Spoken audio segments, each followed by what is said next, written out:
Hello, everyone. It's Michael Jaco with Unleashing Intuition Secrets. So President Trump is pushing back on the deep state in our cities. We know that we have some serious problems in our cities. They're full of criminals. The Biden administration let in millions of illegal aliens, and of course, we have lots of terrorists. By some accounts, there's over 1,000 known terrorists that were allowed to come into the United States. Sleeper cells. So these sleeper cells at some point will be activated in these big blue cities. When I did a show with Nino Rodriguez and David, and we talked about probably going to happen before it gets really wintry, right? So right now, most of the country is experiencing some good warm weather. Here we had a little early. I've lived here in Lake Tahoe for many years. I left for a few years, went to Florida, but this is a very early snowstorm. So I kind of predicted that we would probably see a lot of snow this year. So it's starting early, right? This will probably be melted off by this weekend when we're supposed to have temperatures in the 60s. So I will be down on the beach, on the lake, the lake beach, in a few days. And that's the beautiful thing about this area, whether it's Nevada, California, whatever, beautiful mountains, and you can lots of different things. Water's everywhere. So we love to participate in all of the beautiful things, right? So that's what I love about being up here in the mountains. You've got access to a lot of different things, and it's somewhat safer than from tsunamis. So are they coming? I don't know, but man, it does look like things are moving that direction because we're getting a lot of interaction with the sun, lots of energies coming in, wave after wave. It's building up, and at some point, I think it's going to really release. So I've seen it, and a lot of other psychics have seen it. So California could be getting hit pretty good. But let's look at all those cities. So one city that wanted troops, and they're like, "Oh, you're sending troops to cities that have high crime rates?" So Memphis, Tennessee requested federalized National Guard troops, which President Trump was happy to do. And so they're there, and they're doing a great job. Of course, they did a great job in D.C., not so much in L.A. because they have a lot of people fighting them, cartels and so forth. Same thing in Portland, and same thing in Chicago. Now, I'll talk about it. There's an article where the cartels in Chicago are offering rewards to high officials in ICE, up to $50,000. So it's pretty much on in some of these cities. Now, what happens? Let's say they've been in Portland. Remember when Trump was in office last time and had the George Floyd riots? Portland just blew up.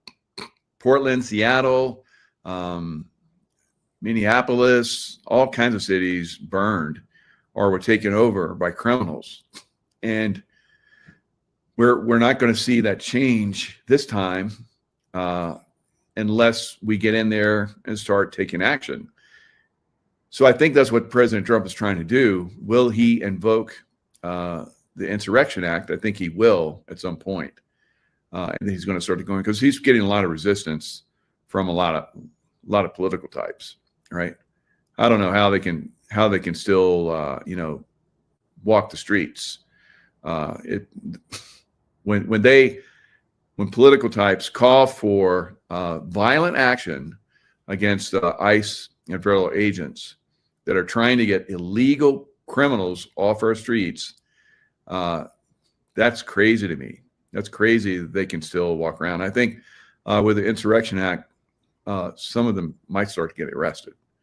So I know we look forward to that, but will that be the cure?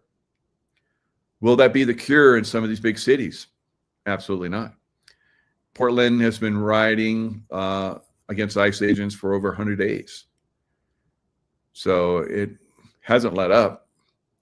Chicago, as I'm going to show in a video, they attacked ICE agents that were basically in pursuit of criminal aliens. The criminal aliens wrecked their vehicle, and when the ICE agents got out to arrest them, they were pelted by local citizens with eggs and so forth, right? So when you got the local, citizenry that's not, that doesn't want it to happen, and it needs to happen, you're going to have conflict. So that's what's going to happen in a lot of cities going forward. New York probably is going to be really, really tough. That's a big city, and you have anti-Trump derangement syndrome massively in New York. So we'll probably see the same thing in Boston, and I don't know how many. I made a prediction there was going to be like 19 different cities. Some people have said 17, others 14. It remains to be seen. Probably a lot of violence in a lot of cities going forward. So let's look at Memphis, right? Memphis is doing good because people are open to it because they got a problem there in Memphis. Memphis is a beautiful city.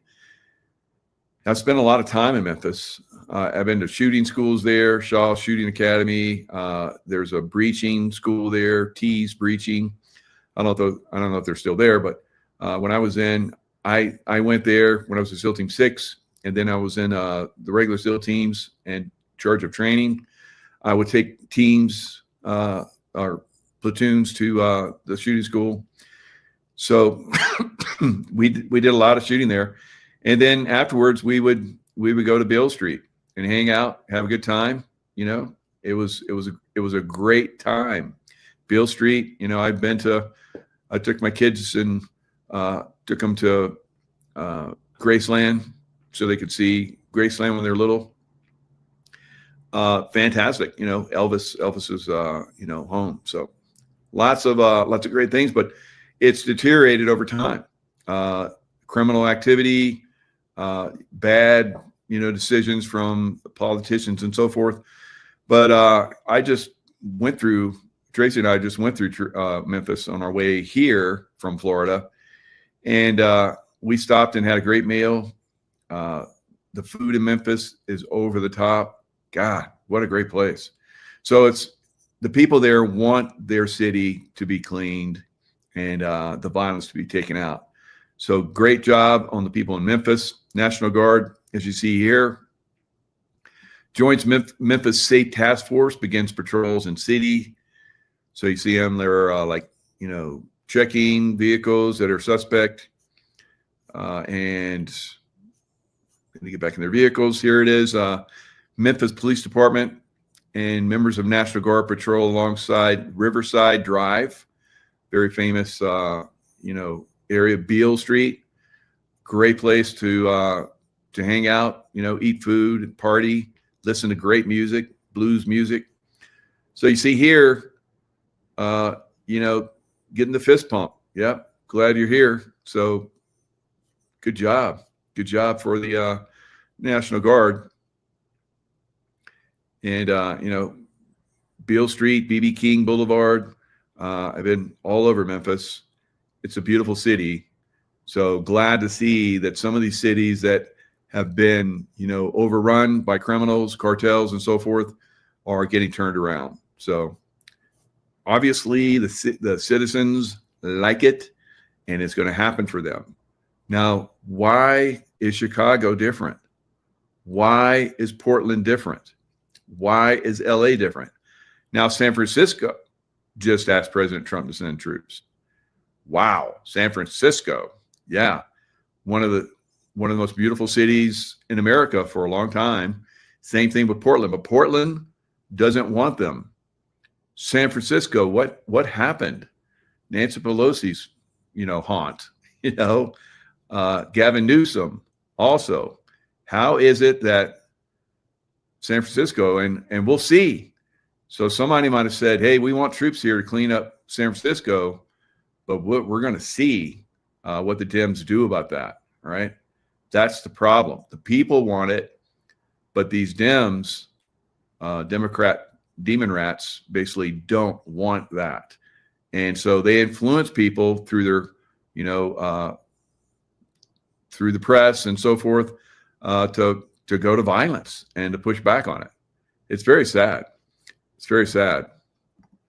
So Memphis, I know some of you guys might have heard a song by, what's that artist's name? Mark Cohen, I think it is. Walking in Memphis. Yep, Mark Cohen. I pulled it up. We'll play a little piece for you. It's a beautiful song. Whenever I think about Memphis, I think about this song. And it's really haunting. So I wonder if those National Guard troops have blue suede shoes. I do. So from that song, so I got some blue suede shoes because of that song. I had to do it. All right. So we know that Elvis is still alive. All right. So Pastor Bob Joyce is not going to say right out that he's Elvis, because he's been, I don't know, maybe witness protection program for a long time, and now he's come out. There's a lot of people that have done the background investigation on him, and they're quietly saying that that is Elvis. So pretty cool. So those people that go into witness protection, sometimes, as in his case, I guess, they come back. So very cool. How many more are out there walking around that we don't know about? All right, chaos in Chicago, of course. Chicago neighborhood ended in a crash. ICE agents say the driver was an illegal immigrant trying to flee arrest. Residents at the scene began throwing eggs and rocks at the agents, who in turn fired tear gas to disperse the crowd. The incident highlights the growing risks for federal officers.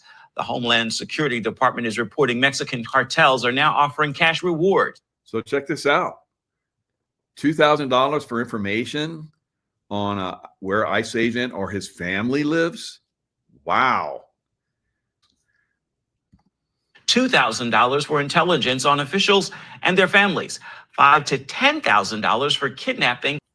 It happens on occasion there. So now what does President Trump say about that? I say it's BS. And the poor people of Chicago, I've been to Chicago, Windy City, beautiful city, also great food, and lots of beautiful areas. But man, it looks like a shithole with all these people demonstrating. I talked about crime, but I never knew that we were going to get into it like we did. Chicago recently had one deals in one weekend, and they said, well, yeah, but it was a holiday weekend. They actually told me that was the reason. Like it was okay because it was a holiday. It was Labor Day. These people are the worst. They really have to, they better, I tell you what, the people in Chicago and the people in places like that, they can be fixed.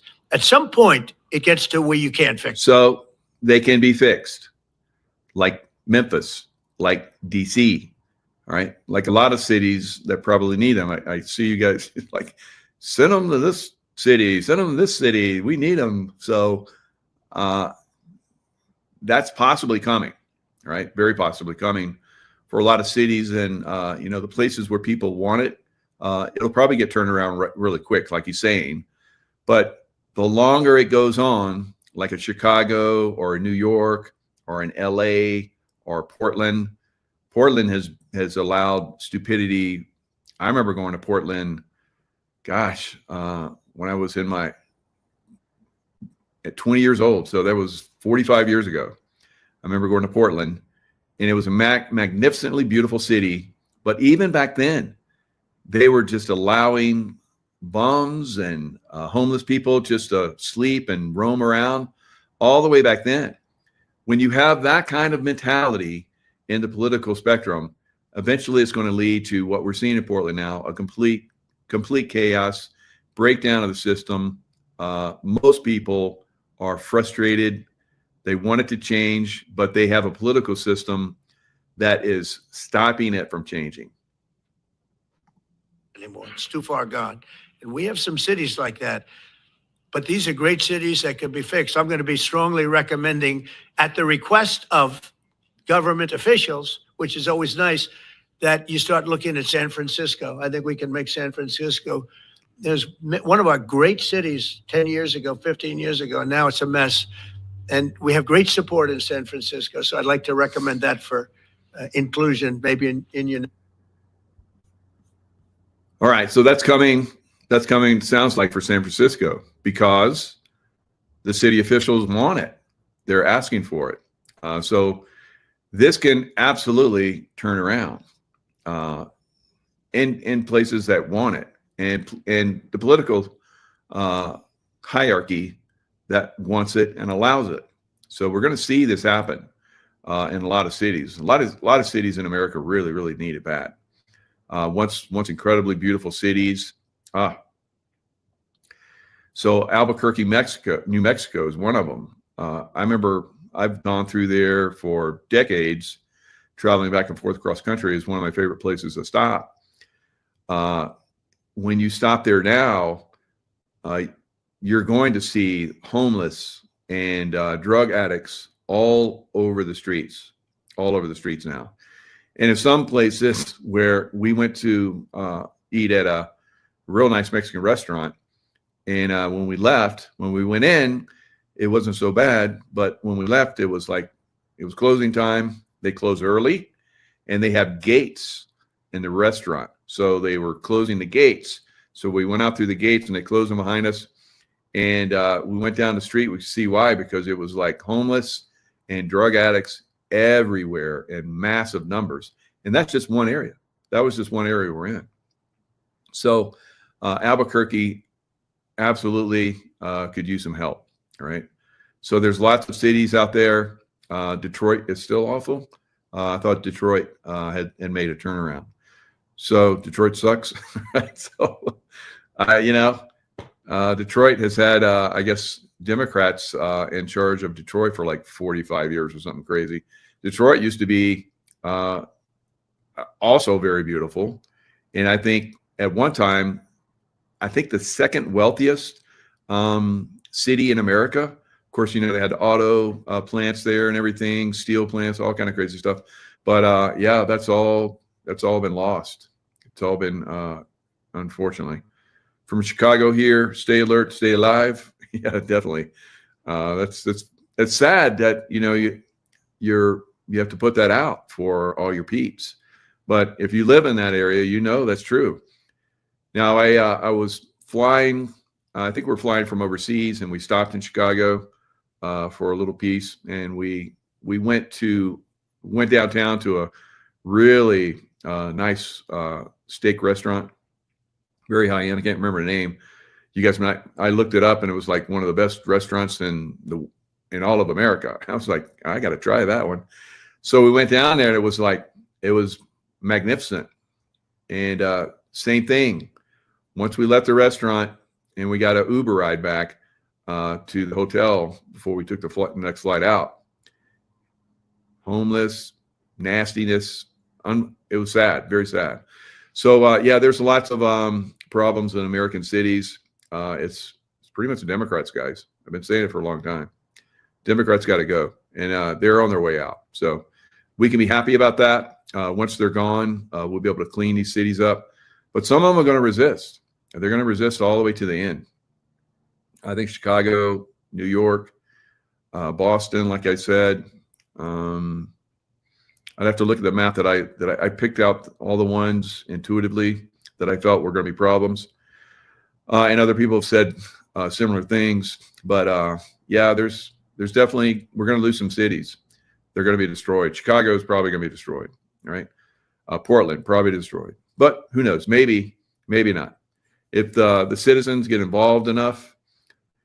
But you got to be careful with that, because these people that inhabit these cities and these cartel members, like you saw, a high-ranking official in Chicago that's involved with ICE, right? So and now I've seen that some of the areas in Chicago are working. The citizens are working to send texts to each other if ICE comes into the neighborhood, so they can come out and resist, right?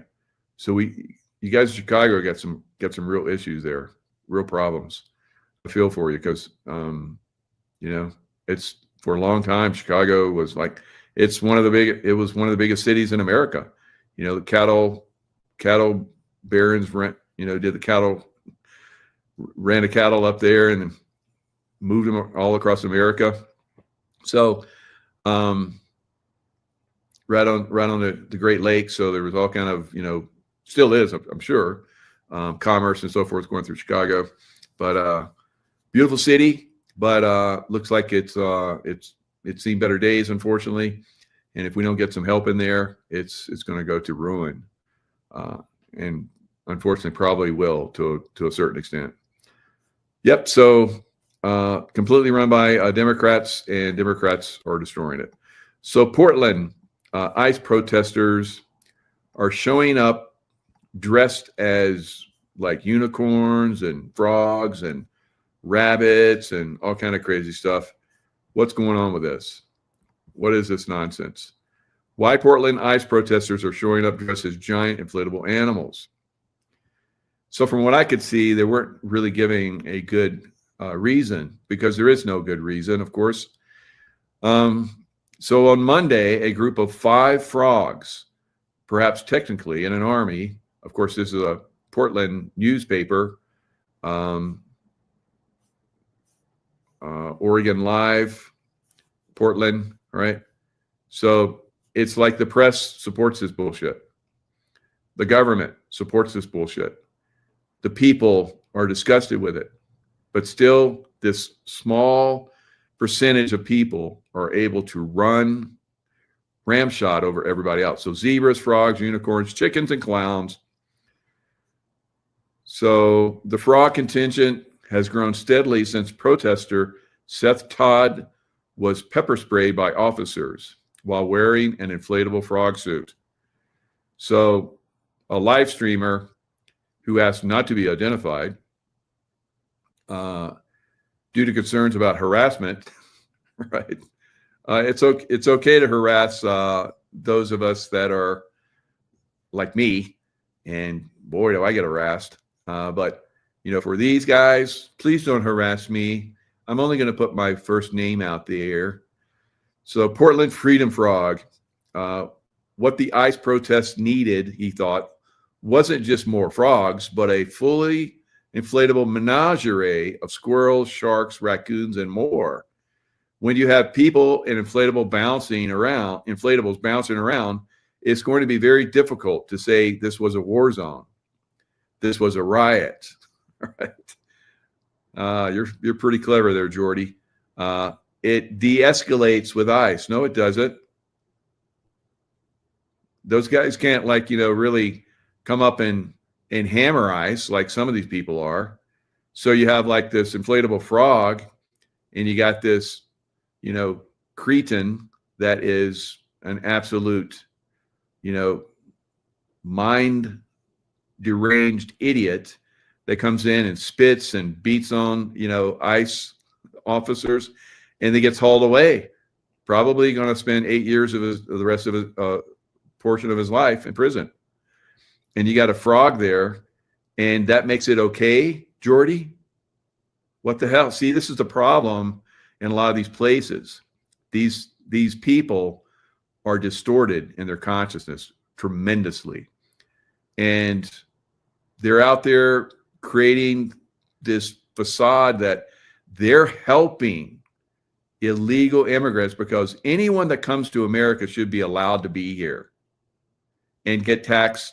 And those of us that work and pay taxes, it should be okay for us to fund them while, we have people that are losing their jobs and becoming homeless because they lose their jobs. Military veterans that, have PTSD that end up on the streets, all kind of crazy stuff, guys.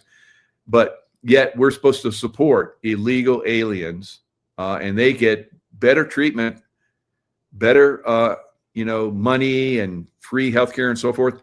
Our seniors don't get that, right? This is insane. So this bullshit, has to end. These clown people, and they should dress as clowns because they are clown consciously and every aspect of the word. They need to get the strong arm of the law, right? And the only way that's going to happen is if we probably arrest the politicians, right? The politicians are calling for anarchy and violence, and they're allowing cartel members to make these types of an ICE agent. There should be like a massive pushback on that, but there's not. That's very, very concerning. And there will probably have to be an escalation, right? And the escalation will probably be military come in and start to take action. And then the cartels and the sleeper cells and the consciously stupid people, right, that wear frog suits will have to be rounded up and pushed out. And I don't know, probably going to be some bullets flying. And then Miss Unicorn is going to get hit, and it's going to be the ICE officer's fault, but it's probably going to get hit in the back, from the other protesters. So this is really a problem, and it really needs to be addressed very aggressively. Let's stop cleaning up the friggin' world and clean up our own country. Jesus, it's insane. All right. Another thing that is insane is the manipulation that has been going on with real money, right? Real money, and that is silver and gold. So we know that back in the day, we had Nixon in 1972, took us off the gold standard, and that really started to, turn things around. So the manipulation had been going on for, decades and decades up to that point.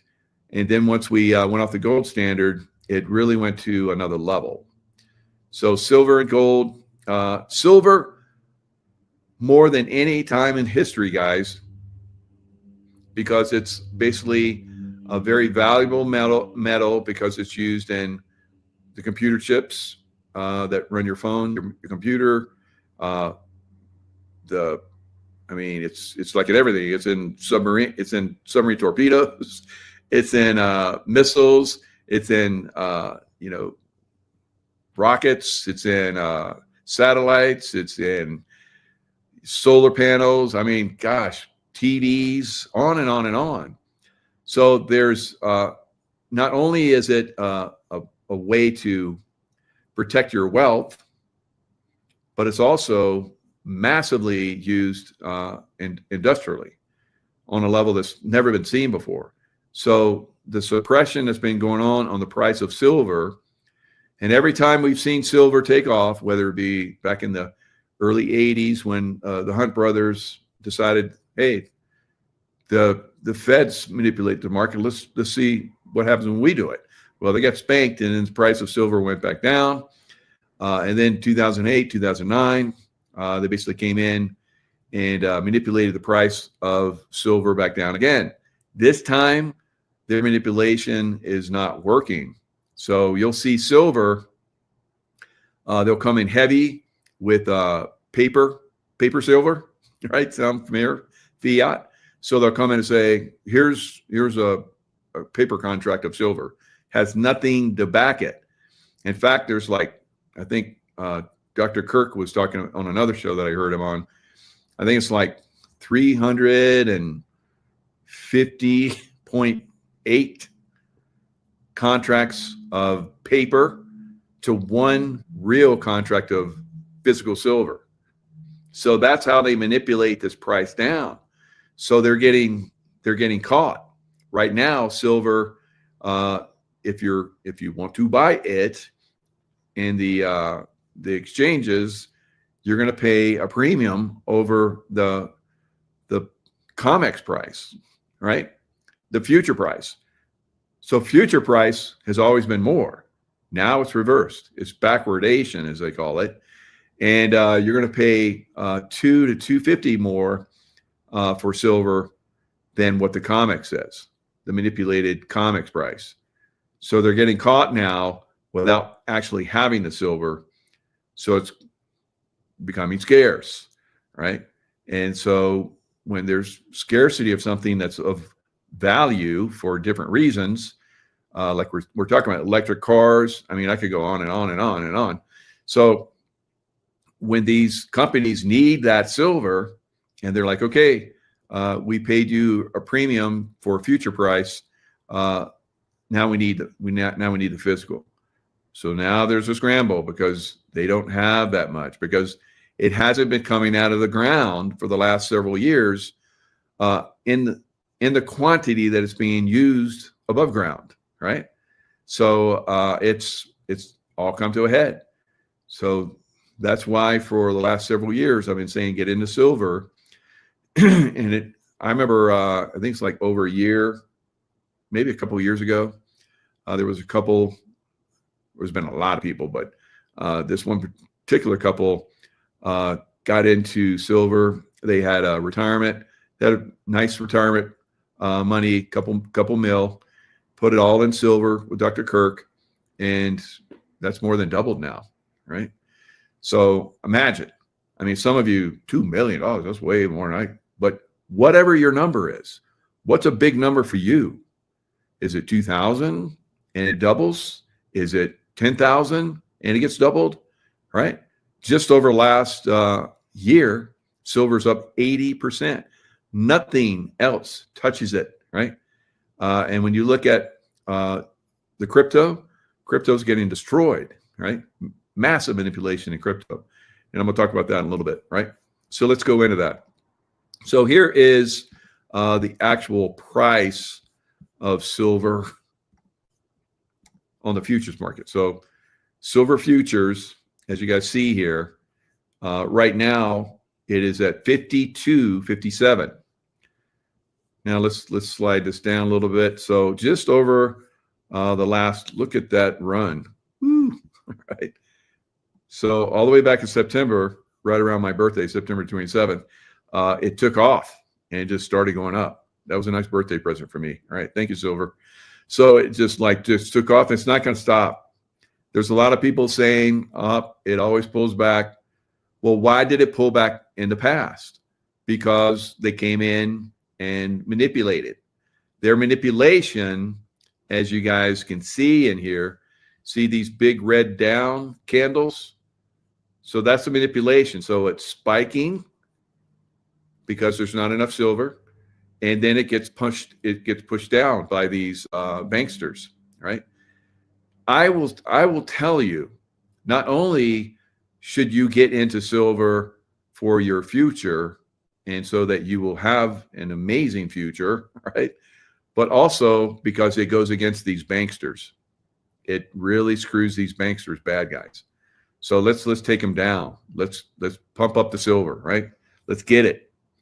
Right. So not only are, the average investor like you and I buying up silver as fast as we can.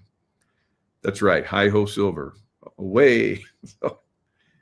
So we're going to see probably $75 to $85 silver in the next couple months. Right. So a lot of people are like, oh, I don't know, it might pull back. highly unlikely, but anything's possible. Pigs could fly. So I don't know. I don't think it's going to happen. I think this thing is it's broken. It's not going to get fixed. It's going to reach its real price, which is much, much higher than it is right now. Right. So it's a great store of wealth, and crypto, not so much. So Bitcoin, as you guys can see. So remember, I said that Bitcoin would probably hit 125,000. That was my best guess. And I said maybe. Now I'm looking at long term. if they are able to turn this market around and manipulate it up, which they've been able to do in the past, if they do that, we may see 135,000 silver. I mean, well, yeah, silver too, but Bitcoin.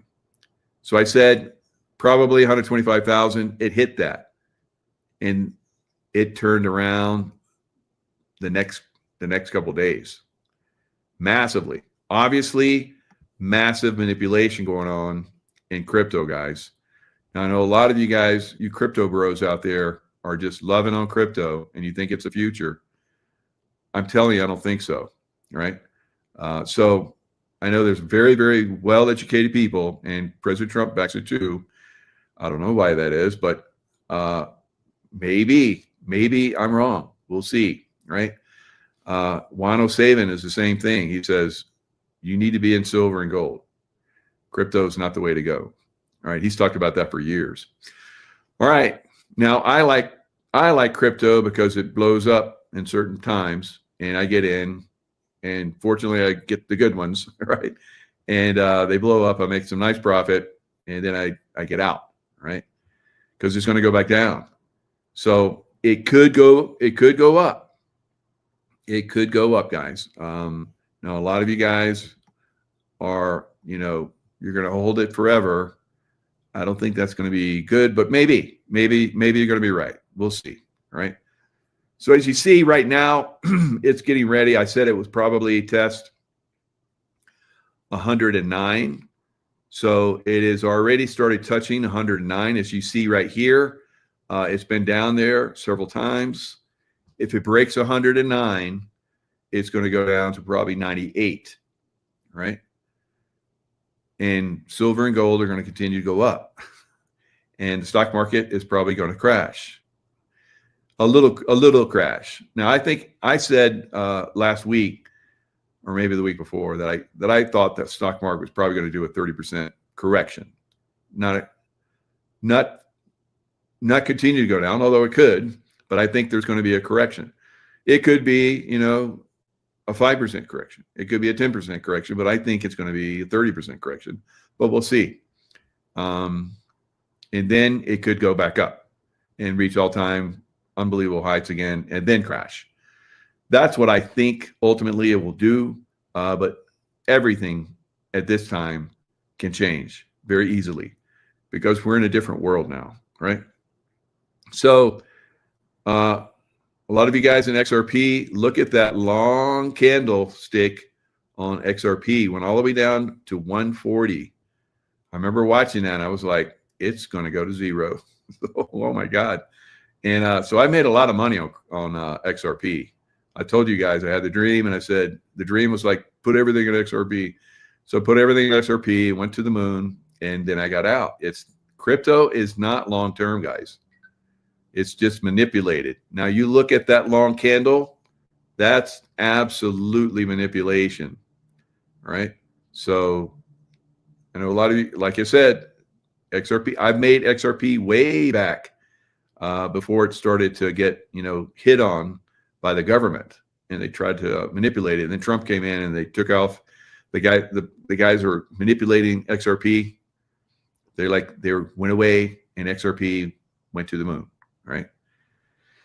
So anyway, that's up to you guys to determine, what you're going to do with your investments. I will tell you that your best investment by far is going to be silver. And I've been saying that for a long time. Now we saw the silver price was like, I think 51, almost 52. Right now, if you look at KEPM, that's Kirk Elliott Precious Metals. All right, that's my dude. So we've been talking for 3 years, educating you guys, getting you ready for this big move in silver, and here it is. So on the spot price is 53.26. Now you can go to APMEX and Ampex or whatever. There's a lot of different places out there that sell silver, you're not going to get silver at this price, guys. Now, if you buy with Dr. Kirk Elliott, you get that an 8% fee in the front. But most places, when you go into a depository, they do like 4% in the front and then 4% when you exit. He does 8% in the front. So for me, having all of my silver more than doubled, almost going on tripling now, I'm very happy that I won't be paying on the other side out, because that's a massive profit. So imagine that. So you get in with a couple million and it turns into 6 million. You pay, 40, whatever it is in the front, and you pay another 4 on the tail. That's a lot more. All right. So that's the beauty of Dr. Kirk Elliott. Of course, it's in a safe vault and you don't have to worry about it. So if you're buying a lot, or if you have a, retirement plan and so forth, you have to have it, with a precious metals person. So that's Dr. Kirk Elliott. He is the biggest one in the country. So great guy to be with. So look at silver. This is a chart of silver over the last, what is this chart? It's a year chart. Yeah, back to November. So it's a year chart. As you guys can see, it has gone way up. It's up around 80%. So I'll pull that up in a minute. So if you look at the Dow Jones, not even close, way down here, percentage-wise, I think it's like 8% or something like that. So about 10 times less. And S&P, I think it does a little bit better, maybe 14. I think that the NASDAQ's around 17% this year. So again, about 5 times more in silver. So what are you thinking about? I've been telling you guys to get into this stuff. All right, the FTSE, it's way down there. And crude oil, it's way down there. It's like it's lost money this year. And US dollar. So some of you guys think you can be safe in the US dollar. Safety is in silver. Hello. Safety and an incredible investment at this point. So rarely do you get safety and massive returns. I can tell you, I haven't been an investor for 50 plus years. To get safety and a massive return that beats everything by 5 times, holy moly, it just doesn't happen. There's nothing else like that out there. So let's go. I'm gonna go to Market Watch and I'm gonna show you guys what is the difference here in price. All right, so Market Watch. So the stock market is kind of flickering back and forth. When it does that, it's usually before it really goes to the downside. All right, it was a massive move yesterday for the Dow. It moved 1,000 points each way. It started out down 600, went as high as 400 plus, and I think it pulled back. It might have actually been negative, I can't remember, but it was negative slightly today. It was down quite a bit. The NASDAQ was up a lot more. I think it was up around, I think the Dow was up today around 300 something, and look what it closed at. Same thing with the NASDAQ. So when they gyrate massively like that, it's about time for them to come off the rails, right? So maybe not. So I can't, tell you guys how to invest, but you need to start thinking about where you're going to have your money. Otherwise, you're going to lose it all. So I've had a lot of people that panicking that have, contacted me online. It's like, go to KEPM, guys. All right. Kirk Elliott Precious Metals, KEPM, and a free consultation. So NASDAQ. First, let's look at the Dow. And you look year to date, 8%, like I showed you in the chart, and KEPM metals. And then we look at the S&P, S&P is doing a little bit better, just under 14% for year to date. And then the NASDAQ is the big performer of the three, 17.4%. And now let's look at silver, high hole silver. All right, 78. All right, I looked at it earlier. It was like 79, so it's pulled back slightly. But if you watch it for a little bit, it'll probably go back over 80, right?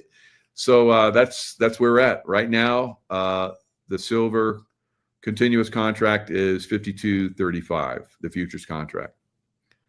And like you saw, the spot price now is like $1 more. So it's starting to catch up. It's starting to equalize. So it was like $2.50 on Monday.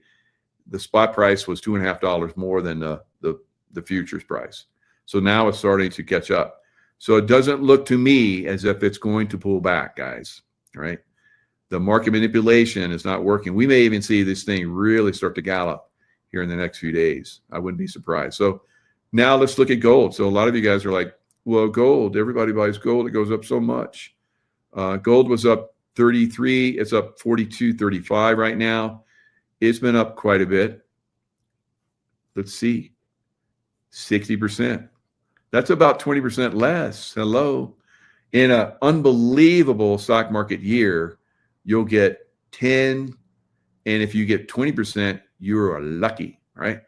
So we're talking about a massive difference on all of those different Dow, S&P, and NASDAQ, and gold, guys. So silver always outruns gold initially. When you see the stock market pull back, we're probably going to see a little bit of a pullback in silver and gold. They could probably use a little bit of a rest and build, because silver has been building a very nice base at 50, right? So 50 is going to be the floor, and it's just going to keep going up. And it'll probably go to 60, build a little bit of a floor, go to 70, build a little bit of a floor, 75. That might be what it gets to by the end of the year, or like I say, maybe 85, all right? If we get some real problems in those big cities, which I think is coming, you're going to see that maybe even go to 100, guys, right? So definitely get into silver. And you're going to, like I said, you're going to pay a big premium if you buy it from one of the exchanges and so forth, online exchanges. There, or if you go down to the coin shop, you might get a little bit better of a deal. Buy silver rounds or the highest percentage, like bars that you can afford, right? 5 ounce, 10 ounce, 100 ounce, 1,000 ounce, all right? If I don't think they have 1,000 ounces anymore. You can't find them anymore. So, but 100 ounce, if you can get that in multiple 100 ounces, whatever. Or you get they have like these monster boxes where 500 coins. Those are pretty good too. So that's where you're going to get the best discount. If you buy in large numbers, they'll give you a discount. But I was looking at, like, if you bought a silver Liberty coin, or Canadian, whatever, you're going to pay probably $9 to $10 over spot right now. Yeah, but if you go to Kirk Elliott, you're not going to pay that much. So the difference in what you're going to pay for a percentage of starting your account, and it's going to factor in. It's going to balance out. And he's going to come on Friday at 1 o'clock, and we'll probably talk a little bit about that. So bank runs are already starting, and of course banks fail every year, but let's go into this a little bit. So this is Johnny Bravo. Bank run on Binance could continue. Investors appear to be in a hurry to remove assets from exchanges. It is ugly. China would unleash chaos on the global system. This is clearly something that they were planning all along. Markets lower on fears of an escalating trade war. This is China versus the world. Fire, we have bank runs as we speak. And it's not just your normal everyday bank runs. One, it's digital. Two, it's currently it's over $21 billion in withdrawals. So congratulations for you guys for figuring out that this is a Ponzi scheme. Which actually, if you have not figured it out yet, your money ain't in these banks. You guys figured that out and you're like, I'm going digital. I'm getting it out of these banks onto my own wallet, and then I'm going to put it on an exchange, which that wasn't a good idea. And there is currently now lawsuits and a jury trial demanded against Tether. So we got Tether, we have Binance. Binance is currently handing out 400 millis. If you guys want it, maybe it will appease you. It shows fault, and then they made some deletes. Coin. All right. So, this has happened. Runs on these stable coins. They're anything but, guys. So if you're moving your Bitcoin or anything like that, usually you use a stable coin to move it around, right? Or put your Bitcoin in it. Now, Binance has had several runs on it already. And there's been panics where people have come in and pull their money out. FTX, you guys might remember where FTX crashed. The FTT token that it supported crashed, and it went to nothing. And I talked to people that had Bitcoin and all that kind of stuff, and they lost it completely. So that was a huge loss. Now, for me, I was also in a stable coin, Terra Luna. This was back in 2022. So the algorithmic stable coin Terra USD famously lost its dollar peg, which triggered a death spiral that collapsed the entire Terra ecosystem. Now, like I said, I've invested in a lot of crypto over the last 10 years or so and made unbelievable profits, all right?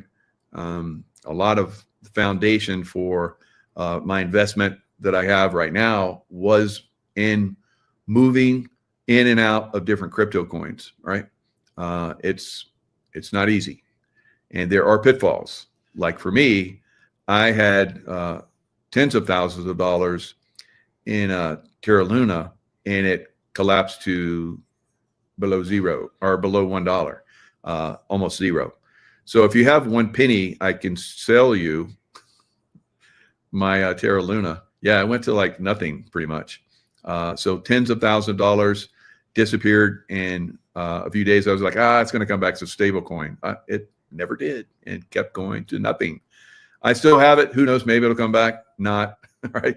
I think the guy they made scapegoat of him, the guy that was in charge of and started Terra Luna. I think they came after him. I don't know if he ended up in prison or what, but they made a scapegoat of him, but it wasn't his fault. They came in and hacked him. All right. And that's what they do. You saw that hack job that happened on FTX, or XRP that I showed you guys. They came in and hacked that sumbitch, right? Took that thing down. And they did the same thing to Bitcoin. Bitcoin was up there around 125,000 and then went all the way down to 105 or something. And somebody with a lot of money that knew that thing was going to crash came in right then and bought millions, hundreds of millions and hundreds of millions, right? Manipulation, hello, right? So some big whale came into Terra Luna and hammered it. And then once they knocked it loose from the dollar peg, it started to crash. And that was it. It was gone, right? So go ahead.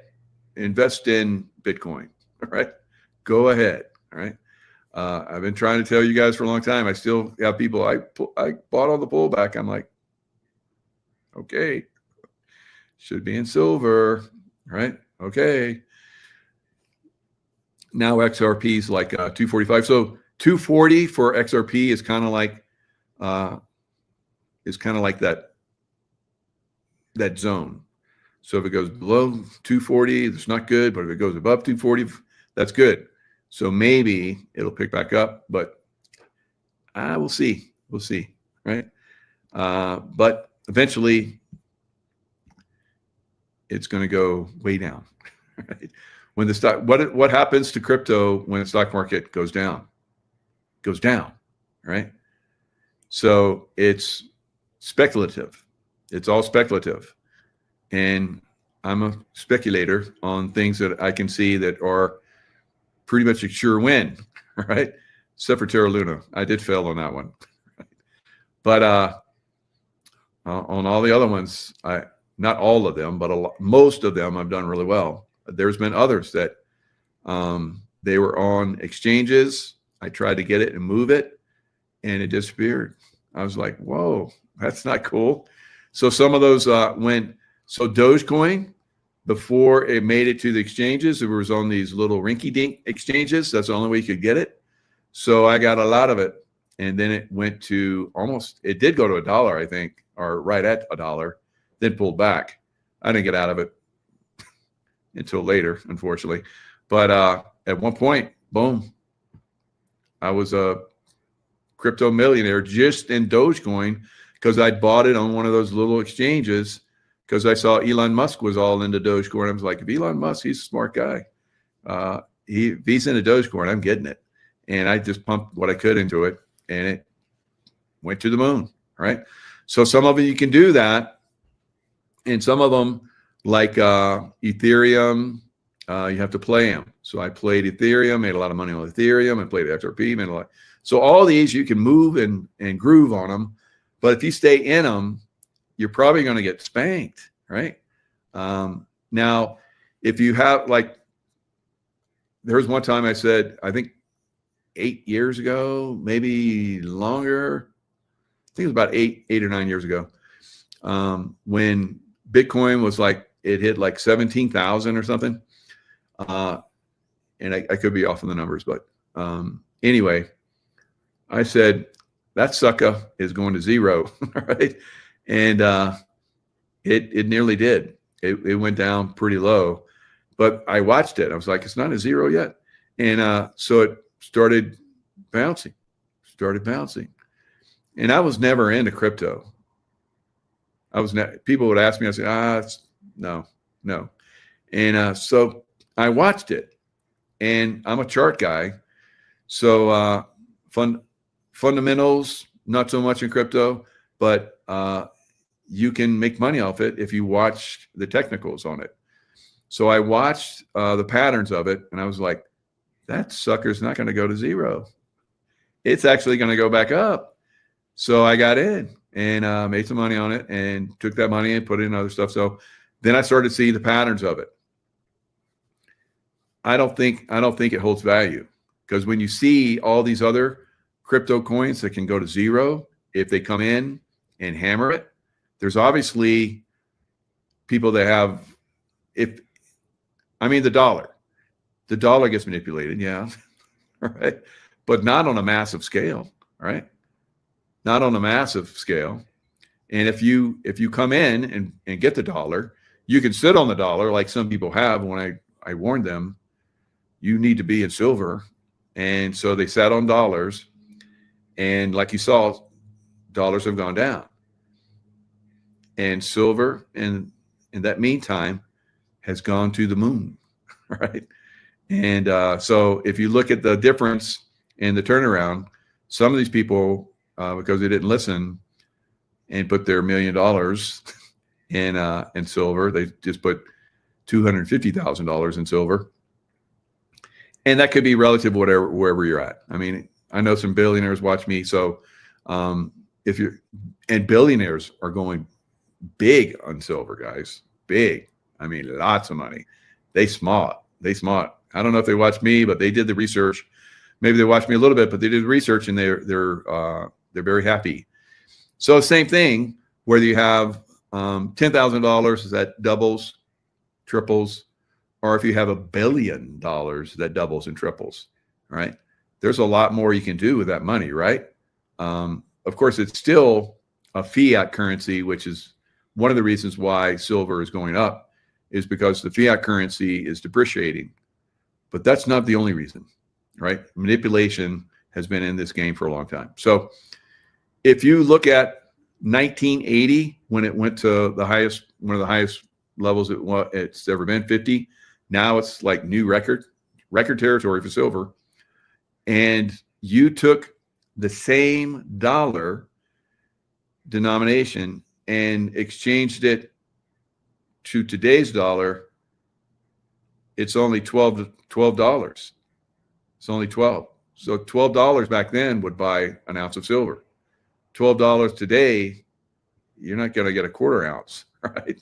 So it's got a long way to go, guys. It's got a long, long way to go. And the manipulation factor is coming to an end. And when it's completely exposed and done, it's boom time, right? More than what we see right now. Aussie dollar at 65 buys nothing, right? Bummer, right? The Aussie dollar, yeah, it's not done well. You're beautiful country, beautiful people, but a government that is deep state Nazi beyond belief. Oh, my Aussie friends, please get rid of those criminals. God, what a great country ruled by idiots, right?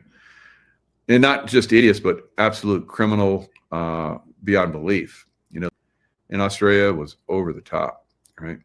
You guys should have just took down that surged through the parliament or whatever they got going on there. So anyway, hopefully you guys do better going forward. Maybe America can help you out. I think we're going to try and help the Canadians, but they're close. You guys are a little bit further. You know, you're down under, so it takes a little time to get there, but it's worth it. It's worth it. Down under, lovely, love it. Great people. All right, lots of love. Stay in the love vibration, and I will see you guys next time. What's up, Facebook? I am live on Facebook, Instagram, and TikTok all at one time. Be sure you're following the correct pages right out the gate. There are a lot of fraudulent pages.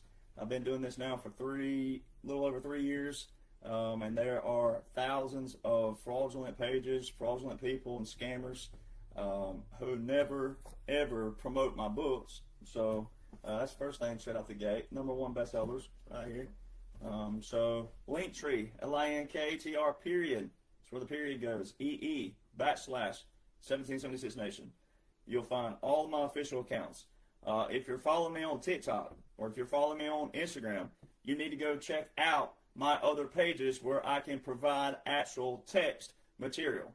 All right. Instagram and TikTok is not where you need to be to find your quote unquote news, all right, or information. Because unfortunately, videos just don't do it justice. All right. You can only talk so long, and then you lose people's attention. Attention spans in America are why the United States looks the way it does. Short attention span. You want a 5-star filet mignon from a freaking microwave that was built in like 1960. All right. Ain't going to happen. All right. It's not going to be that way. All right. It takes time. And you got to study. And so many Americans, you look atrocious still. I love you, but some of you just look atrocious. All right. The comment boxes and my inboxes show that you're still guilty of opening your mouth like the birds in a nest, and you'll just listen to anybody as long as it's short, concise, and then something you didn't have to go read and study yourself. That is the old America. That is the reason why you have a man leading the face, the imagery, all right, of this right here. 45-47. It's there for a reason. That is a visual validation that this is a strategic plan, strategic operation, special operation. Like a broken record, daily, weekly, podcast I'm on. This is all you need right here.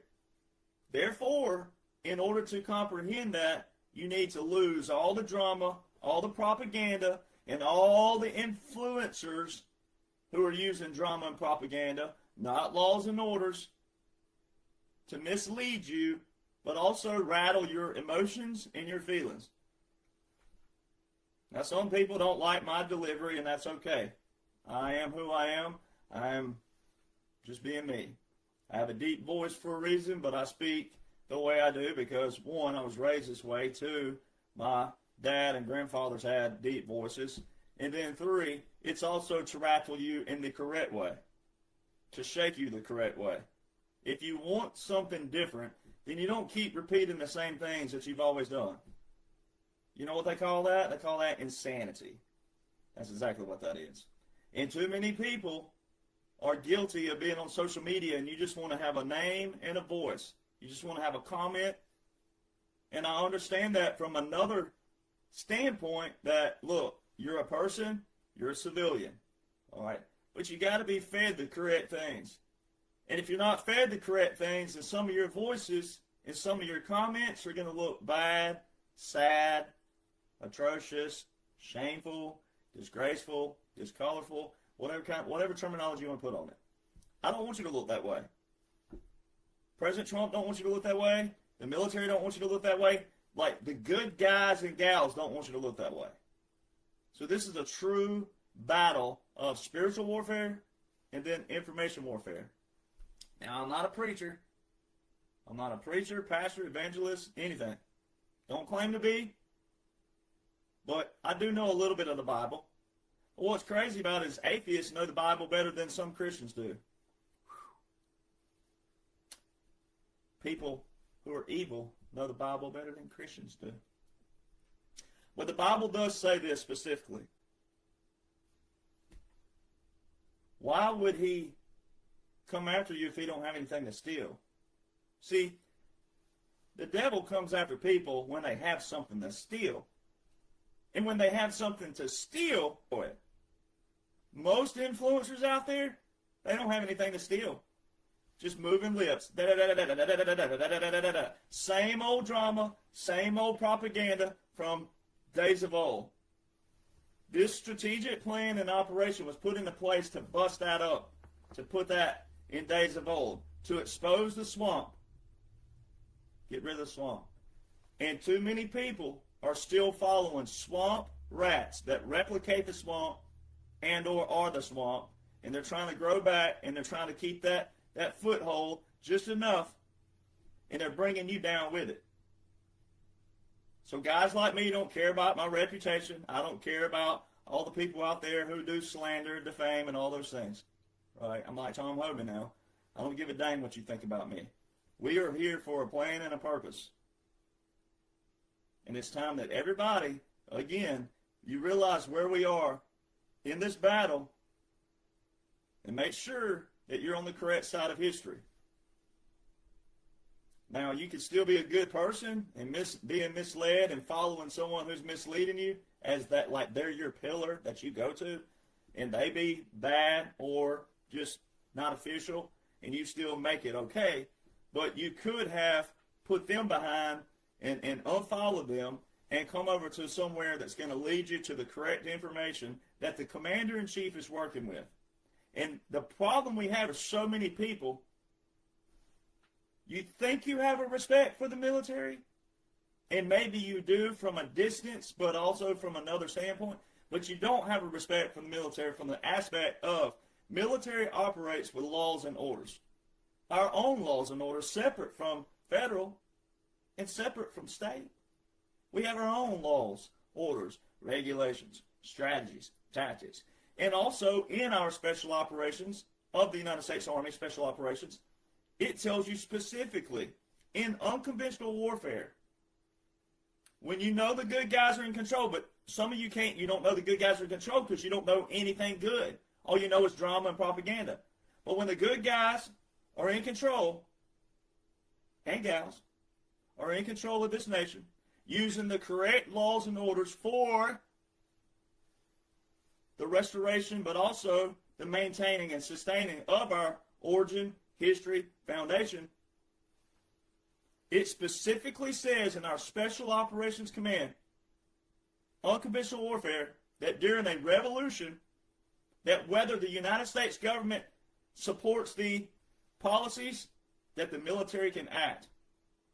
That's why so many people, you look shaken, you get shook over the smallest, tiniest little things. And even things like way back when FJB became a slogan, or Let's Go Brandon, even that showed you still didn't know what was going on, because you didn't even have to chant that, because this man is the face, image, brand, likeness, everything, the face of a military operation. You didn't even have to chant any of that stuff. Chanting that still showed you were captured and controlled by emotions and feelings. So you didn't even have to do any of that stuff.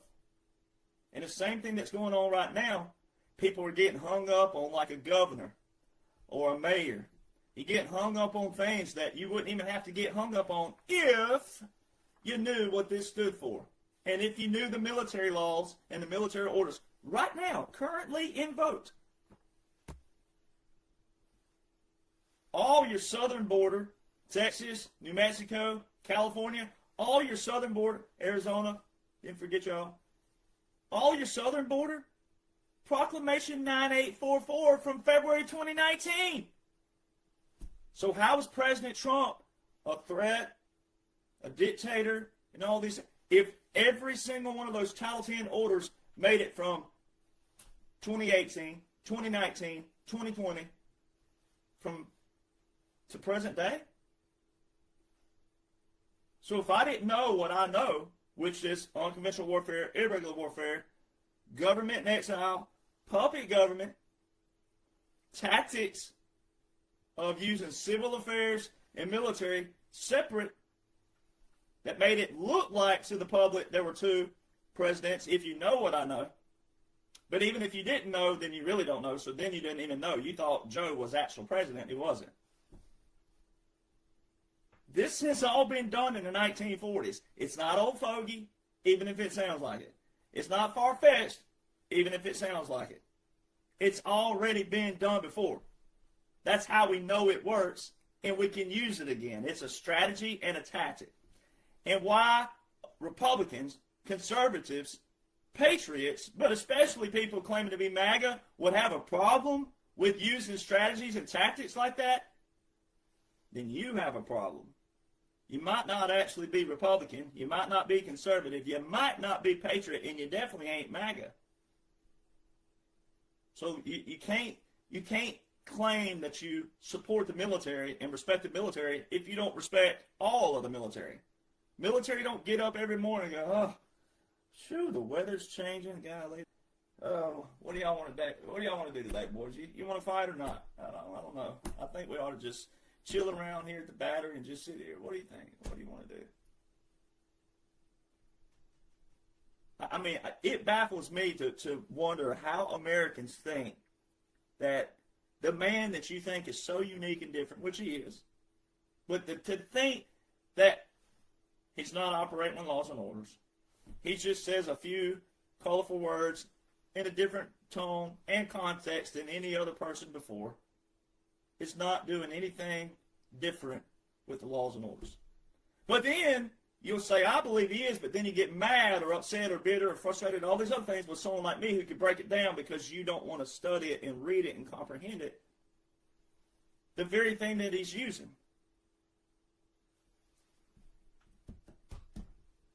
So like all these things that's taking place, it's all pre-planned. It's choreographed. It's already pre-planned. That is what a strategic plan is. That is what strategic operations are. And there's daily visuals, daily, that prove this. So what typically happens is Americans will go, well, my cousin was a colonel and he ain't never heard of any of this. Well, your cousin may be a dirtbag. Sorry, not sorry. Your auntie, your uncle, your daddy, your grandpa, whoever, if they don't know the current laws and orders in vote and what they mean, it don't matter if they were a general. They could be influenced. They could be compromised. They could be bought by one of those entities over here that we know other generals, rare, colonels, rare, but we know they have in the past. We have examples of that in the past. Good versus evil. We're not in a Republican versus Democrat. Those titles have to be used sometimes to show who is and who ain't. But overall, this is a good versus evil. This is a spiritual warfare and an information warfare.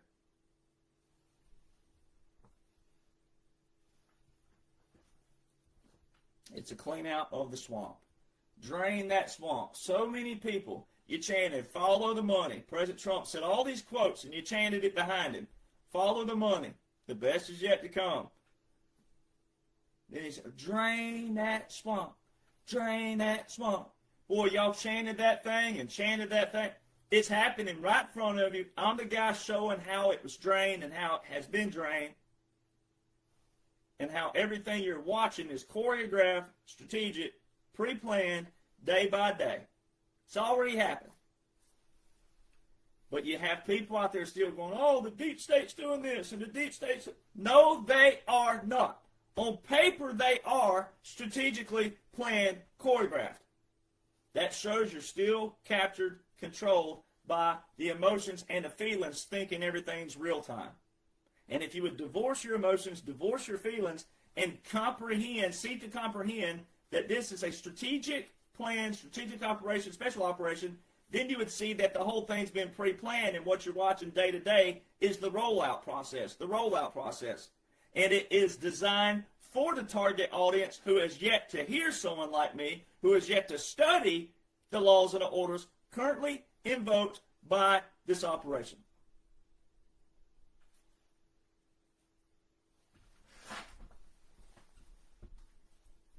That simple. Only people make it complicated. And I can't uncomplicate it for you. I can teach it to you without complications, but I can't make you listen. I can't make you learn. I can't make you comprehend anything. And that's why people look atrocious right now. But it's still going to get done for you. It's still going to be cleaned out, still going to be a brand new slate, just as the Declaration of Independence prescribes and describes. Two different things the Declaration does. It's a prescription for future use. It's also a description of how to use. See, Americans also have forgotten terminology. You've gotten real slang. I love slang. I'm a slang dude, especially in country music. I slang stuff up. It rhymes better. But when it comes to laws and orders, the devil wouldn't want it if there wasn't anything to steal, right? He has to have something he wants to steal. If there's nothing to steal, then it's nothing that's of what? Detriment. So it's the same thing. Terminology matters. And so many Americans, one, don't even know the laws and orders. I always said this, and I got away from it, and I'm going to get back to it. If you walked up on the street to the average American and said, name the three branches of government, 68 to 75%, there's different polls out there, but it doesn't matter. 68 alone, if you went with a lower number, 68% of Americans, if you walked up to them on the street and said, name the three branches of government, cannot simply name the three branches of government. They cannot say the words, the terms, legislative, executive, judicial. Oh, but boy, do they have an opinion on the president. Oh, boy, do they have an opinion on what's going on, but cannot name the three branches. So if you can't name them, you definitely cannot tell me who writes and passes the laws. You can't tell me who enforces the laws, and you cannot tell me who interprets the laws. So if you can't even do the simplicities, then guess what you also cannot do? Know how a law reads, know how it's enforced, know when it's constitutional, know when it's against the law. But see, the thing is these people out there chanting unconstitutional, unconstitutional. They can't even name anything from the Constitution. That's what's bad about it. And what's also even more atrocious about it is the fact that every law and order that we have on paper right now that President Donald John Trump is using was in the law books long before he became president. So if they were unconstitutional or against the law, which the Constitution is the highest law in the land, and then the laws that have been passed under that, if those laws were against the law and unconstitutional, then why did all the previous Congresses keep them in the law books to be used by the present-day president?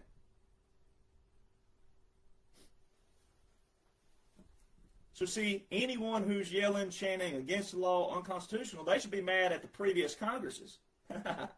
Not the current president for using it. But it's not against the law. Nothing that President Donald John Trump, wartime President Donald John Trump, is using is against the law.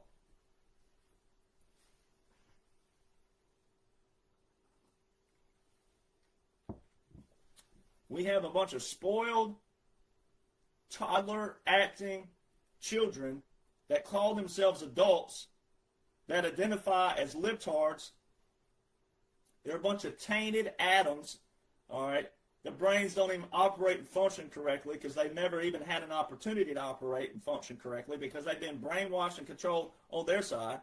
All right, they're upset because they thought their little comfort of their DEI and all their inclusivity, they thought all that was secured. They thought it was, right? Until the good guys got in control and said, no longer are we going to print money and then raise taxes and create more taxes and then tax the American people for your selfish and sickening and disgusting ways of lives. If you want to chop your ham candle off, then you can go find you a doctor in a barn in the back of the woods somewhere and chop your ham candle off. But guess who ain't paying for it? We ain't. Ain't gonna happen. You're also not going to have your little drag queen shows and go down to the schoolhouses and try to cram crap down the children's throats. You're not going to do that.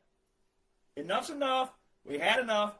It's done. It's over. So see, all this little world that these libtards thought was built for them, had the rugs been snatched up under them, they're being put back in their rightful place, and they're mad and pissy, but they're not that big. They bark loud, but they're not that big. But let me tell you what they do good. They're cohesive, and they all hate the same thing equally. And President Trump says this all the time. Why is it Republicans who cannot get on the same page with each other? Boy, Republicans, conservatives, you're everywhere. Simply because you don't even know the laws and the orders of this land. You don't know the laws and the orders that the president's working with. If you had those attached to your personal beliefs, which a lot of you are Christians, or at least spiritual, if you had the laws and the orders of the man you claim to love and support, if you had that as your foundation, you'd be lethal in a good way. And then if you would just apply some simple humanitarian principles of the great Hank Williams, well, if you mind your own business, then you won't be minding mine.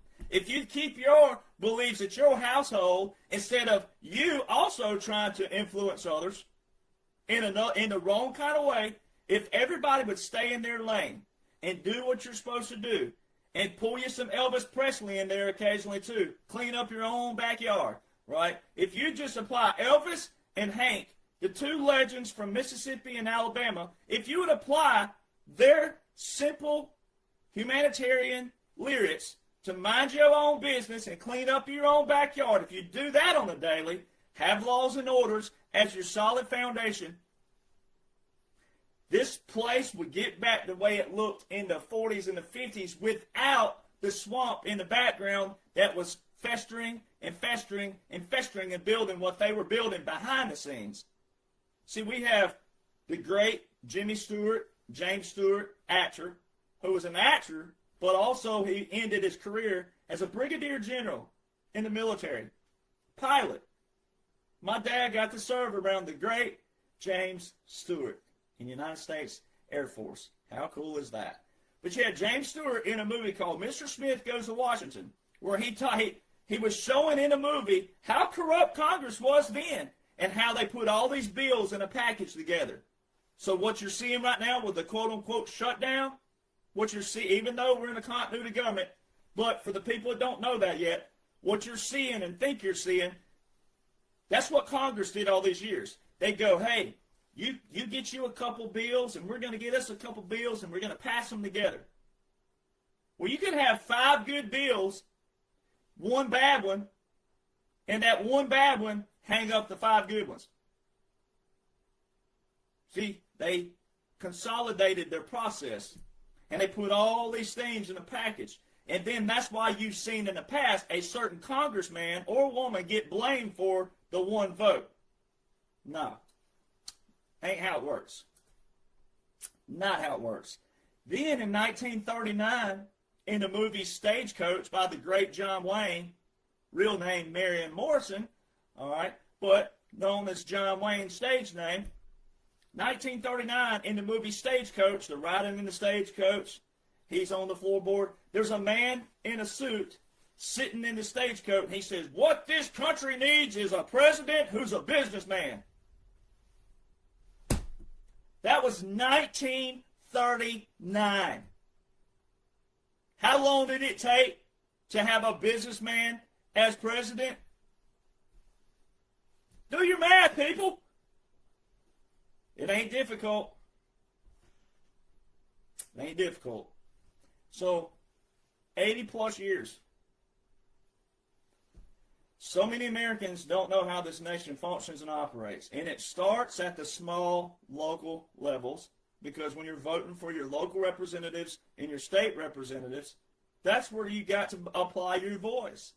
That's where we, the people, are effective. And where we're effective down there, knowing those laws and orders, and also the functions of the 3 branches of government with those state representatives, then they also have that influence with your United States Congress, your senators and your representatives.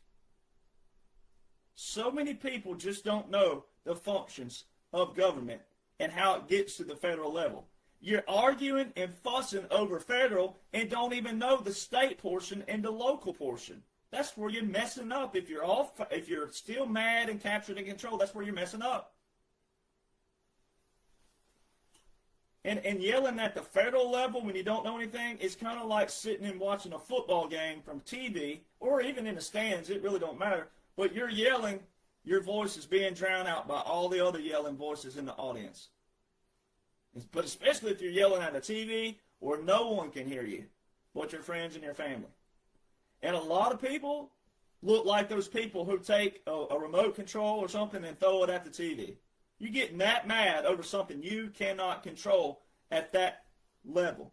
Where you control it is when you get into the functions and also know, okay, where's the coach going to be speaking this week? Oh, maybe there's a place I can go speak to the coach. Now, football and those are even worse than politics. So it's really not even a great example. But it's the closest thing that you can come to see kind of what you're doing when you're yelling at the president when you don't even know the laws and orders. Because the laws and the orders currently in votes right now are good laws and orders. Everything the military is doing is all constitutional, it's all lawful, and it's all been in the books for years. So many people are just looking atrocious for no reason at all.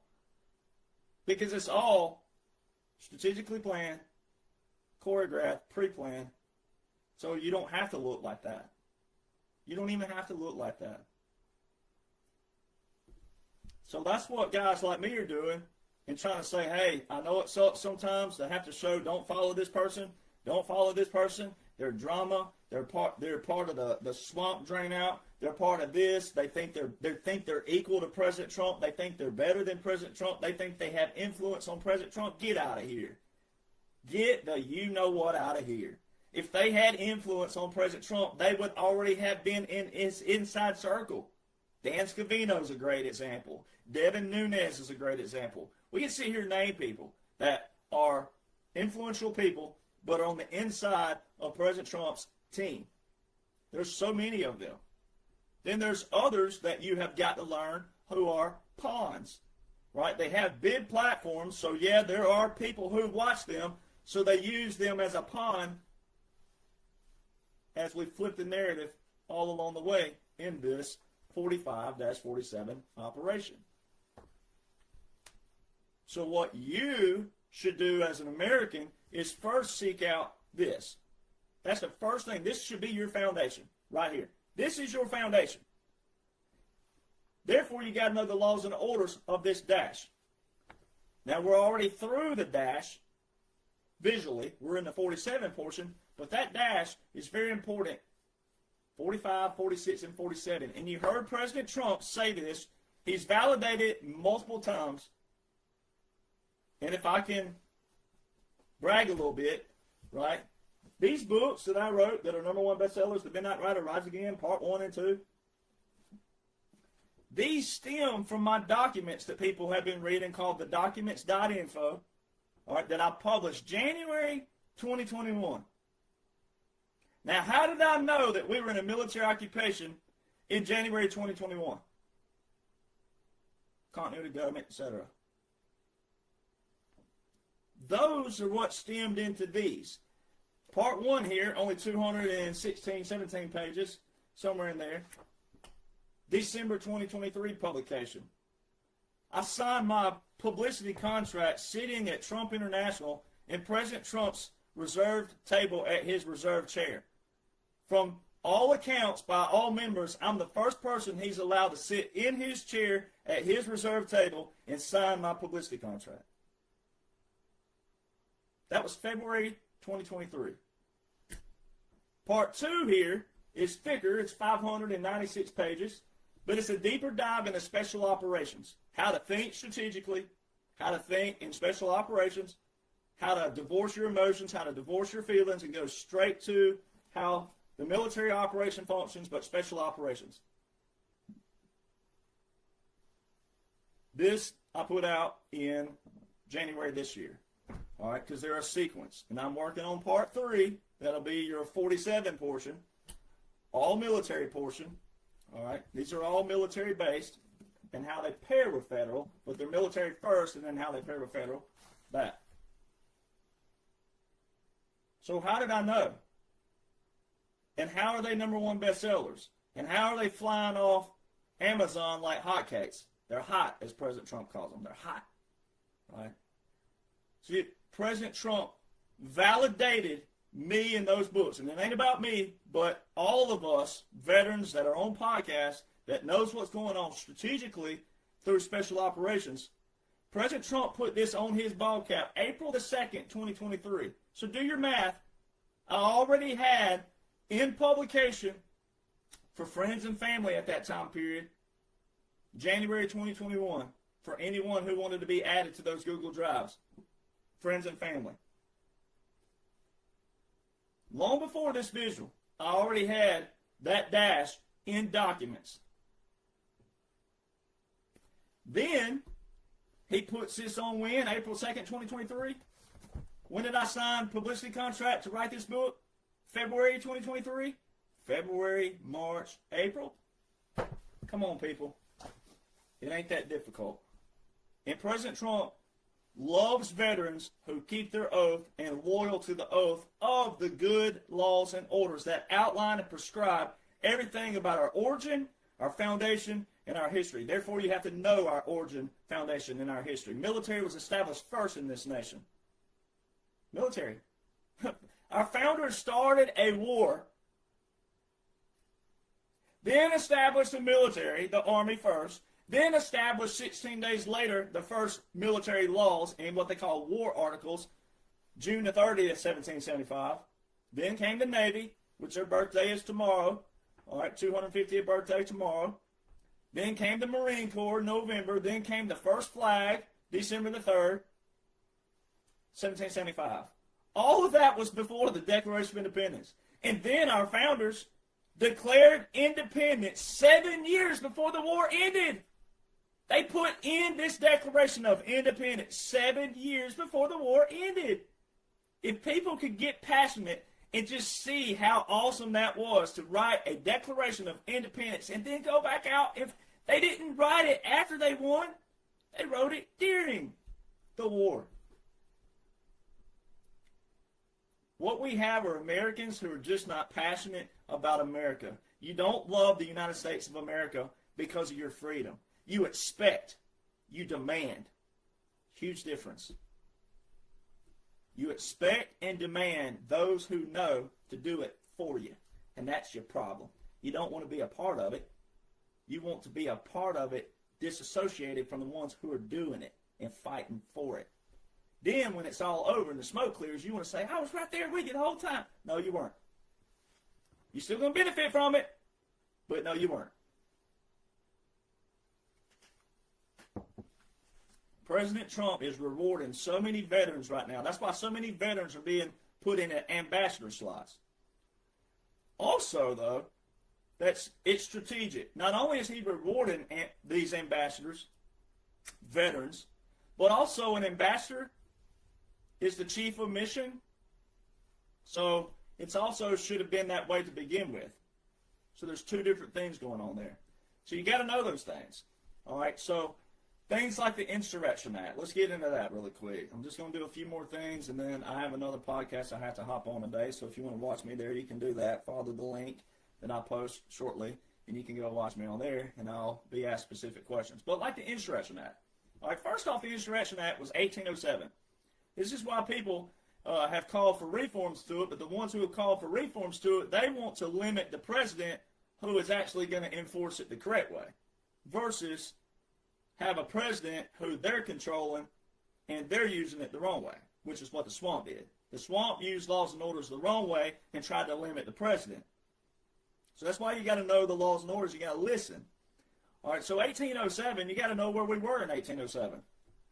Founders, my lineage traces back to the Revolutionary War. So family members who fought. All right, so our founders fought, declared independence July 4th, 1776, 7 years before the war ended. All right, the war ended 1783. 4 years later, we have the Constitution. All right, so do your math here. I'm like, it's not that long. Not that long at all. So from 1789, which is when the enactment actually happened of the Constitution and our first president, and that started everything. All right, so 1807 was 5 years before the British revolted in the War of 1812. They call it the War of 1812 or the Battle of 1812. And we whooped the British's butts again. That's why I love the quote from Major George Armistead of the Battle of Baltimore, which is where the actual Star-Spangled Banner came from.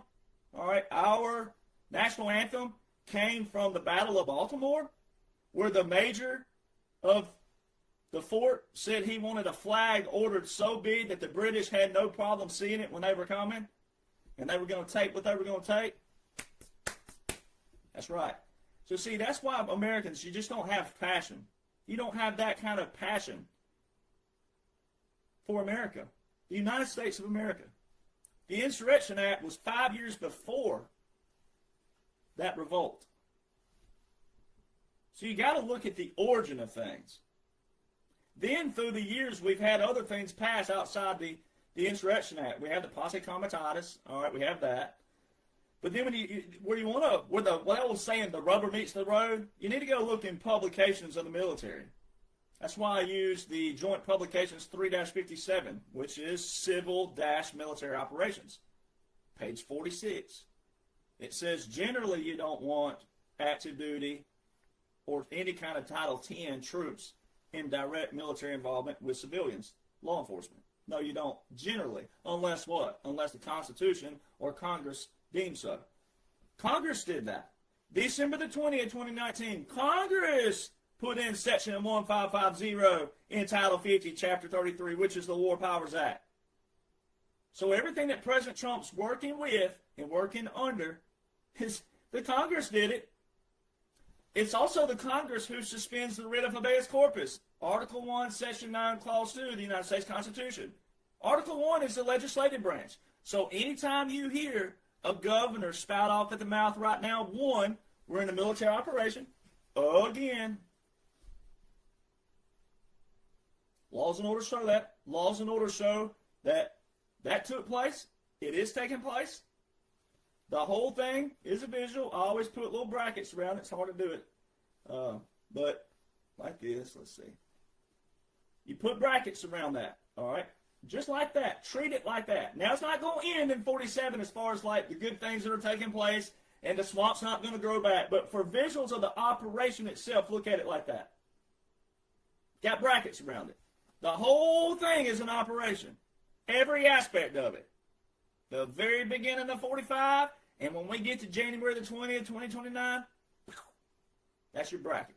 All right, President Trump told you with the generals just a few days ago, he said, I'm 45, 46, and 47. I really don't want the results of 46, but I'll take it. That is setting up everything. It's going to move into the disclosure down the road. What we have is a bunch of Americans who don't want to be along for the ride. Yeah, a little faith, because you're still focusing on what you think is real time. It's not real time. Not whatsoever. So until you learn that aspect, you're just going to be wishy-washy, and you're going to have good days, you're going to have bad days, you're going to have ups and downs. And you're going to be like me all day, every day, and go, well, they'll get over it. That's not real. If you want my attitude, then you got to know how to study that. The whole thing is a military operation. It's a strategic, special operation. Unconventional warfare, irregular warfare.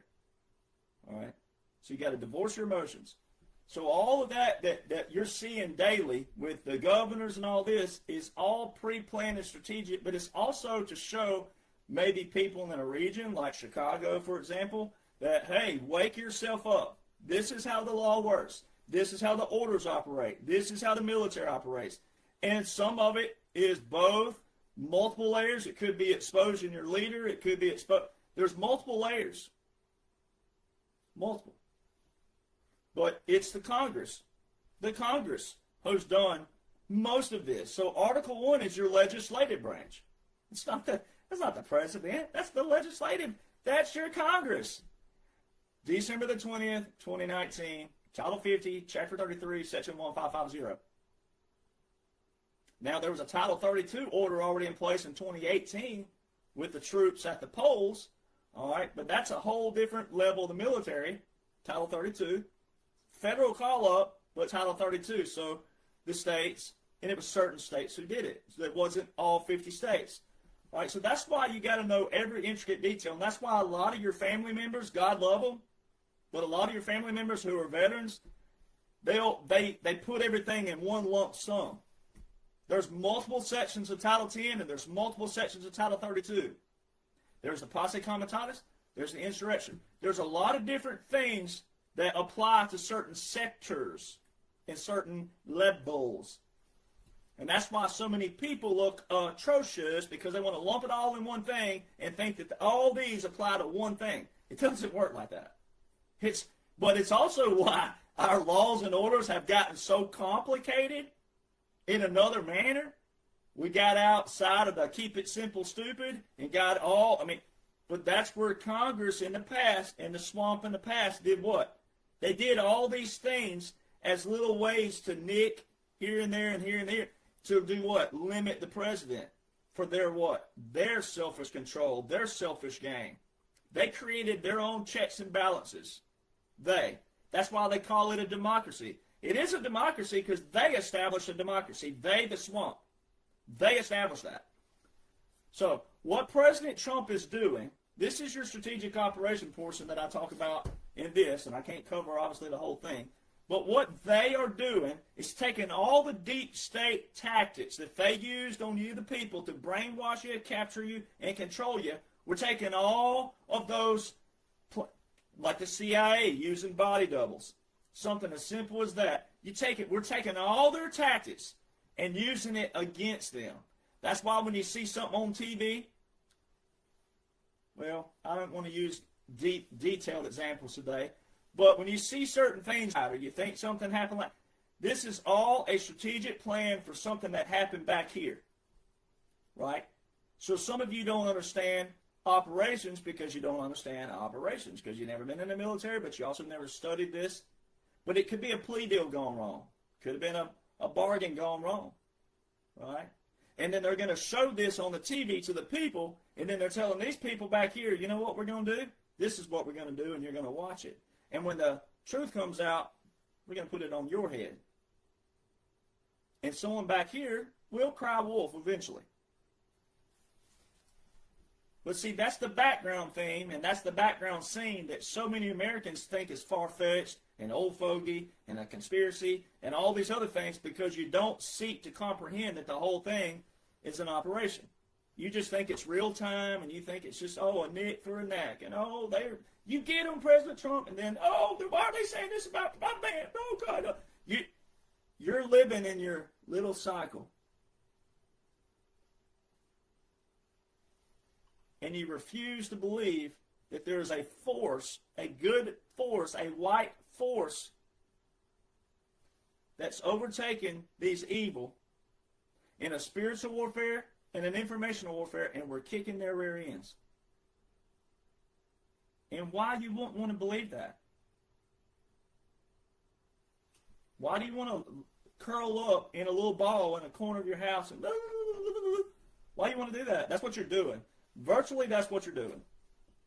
You're giving up.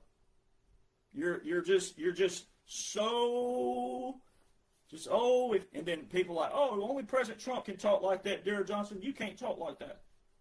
That's why you're captured and controlled. Now, President Donald John Trump is good, and he's a good guy, and this whole thing's an operation. But that very thought process, that you'll go listen to someone over here because they got a blue check and they've had it for 10 years, or they're bigger and they got more followers, that's why you're captured and controlled. Because most of these people don't have your heart and interest. They don't. They're all for fame, power, money, control, notoriety. That's it. All right. So if you said Trump was right about everything, if you're one of those people who walks around saying Trump was right about everything, if you post that, if you wear that, whatever it is, but you don't want to know what President Trump's working with, that's null and void. All you are is a poster. You're all poster, no brains. All right. So there's that. Now let's get with J6. I'm going to cover two more topics that I've been seeing in my inbox. J6. J6 is another thing. You see President Trump right now on Truth Social, which a lot of you are not a part of because you didn't even listen to the president when he established his own platform. You didn't even listen to him, and his numbers show that. His followers show that you didn't listen to him. He got way more followers still on X, old school Twitter, than he does on Truth Social. So again, you didn't even listen to your own commander and join Truth Social. So there's your first problem. He posts a lot more on there than anywhere. All right. But J6, President Trump right now has been posting a few things like, oh, if that's true about the 274 FBI agents, see, when you read that and you don't know the laws and the orders, it sounds like President Trump's just now being informed of this.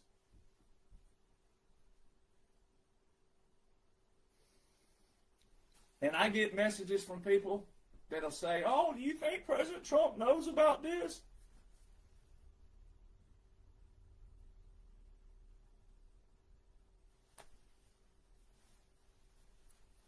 Whatever you Catholics do, all of it.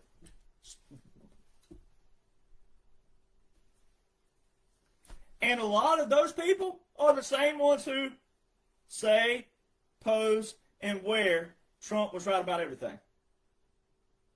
How can you say that, post that, if you don't believe that? If he's right about everything, then that means he's in charge of everything. He's in control of everything. He knows everything.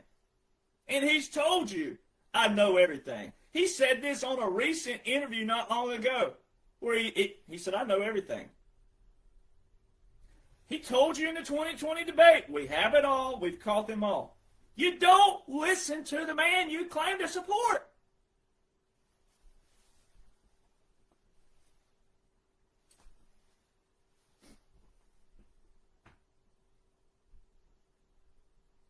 January the 6th was all part of capturing the deep state. It was also, there's multiple layers of this, but the deep state knew they were captured way back here. All right. When President Trump, when he was walking, when he rolled down that working escalator, and he announced his candidacy. They already knew it was over. You can also know it was over in 2015. You could know it was over in 2014 when President Trump posted the quote, "God, have mercy on my enemies because I won't." You could have already known. And you can still already know. You can still divorce your emotions and your feelings and come over to the good side, the foundation, the plan, the strategic plan, the special operation. Divorce your emotions and feelings and leave all these influencers behind who are nothing but swamp rats, replicate swamp rats, in it for themselves. They're not in it for the team. They're not in it for humanity. They're not in it for the community. They're not in it for that. Before they get exposed. They're going to get exposed. They're getting exposed daily. One got exposed today, and it's only going to lead to more. J6. President Trump signed Executive Order 13848 and declared a national emergency September the 12th, 2018. Inside that executive order, it specifically reads one little sentence in there that is very, very, very key. It says, although no foreign power has altered the outcome or vote tabulation in any United States election. It didn't say in one, it didn't say in two, it didn't say in three, it didn't say in a few, it didn't say in many, it said in any. A-N-Y. Although no foreign power has altered the outcome or vote tabulation. Well, this ties in two different things. This also ties in that we have been invaded from within. President Trump says we have been invaded from within. Our gravest threats are not abroad, they're within. So when you hear the old fat boy from Chicago talking about that President Trump can't invoke the Insurrection Act because there's not a rebellion going on, yes, there has been. It has been within the deep state, the swamp. Yes, it has. And the laws and orders way back here,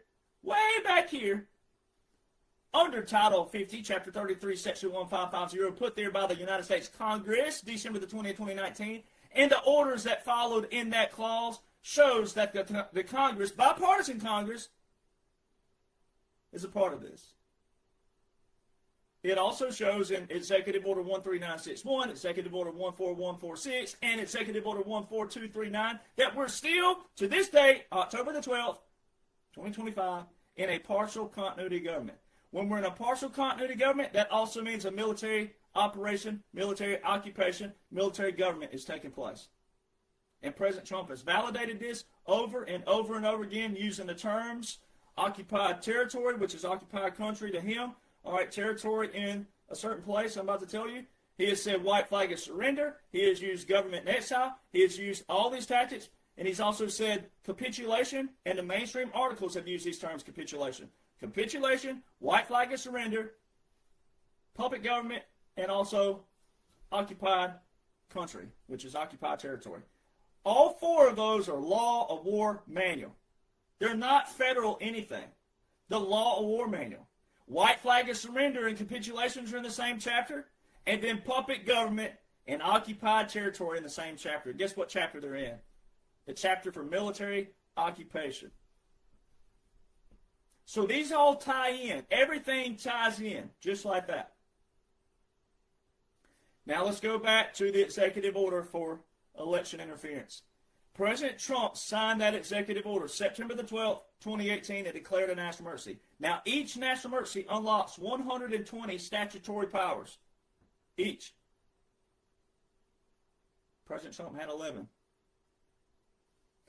In 2018, Title 32 was invoked. The National Guard were at elections 2018, elections 2020, elections 2022, and elections 2024. Did you just hear what I just said? The National Guard were at the election polls in 2018, 2020, 2022, and 2024 under the same Title 32 order from way back in 2018. One, Title 18 is federal crimes and criminal procedures, federal law. No soldier or troop can be at the polls unless they're on federal authority. You hear what I'm saying? Federal authority. President. Presidential. Call up. Title 18, Section 592 outlines this. That troops can be punished. If a soldier went down in uniform and tried to influence you to vote for someone, punishable. Violation of federal law. Troops at the polls must be there by presidential authority, presidential order. Now, if President Trump's a dictator and a threat and violating the Constitution, all these things, then why did, quote unquote, Joe Biden keep the National Guard at the election polls in 2022 and 2024? Did you hear what I just said? Woo! That's how fired up you should be. That's how passionate you should be. It's like when a preacher tells you what glory is going to look like. Woo! Did you hear what I said? Why would quote-unquote Joe lead the National Guard at the polls in 2022 and 2024 under the same Title 32 order from 2018? Woo! I feel like a Pentecostal preacher right now. And if I could run like the days before the army, I would get up and do me a dance right now.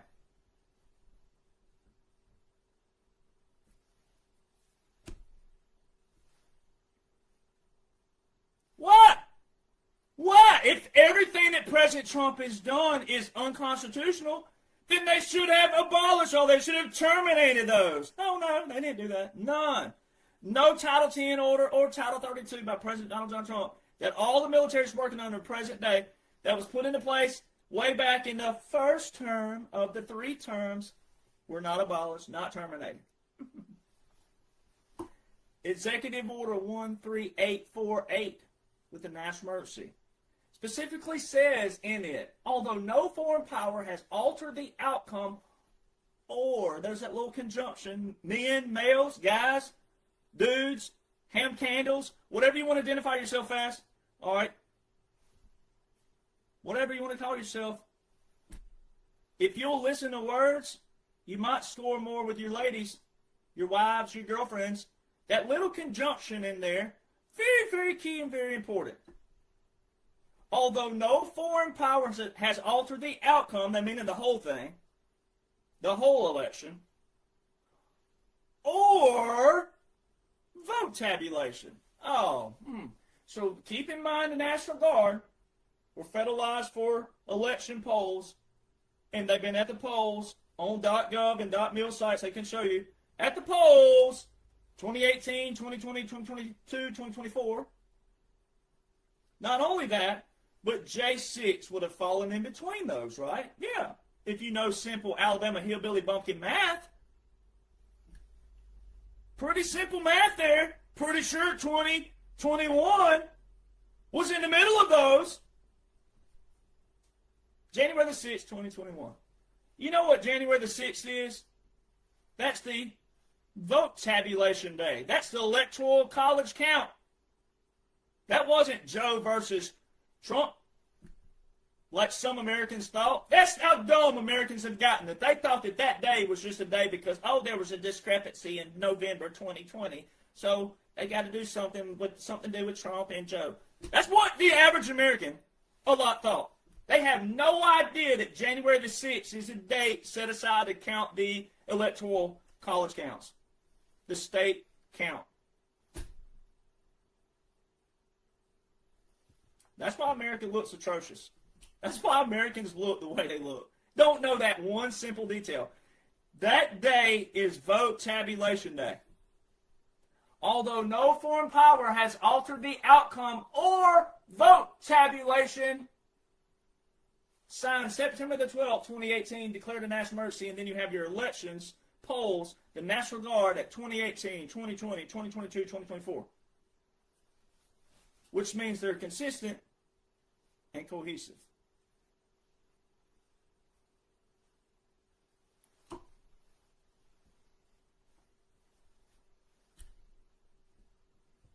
That's called the Trump Dougie. He ought to call it the Trump Dougie. He can teach you how to Dougie. Vote tabulation. Then what the whole world witnessed, the first time in United States history, you witnessed 2 objections take place in the state of Arizona count. 2 objections took place. Guess what's in Title 3, Section 15 of United States Code, which is under codification of our laws and orders? It says what to do when there's 2 objections that take place in the vote tabulation. And then it tells you that no vote is to be counted until the objections are disposed of. Well, guess what happened for the first time in United States history? Not only did you see 2 objections take place in the state of Arizona, which is the 3rd state out the gate, but you also didn't see Congress dispose of the votes. You saw them go from California to Wyoming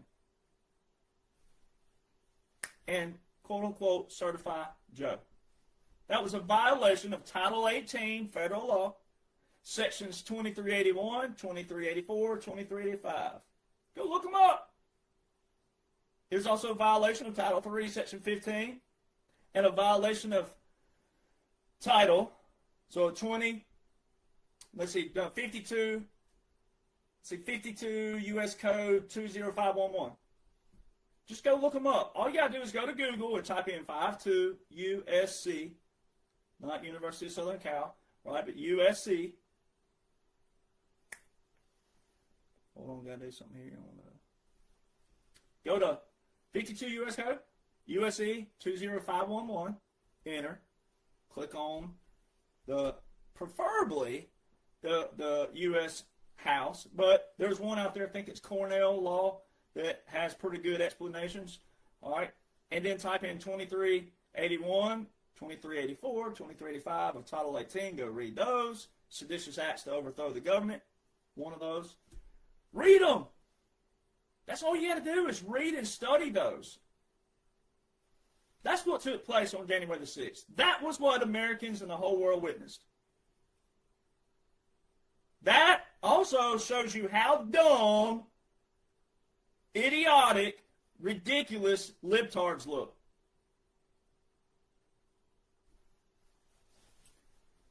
Epstein. Let's get on Epstein, and I'm going to close with this because I've got to roll here shortly. Epstein. I've been getting inboxes of Epstein and also comment boxes. Y'all have lost your everlasting minds about Epstein. One, it's because Americans, you love you some drama. Oh my God, have mercy. Do y'all love you some dang drama? Drama, drama, drama, drama. Y'all think a lot. Now, I don't know who you are, but you can apply it to yourself. Now look, this is how drama Americans have gotten. And brainwashed, controlled, out of reality, whatever you want to call it. Okay, if a man, a male, if a ham candle, all right, were to have 25 women in his household at one time, without a camera around the house, all right, camera crews, and a little logo that says ABC or CBS or NBC or whoever, TNT, USA, whatever you're watching out there, if it ain't got no logo with a camera and camera crews and some biography that says, oh, this guy here is a gentleman, he was raised this, and this, and da, da, da, da, da, and he is in the search for his wife, and blah, blah, blah, blah, blah. If a man had 25 women at his household without cameras, without a fancy bio and some logo on them cameras, guess what y'all females call him? A whore. Y'all call him a male hoe. That's what you call him. But, oh, get us some cameras around, lights on, put a little dab of little stuff on him to make him look a little dapper, fix him up just right, make sure his hat's on just right, and oh, there's that logo. Woo! There's that turkey, that beautiful turkey logo right there, the colored feathers. Official right there. Cameras on. Here's your 24 roses for 25 girls. You got to get rid of one girl weekly, but you get to make out with all of them, though, especially when the camera's not on, right? You get to go over there in the jacuzzi and stank up that jacuzzi a little bit, right? You know, don't worry, we'll clean the water out for the next girl. Don't worry. Oh, he's a gentleman! That is where Americans have gotten. That is bigotry and hypocrisy. That you make a dude a gentleman simply because there's cameras there an official logo, and it's on reality TV.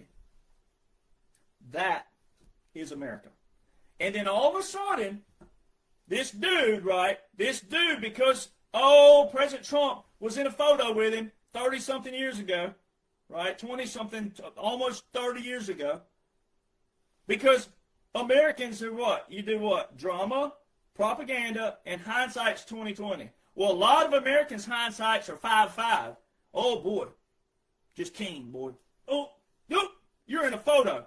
You cherry pick. You're a cherry picking.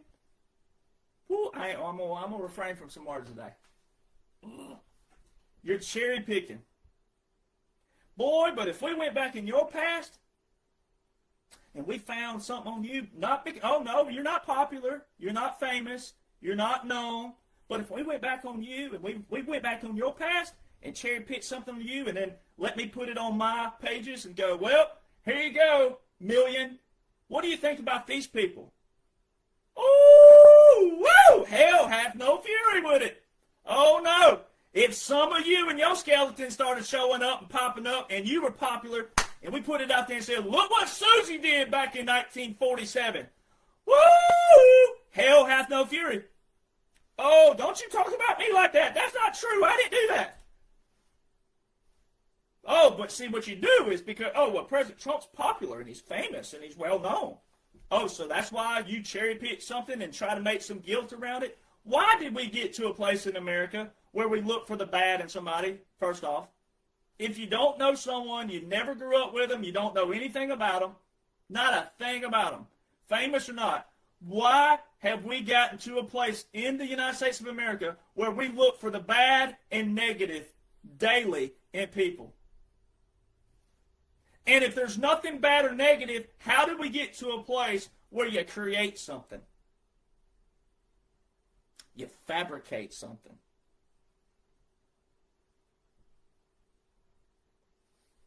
That's not the America I want to live in. Now, we have examples in history. Yep, we have examples where people absolutely did it.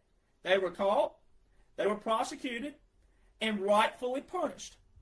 There are those incidences and cases, and we have to have that.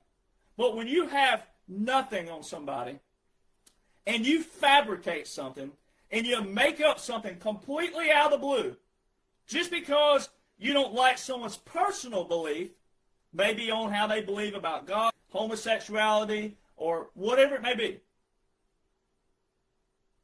and you have nothing on them whatsoever, didn't grow up with them, don't know anything, don't have any court cases, law, evidence, nothing, and you listen to people fabricate a bald-faced lie, frame up, which is a felony, when you seek to frame somebody on something that's not even there, false information, prefabricated false information. How did we get to America? How did we get to this place? How did we get there? I mean, I'm not even on President Trump's level. Nowhere remotely close. And here I am. I had to battle someone 2 years ago who was trying to steal my federal trademark. And called it a lawful action. There's nothing lawful about it. That's a Class C felony.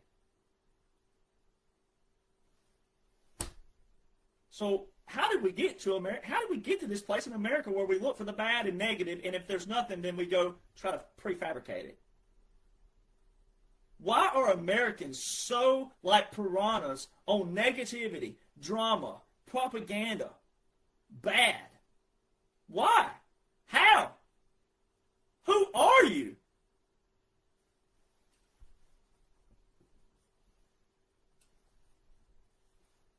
Now, there's 2 or 3 big things that can absolutely bust the whole Epstein thing. One, President Trump was a popular figure in the 1990s. Everybody wanted a photo with him, all right? But it's kind of like Instagram. Instagram is a perfect example. Instagram is nothing but photos of one little snapshot of your life. And if you only take good photos, smiling photos, someone goes to your Instagram and they see all these little boxes of smiles, what does it do? It gives a perception that their reality is always smiling happy, nothing wrong.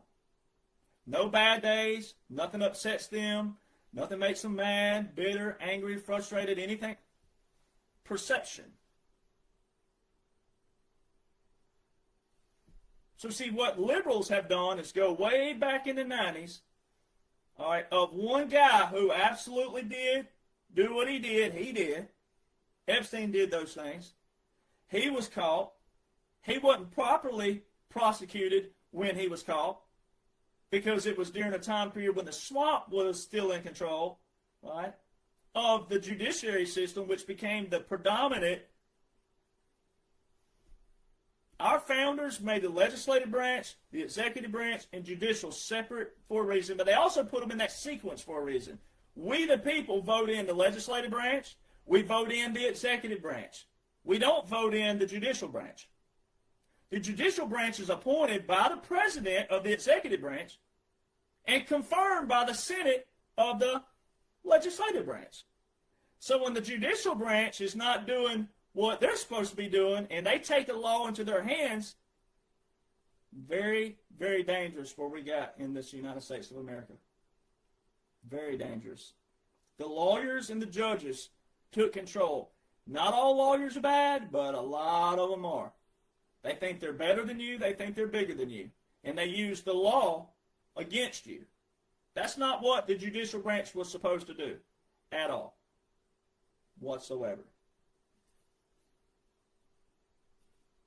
So when you look at that, you got to look at that sequence and this, the judicial branch didn't do what they were supposed to do with this person because they weren't going to do that in the first place because they were all in their own checks and balance system, the swamp that they established. That's why they call it a democracy, because it is a democracy, their democracy, not the republic, not what us veterans stand for, not what President Donald John Trump is the face of, not what this operation is about.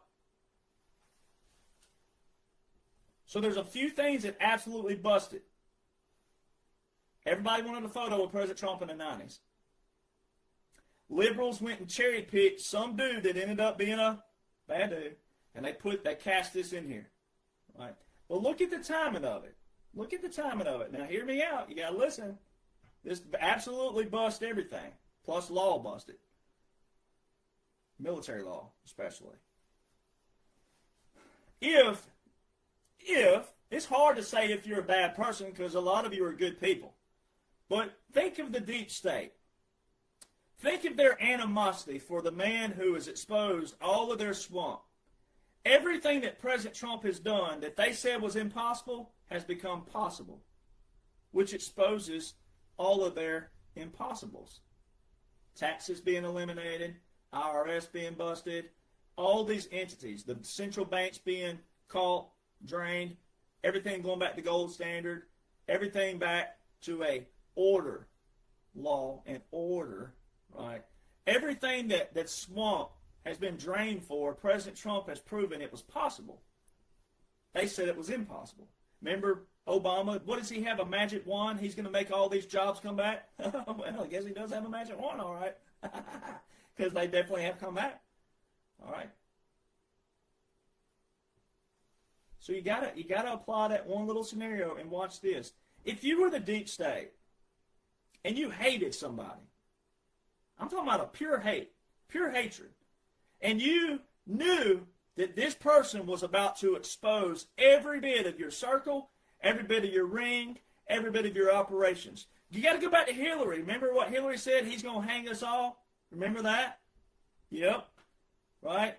So, someone like that and all of those people that knew that this one person with the military was going to catch them all, expose them all, punish them all. What would you do? I'm going to give you an option. You get two options.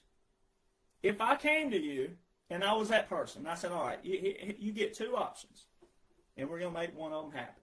All right. Your first option is this. You can go with Epstein, who was a real guy who committed all these crimes, trafficking, and all these orgies and parties and this and that. We're going to go with a real life situation that took place. All right, so here's what's going to happen. President Trump's going to win the election November the 8th, 2016, and immediately after, you get to choose one of these options. You get to say, hey, straight out the gate, in November and December, as he's president-elect, you start this rumor and you start all this turmoil within the Republican side and the Democrat side and all the independents and the world who follows.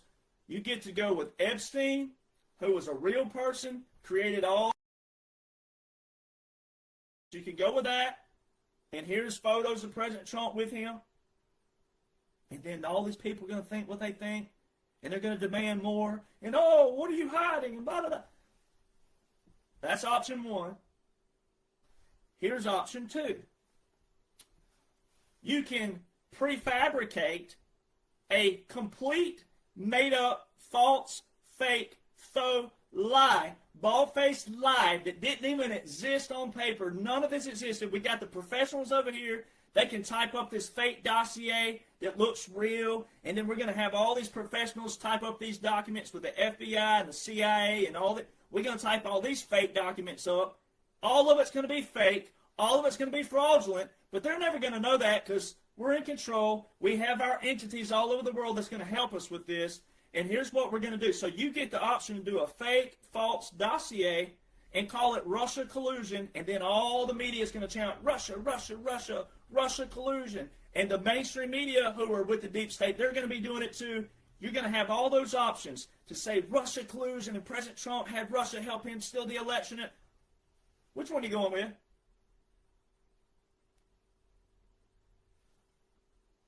If you, whoever you are out there on any of my platforms, if you utter the word Epstein again after this, and you can't apply that simple two-option scenario, that the deep state, the swamp that's being drained in a strategic special operation, if you can't apply that simple logic, this ain't for you, boo-boo. Quit. This ain't for you. We already have it under control, but the logic and the reason and the principles, it ain't for you, boo-boo. This ain't for you.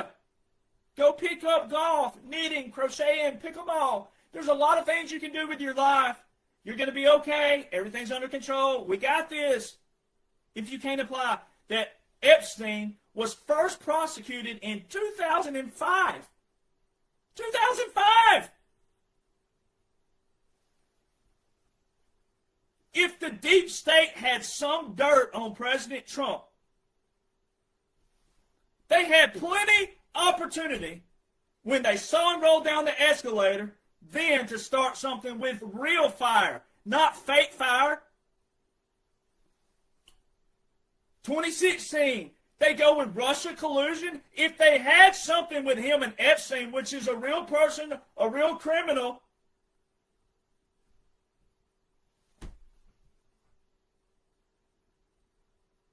July 2025, just not long ago, President Trump ordered that the grand jury investigation be unsealed for you to consume. Who blocked him?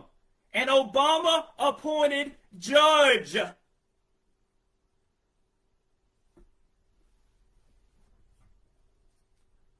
I love you, and I'm your friend, and I'm here to help you because I'm keeping my oath. I was put here. I accepted it. And I love it. And I love doing this daily, weekly, monthly, helping you. But if you can't apply that simple logic and reasoning, then you're still captured and controlled by drama and propaganda of the other side, actually, because that's all their crap. That's nothing to do with President Donald John Trump. It's nothing to do with the military, the generals, the admirals, the good guys, all of us good guys, and all the good gals in control. Nothing to do with that. So if you're a Republican, conservative, patriot, MAGA, all the above, and you're demanding and you're just like a little freaking goldfish waiting on a pebble for something with Epstein, no, you're not. You're not one of those. Sorry. You're just not. You can be. But you can't be saying Trump was right about everything and then turn around and say something like that. You can't say follow the money and then turn around and say something like that. You can't say we have it all, we caught them all, and turn around and say something like that. Those are oxymorons. That's bigotry and hypocrisy. And it also shows you don't even know the laws and orders invoked, which are military laws, mainly, military strategies, military tactics, with executive orders and national emergencies. They're all lawful, they're all constitutional. And if they weren't, then what were they doing in the law book still? But they are. And it's because the liberals, the libtards, all right, the libtards of the world, you're letting them have more of a voice than they actually have. There's not that many of them. But you let them have more of a foothold and a voice when you spew this bullcrap. Because if you truly hated your enemy, or what you call an enemy, which we're not enemies, President Trump is for the Republic, stands on the Republic, not controlled by anybody. The whole thing is a strategic operation that's taking down all the leaders in the world who are corrupt. But it's making them take themselves out. A lot of the strategic plan is making them expose themselves, trapping them to where they only have a few options left, and then they got to go with each option as it funnels down. If you know what a funnel looks like, that's what we've done. We've funneled these people. But sometimes it's better to let people take themselves out than it is for you to do it.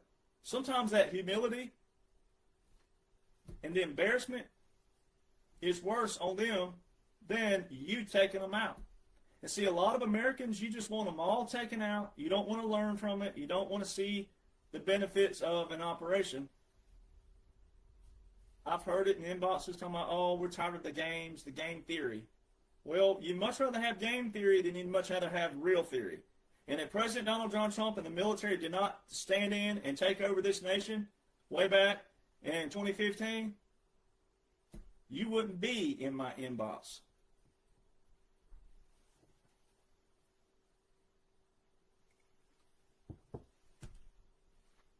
It's that simple. It really is that simple. If you hated someone so bad and you called them an enemy and you had real dirt on them, you go with the real dirt that you can prove, not something that was false, fake, fraudulent, that if it ever was exposed, which it already has been, that negates everything. And that's how principles work. And a lot of Americans, you don't live by principles. You don't live by standards. You don't live by ethics. You don't live by morals. You have fake morals. You have wishy-washy principles. You have everything is on a shaky foundation because it's not a foundation. This is a solid foundation because this is the Republic. This is the Declaration of Independence. This is the United States military. This is what we're headed to, July 4th, 2026, the 250. That's it. None of that would have been made possible without the laws and the orders that our founders established. The principles, the origin, the history of our founders. The Declaration of Independence says, but when a long train of abuses and usurpations. So many people just you don't even read the Declaration of Independence. But when a long train of abuses and usurpations, and it says becomes destructive of these ends, it is the right of the people to throw off such government. You know what throw off and throw means? It means to get rid of it. And establish what? New guards for our what? Safety, security, our future. That's why the Declaration of Independence is a prescription and a description. And it says in there multiple times. It says in there again, it is their right and it is their duty. You see how it put there, that terminology? It didn't say it is their right and duty. It said it is their right and it is their duty. It is our right, it is our duty to throw off such government that goes against the foundation. Therefore, you need to know what? The origin, the history, the foundation.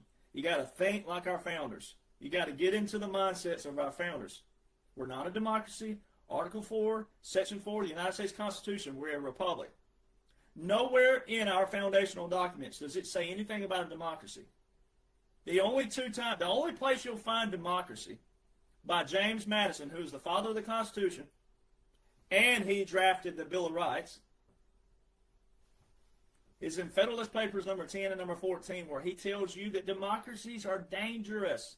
So when you hear a liberal, a libtard, a Democrat use the term democracy, that automatically shows you their allegiance is to the swamp and swamp-minded. Now, we're in a continuity of government, and we're in a military operation right now, so anything you see on TV right now is captured by that military. Everything. Mainstream media are under a wartime order, Title 47, Section 606, which is telecommunications. All right? You got to go read it. All right? You got to understand that and apply that to everything. A great example, appeals court upheld a ban on the Associated Press that they can't go to the White House or Mar-a-Lago. So anything you see on Associated Press right now means they're writing independently. They cannot go to the White House or Mar-a-Lago. The only way that is made possible is a wartime order. That is a validation of everything. There's multiple other examples to use, but there's one right there to show you that mainstream media and everything you're watching right now are under a wartime order, a wartime code.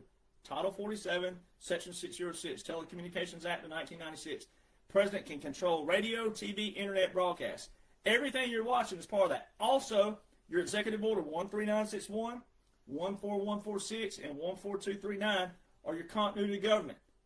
One of those was December the 7th, 2020. The other one was January the 19th, 2025.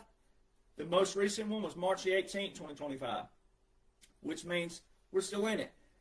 Why would quote-unquote Joe be partially revocating a continuity of government? On the very last 24-hour day of a presidency, quote-unquote Joe partially revocated? You can't revocate something unless it was invoked. Continuity of government. And then you apply your law war manual terms that President Trump uses. Puppet government in occupied territory. They're in the same chapter. Military occupation. President Eisenhower was also not only president, but he was also a 5-star general. He's the one who established the continuity government.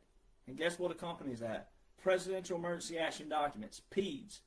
They're draft classified, which means you can't see them, you can't Google them, but they're with the Department of Justice and the President. What did Benny Johnson say at the quote-unquote funeral for Charlie Kirk, which was not real? No casket, no burial, no resting place, all part of the operation. What did he say? That a godly government took over this land?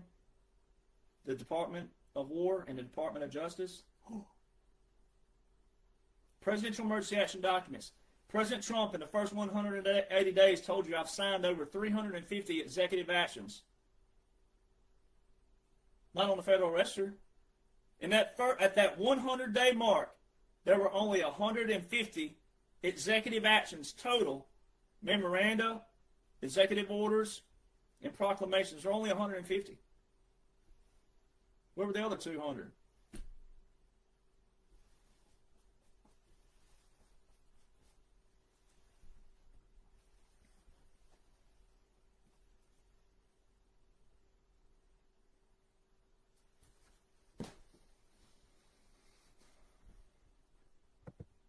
Make sure you're following me on the correct pages. Linktree, LINKTR period EE /1776 Nation. All right. These bad boys right here. This is part 1. This is part 2. You can get them on Amazon if you're international. If you want them quick for a birthday or something, I suggest Amazon. But if you want them signed by me, and you don't mind a little wait sometimes when we're getting inventory, but if you want to sign by me, you got to go to Rattletrap, RATTLETRAP 1776.com. All right, or just go to my link tree and you'll find it there. But Rattletrap1776.com. Make sure you don't type in more than one T. It's 2 T's. RATTLETRAP 1776.com, and then you can find those there. And I sign everything. Well, I sign my books. All right. Also, I have this #1 bestseller. Country music is just as linked in to the deep state. It was. All right. And they're also part of the clean out. All right. The major labels, they're all monopolies. They control everything. They control country music fans. They control everything. The Royal Flush of Country Music is a #1 bestseller. And I'm currently working on book number 4, simultaneously making notes to book 3, which will be the, well, it actually be book number 4 because it'll be part 3 of The Midnight Rider Rides Again. But I'm working on a current book right now that's going to be documentation for future generations of the hypocrisy of libtards. All right, and it's going to be humorous, but it's going to be factual and humorous at the same time. And but I'm on chapter 42 of it, and about to be done with it. So I'll have it up on Amazon soon, and also on my website. And I'll unveil the title of it whenever I'm ready to launch it. So it's technically book number 5, but book 3, the part 3 of the Midnight Rider, won't be until obviously we're done with number 47, which is the strategic and special operation. I hope this blesses everybody. I hope it helps everybody to start thinking with your brain, start thinking logically, remove and divorce your emotions and your feelings. All right, those get you in trouble with anything. Same thing like Instagram, I was saying. Everything, just because people are smiling, all that, don't mean anything. All right, now you should be smiling because of President Donald John Trump, the 45-47, and the military. And military laws, orders, regulations, customs, strategies, and tactics, my friends, are not conspiracy theories. So anybody who tries to attach this with that, all they're doing is promoting laziness, and they're also trying to depower you, not empower you. All I do is empower you with the tools that President Donald John Trump and the military are working with. They're working with laws and orders. It's that simple. But you got to know the right laws and orders. You got to have the key laws and orders. And I show you those exact laws and orders. All right, not all laws and orders apply. All right, so there's certain unique laws and orders that outline the 45-47 that can help you divorce your feelings and your emotions and escape the drama, the propaganda, and all this other stuff over here to where you can actually free your life up, go fishing more, go hiking more, go hunting more, whatever you do. You can go do that more because you'll have the peace and the comfort to know what is taking place. And even if you can't contribute somehow, we got it taken care of, baby. You're going to benefit from it. And there's a way that everybody can benefit from it. There's also a way everybody can contribute. But you can't contribute when you don't have a clue of what's going on and you're selling and spewing off all this stuff that is false, fake, not real. And it's unnecessary. So I'll have this up on Rumble here shortly. Make sure, again, you're following all the correct pages and also the correct Rumble. And I also have started posting to YouTube. My YouTube is the whatever it is, youtube.com, whatever it's, but it's Derek Johnson Country. All right, that's where you'll be able to find it. If you like YouTube, I know everybody has app preferences, so I have started posting to YouTube to clarify that. So, yes, but you'll find everything on Linktree, LINKTR period, EE / 1776 Nation.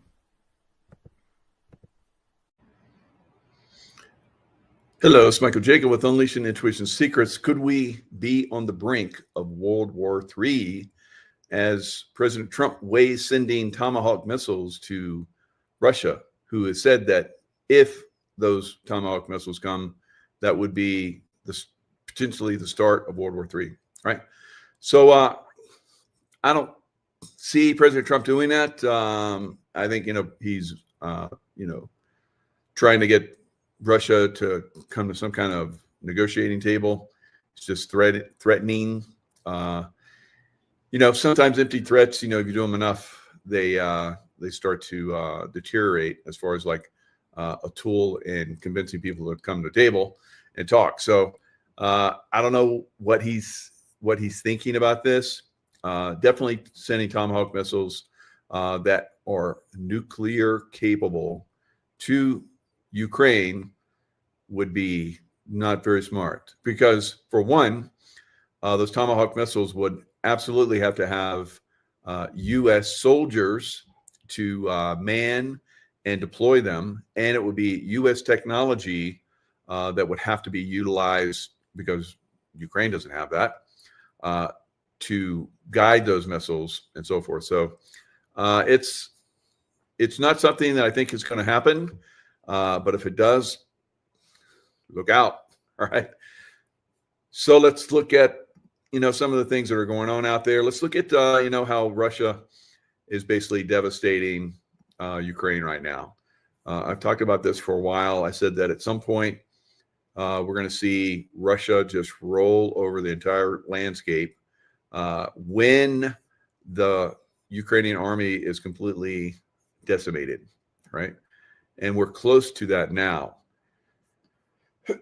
So you look at several different people that cover this. The military summary is an excellent one. Just look at the headlines. I watch all of these every day. Not all of them, but as you can see, I've watched these videos. All right. They got the little red line. That means I've watched them. All right. Kazatsky has fallen. It looks like they made a deal. Probably surrendering, going all in, tomahawks in exchange for. So Zelensky wants tomahawks because he thinks if he gets tomahawks, he can stay in power, because there's supposed to be, another. They're not going to do it because they haven't done it in years. Another election, I think, in November, but they're under military, martial law. So they can't do an election under martial law, or at least that's what Zelensky had them, or their politicians made it so that was the case. Of course, we can always vote here, and we always have during war, even during the Civil War, we voted. So Zelensky's true plan revealed: the defense has collapsed in Pokrovsk. It's encircled.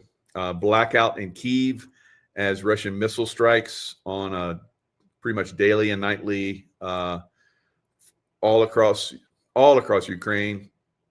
They're blowing up all the power plants, all the oil factories, all the train stations. It's going to be a very cold winter in Ukraine, and they're telling people to get out of the big cities, like I've been saying here in America. But they're the reason why is because they're going to be blacked out. So it'd be more survivable, I guess, if they go to the countryside. So a new strike is being prepared. The next strike could be the last. Winter will be tough, like I said. And then they talk about all these different towns. Novokorivka has fallen. Operation Donbass Arc. Novosibirsk has fallen. Collapse of the defense. Western Ukraine under attack. So all of these, it's basically Ukraine's failing everywhere, everything, all across the entire front, and it's a massive front. It's a massive front that the Russians are forcing the Ukrainians to fill all across the front for 1,000+ kilometers, and that's basically making the lines thin. Their defenses can't be manned well, and so the Russians are just coming in and taking them down left and right. They're encircling a lot of the cities, cutting off the supply lines, and then slowly squeezing them. So here, like right here, 2 kilometers from operational encirclement. So they keep doing these pincer operations. They completely encircle a town instead of just like duking it out, straight into the town. They encircle the town, cut off all the supply lines, and then starve out the defenders. And then they make it so that there's hardly any way they can escape. And if they do try to escape, as they're escaping, they drone strike them, they artillery strike them, all kinds of. They're just devastating the Ukrainian army. Highway of death. Pokrovsk disaster. Armed forces of Ukraine lost 20 vehicles near Rodinsk. So there's a lot of vehicles that are being lost. The Ukraine hardly has any vehicles left. They have no air superiority whatsoever. All they have is drones. They're getting less and less drones. They can't stop the constant bombardment of missile and drone strikes that are hitting their major cities. they're losing everywhere. And so for some reason, they think that if they get some Tomahawk missiles, now when they had the Patriot missile batteries to protect Kyiv and some other places, the Russians found them and destroyed them, destroyed all of them. And they were supposedly America's like indestructible battery, right? They couldn't get at it because but we saw that the Russians have missile systems that are way beyond speed of sound, and they can come in, and the Patriot missile batteries can track them. And they'll fire 3 or 4 at one missile, and take up that one missile, but there's like 3 behind it, and bam, just takes out everything. So I don't know that the Tomahawk will be any more effective. It could be, because we'll see. I don't know. Maybe they're more. They're faster. I don't know. I know they're shot from ships, oftentimes dropped from aircraft, bombers, and so forth. They're very effective missile system. So that the fact that Ukraine may get them, there's a lot of talk about it, may get Ukraine or Russia to the bargaining table. That's the intention of it, obviously, and I don't think Russia's flinching. And why would they? But they're telling America, they're pretty much coming straight out and saying that if you send those, it's pretty much an act of possible nuclear aggression, and we will meet that, right? So we saw that with the Biden administration. So we don't want to see that anymore, right? So I don't know what kind of little game Trump administration's playing here, but maybe it's just like, we're going to say this and you do that and continue to take down the Nazis and the NATO. I don't know. But it is, we have to be aware that this is pushing in a direction that's very concerning, right? So let's look at other defeats of Ukraine. It's a disaster in Ukraine. You think some Tomahawk missiles coming in is going to save this army? 5 elite Ukrainian groups raised the white flag and surrendered. Pokrovsk lost pretty much. Let's get to the videos. Disaster in Kupiansk, Ukrainian troops trapped. 5 elite Ukrainian groups raised white flag. Pokrovsk lost for Ukraine. 160,000 soldiers flee the front, raising a white flag. Pokrovsk disaster, Ukraine fell into 3 cauldrons. A cauldron basically is where they pretty much encircle the city, and anyone that tries to escape, they basically, like I was talking about, they get droned, and they basically get blown up, right? If they wait too long. So total collapse, Pokrovsk falls, total blackout in Ukraine, 10,000 elite soldiers raise a white flag. So every day in Ukraine, it's a disaster. Russia is annihilating the Ukrainian army.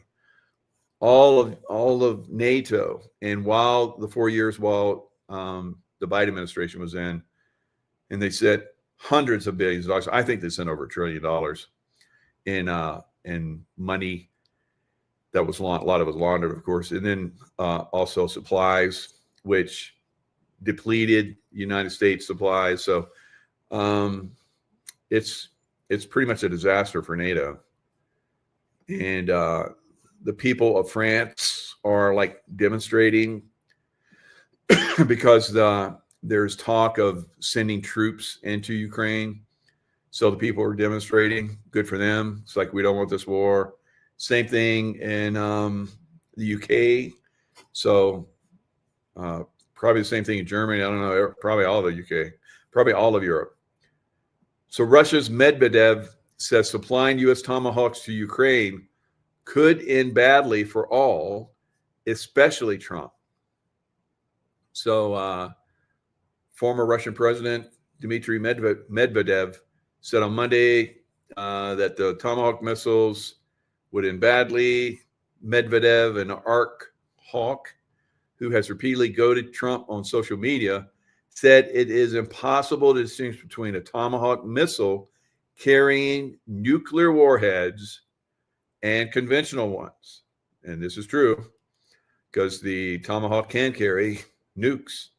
So imagine, I don't know, Canada, they don't want to give up their provinces to become states.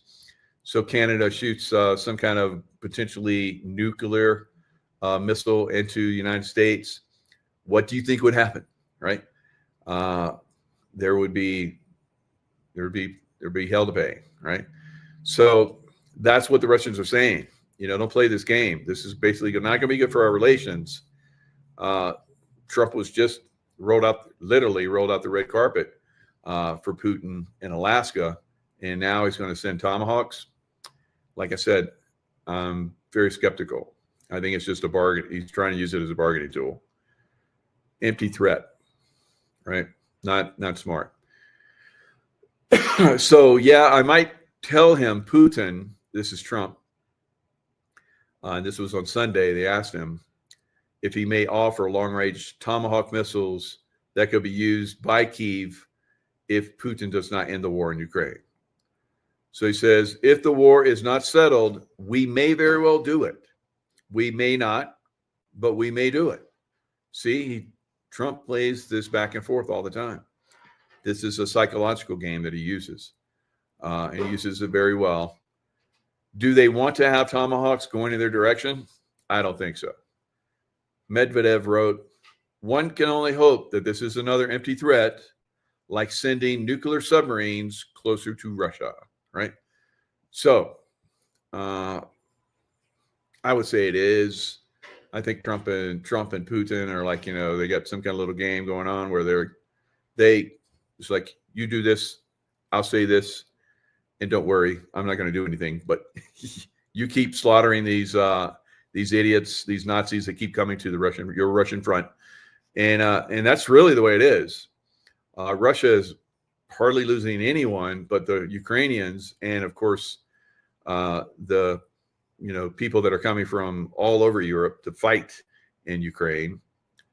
They're being annihilated by Russia, absolutely annihilated. So it is. I know Trump wants to end. He's like the peace guy, but this is something that needs to happen, right? It's like all of the crazies that are here in our states, in these big cities.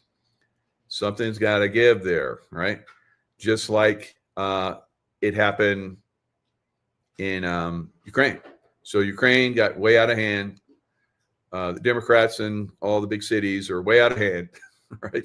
I don't see us shooting Tomahawks into these cities, but maybe, guys. I don't know.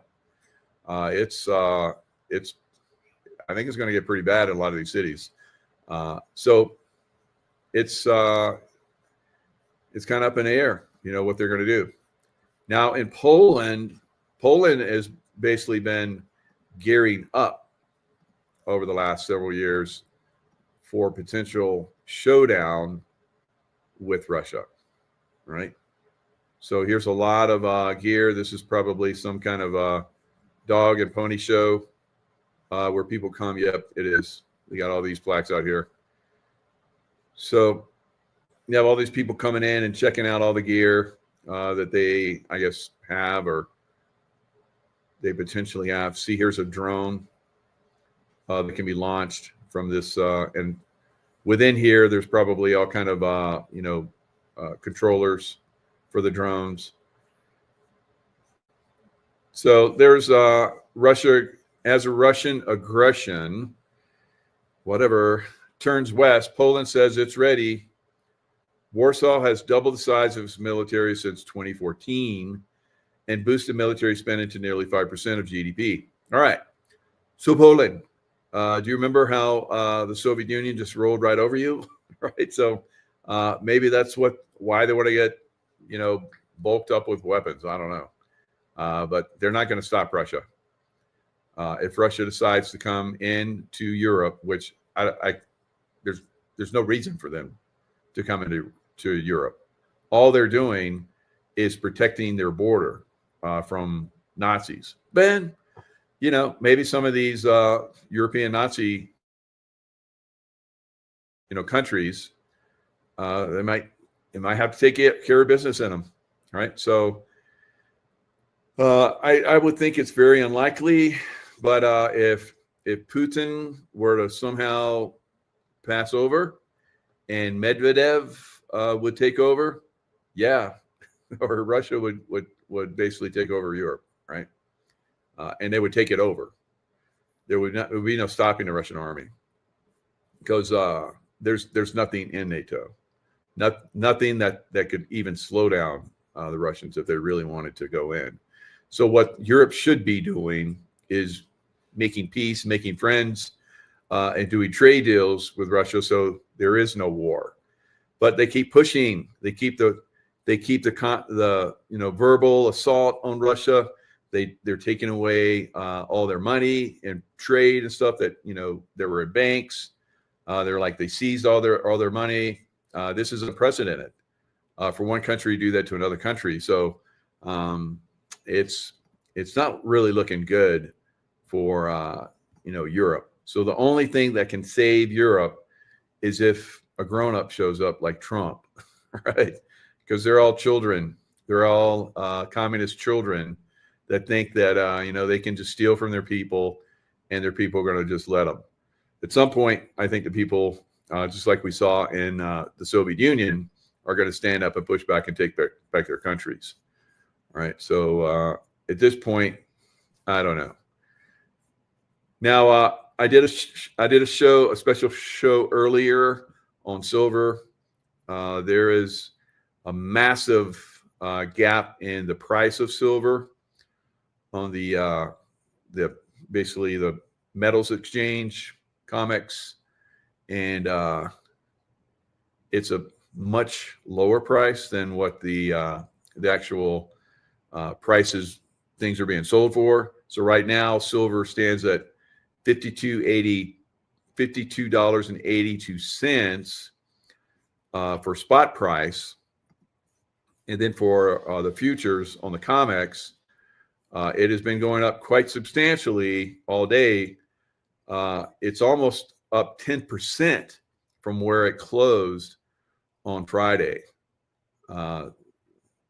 since trading opened last night and into right now. So right now it's up another almost 2%. It was up over 7%. So we're almost at a 10% rise in silver, but still silver is over $1 less than spot price on the COMEX. So the spot price keeps going up, and the COMEX price is, although it's going up very rapidly, it's not catching up. So it's still going up. And I explain why this is happening on my special report on silver. So the economy there's lots of cracks in the economy, and it's not going to last much longer before it completely collapses, right? Worldwide. All right, breaking. North Carolina to redraw congressional maps to stop California. So California, everyone's leaving it. Lots of people hate the government, the vampire who is the governor. And President Trump delivered countless victories during his first term in office. And 9 months into his second term, he continues to achieve unprecedented wins. However, now Texas just redrew some of their redistricting. And so there's going to be more Republican congressmen. And now North Carolina is going to do that too. Will it be enough? Right? Now there's other redistricting that could happen if the Supreme Court passes a law, which basically says that you can't use, like, for instance, minorities. Like if you have a lot of blacks in a certain area, or Hispanics in a certain area, are Africans in a certain area, so Somalis, whatever.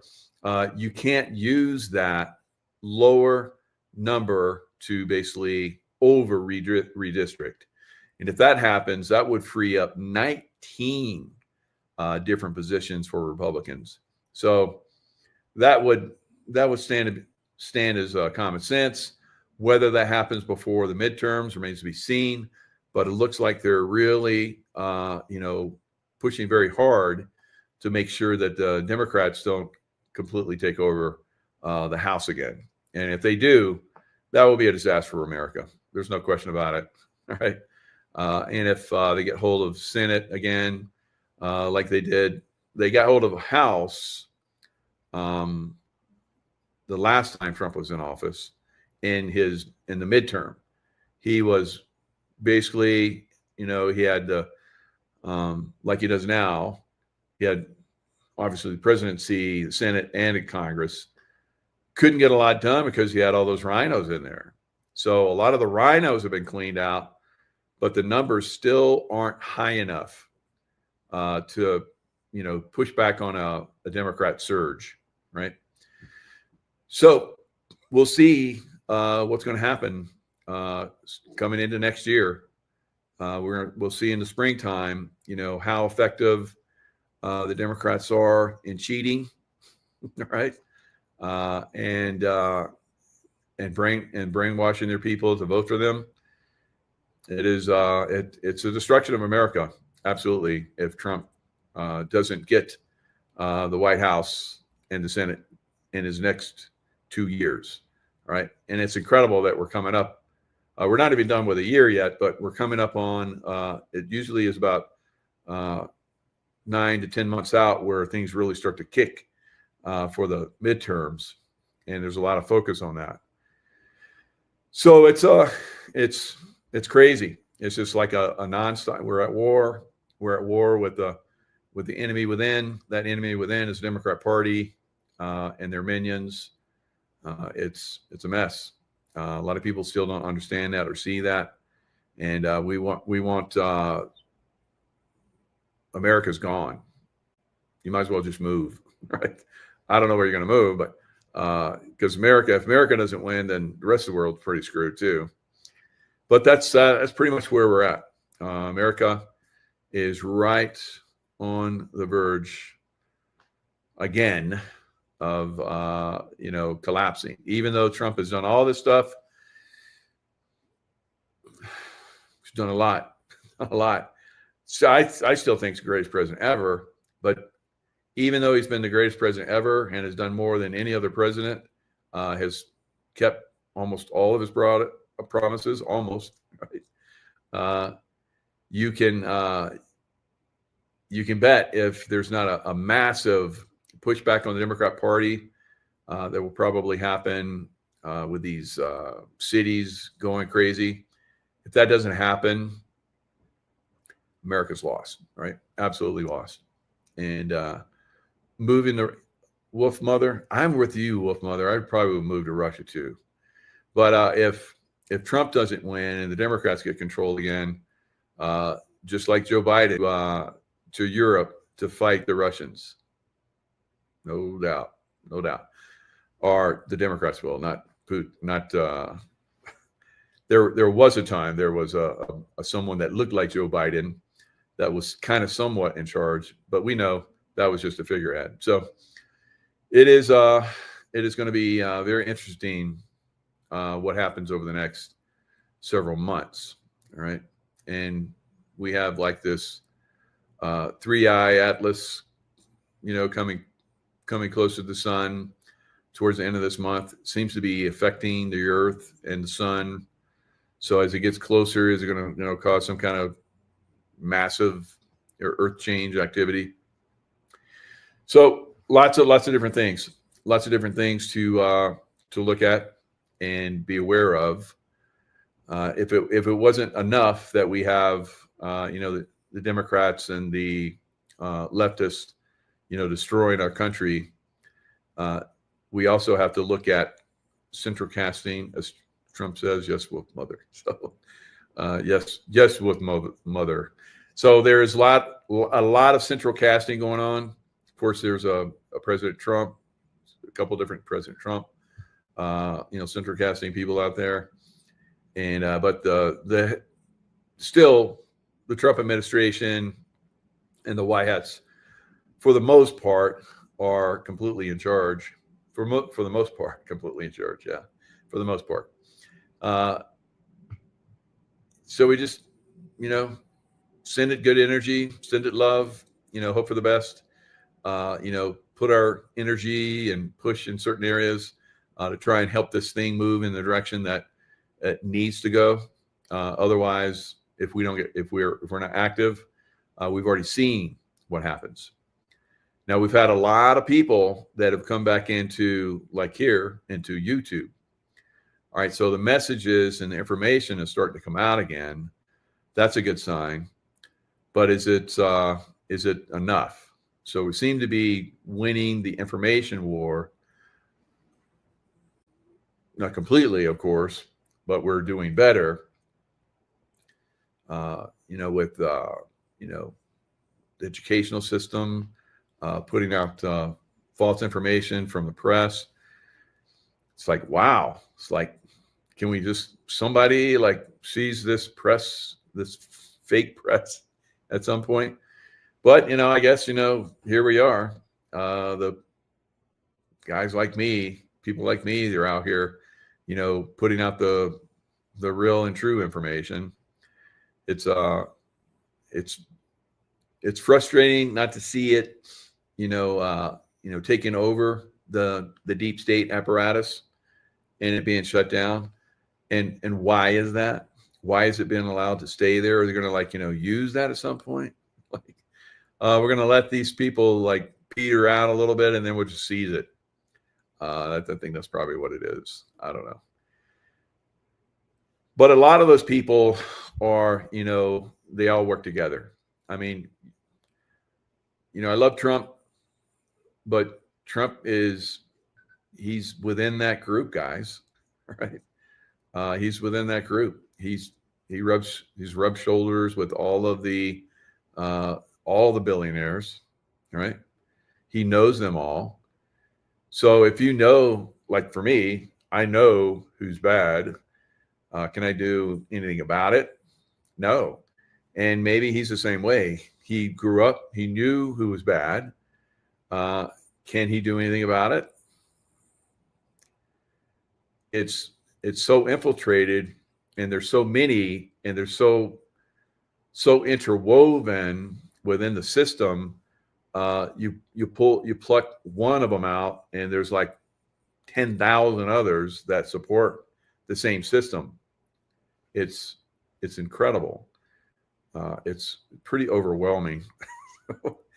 I've seen this system from just my perspective, but I'm not in it.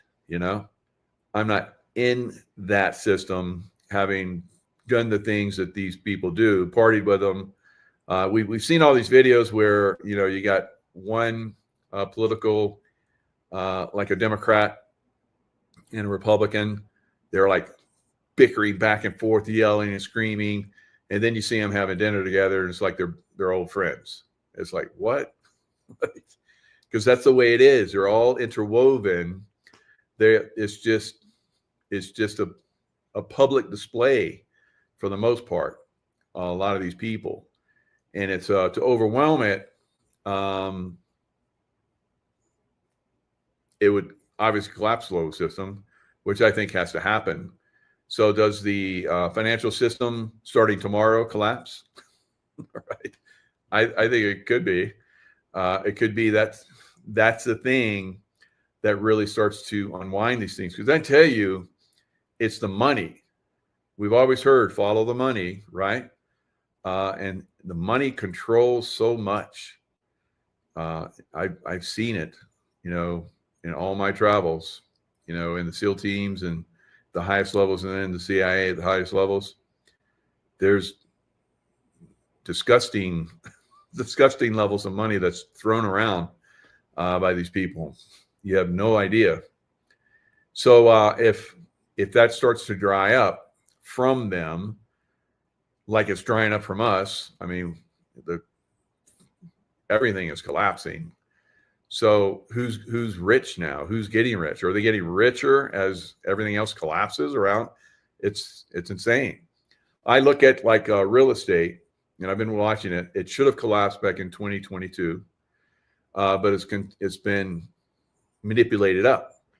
So I look at, all the way back into like it started to recover from 2008 when it collapsed fairly well, right? And it's slowly. So I'm like, well, what was it before COVID? It was like 2 friggin' million. I'm like, you got to be kidding me. So that's where a lot of this real estate is just like, now normally real estate, if it goes up 5-8% a year, that's mag. That's a great, you got a great location. But for it to go up like, 100% year, 200% year after year after year, that ain't right. All right. And so that has to correct. So we're going to see prices collapse again in residential real estate. It's already been collapsing for the last couple of years. So 2022, when I said it's done, stock market's crashing, real estate's crashing, and it all started to crash in 2022. And then it completely turned around and went up. It's like crazy highs again.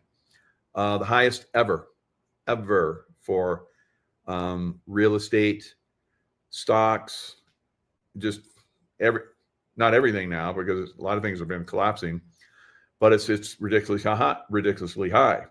So it has to correct. And so I'm looking at those numbers all the way back there, and I'm like, it's going back there at some point. It may take a year, it may take 2 years, like it took 3-4 years to get to the high it's at right now, but it's going to go there. It's going back there, and maybe and probably lower, right? So where are you? Will you survive all of the crazy unwinding and wars and rumors of wars and earthquakes and all that stuff we hear in the Bible, prophecy? Where will you be? Because you're like, well, if there was a house that was going for $150,000 and now it's like $1 million, will they go back to $150,000? Probably. All right, unless they dumped a lot of money into it and upgraded it and stuff like that, it might not go quite that low, but it could probably go that low, back to there and then below. All right, below that. But do you have the wherewithal to last that long? Will you be in? If you're working for someone right now,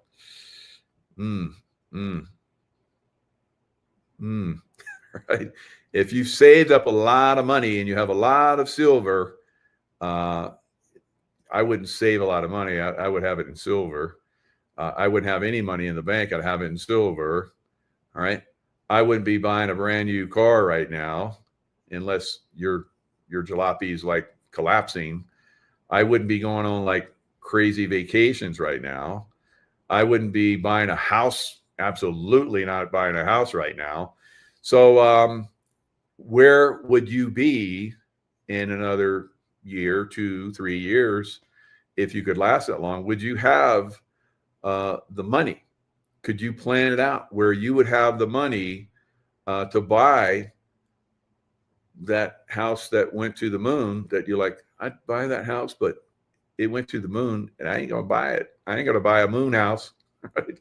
When it comes back to earth, I would buy it. You would buy it now, but where will you be in a year or 2 or 3, right? So, what line of work are you in? How much money have you saved? Or silver, again, how much silver have you saved? And if you're still sitting on money, what in the hell is wrong with you? I just want to reach through and slap a knot on your head. It's like, Wake the F up.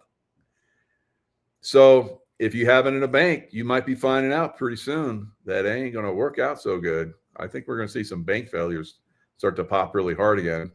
So think about it. Think about where you would be, what you would do in the next year and a half. If you're struggling at a job where you're barely hanging on in this job and you're seeing everything collapse in your industry, so and you're thinking, well, I got a bunch of silver. I would like use it to survive. That would be good.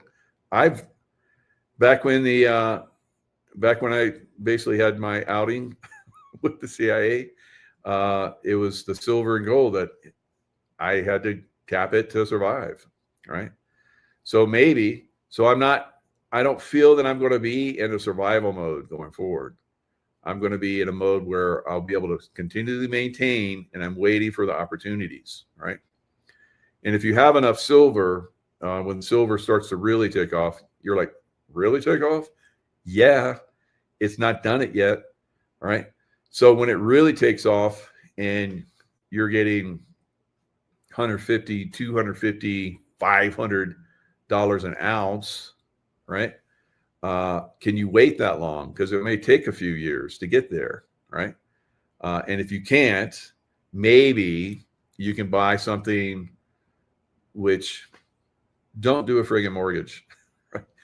So I also looked at that house and I'm like, if I took out a 30-year mortgage, which would be stupid for me, I'm like 65. Why would I take out a 30-year mortgage? So I'm looking at that house and I'm like, let's say that I did, 15% down or 20% down or whatever. And I did the mortgage payments on this house. It's friggin' stupid. It's so stupid. I remember when I had condos, I was like, what? I paid on this condo for like 12 years. And it's like, it hasn't moved what I owe on the friggin' on the thing. It's such a scam. So for 30 years of payments, you're going to end up paying I would have ended up if I took that house for whatever payments, there would be like 3 times the price of the friggin' house. So if I took an $8 million house, it'd be like worth, 3, 8, 6, 8, 16, 24, I think. I think it was like 24 million was the total price that I would pay if I took that house, which I don't have that kind of money, but I dream big, and when I dream big, usually I do well. So I'm dreaming big. We'll see what happens. So a $2 million house, maybe, my silver, if it really takes off, I could buy that in cash, right? At some point, if it goes to 500, if it goes to, $250 an ounce, if I take that money and I put it in something else, they talk about all of this rare earth. Rare earth is bullshit. There's plenty of it. But here in the United States, we don't process it. So what if Mike and a bunch of other smart men and women decided they were going to build a rare earth plant to refine it? Because there's plenty of rare earth in the United States. It just has to be shipped somewhere else to be refined. It's like ridiculous. To China. China's got a lot of it, and I think there's some other places to do. I think Venezuela's got a lot of rare earth too. So let's say me and a bunch of other people got together. We're like, I'll put this money down. You put that money down. We'll work our asses off. We'll make this in a few years. We'll be like rare earth or less a year, 9 months. We'll have a rare earth factory. And then we're like pumping it out. And we're all like, got tons of money because, everybody's coming to us. So there'll be opportunities like that for you and for your peeps that you will probably be able to take advantage of. Because when you look back in 1929, 2008, all 2000, all these different crashes, they were opportunities for those people that had the vision, right? And the people that moved in and took advantage of, the everything collapsing. World War II was like that. World War I was like that. All these different, places. I remember I was listening to this one guy. I was at a place where a lot of rich people were. I wasn't one of them, but there's all these rich people talking, and one of them, their grandfather had bought in Italy, had gone in where everything was bombed and blown up, had gone in and bought real estate in areas that were all like destroyed. Nobody wanted it. No one had money. He had money. He went in and bought all this real estate, and their family, if I told you the family, you'd be like, gee, of course, but their family became ultra wealthy from that, so from the coming destruction that's going to be happening, that's already happening in our economy and the world, will be opportunities of a lifetime. And if you're positioned with silver, that's going to go up to an incredible level. And some of you already have businesses that are going to do well. You position yourself, like I have positioned myself well with LifeWave. So that will be something that will be very successful in the future. So already successful, but be even more successful in the future. So if you position yourself in certain businesses, you can benefit from the coming turmoil. If you have that vision to see that this area will be successful, that area is going to be going away, because it's already effed up. So it'll be good when everything collapses, because that bullshit goes away. So and that's part of the cleansing process that happens, not only with people that are kind of like, you look at all those people that didn't make it on the other side of World War II, at least in a Hitler, we could say, well, Hitler was one. No, I think Hitler survived. So, but Mussolini, we know Mussolini was basically hung by piano wire, right? So all of those people that were not so good to have around and were making everything a mess, they're gone now. Would Gavin Newsom be gone in the future? I think probably.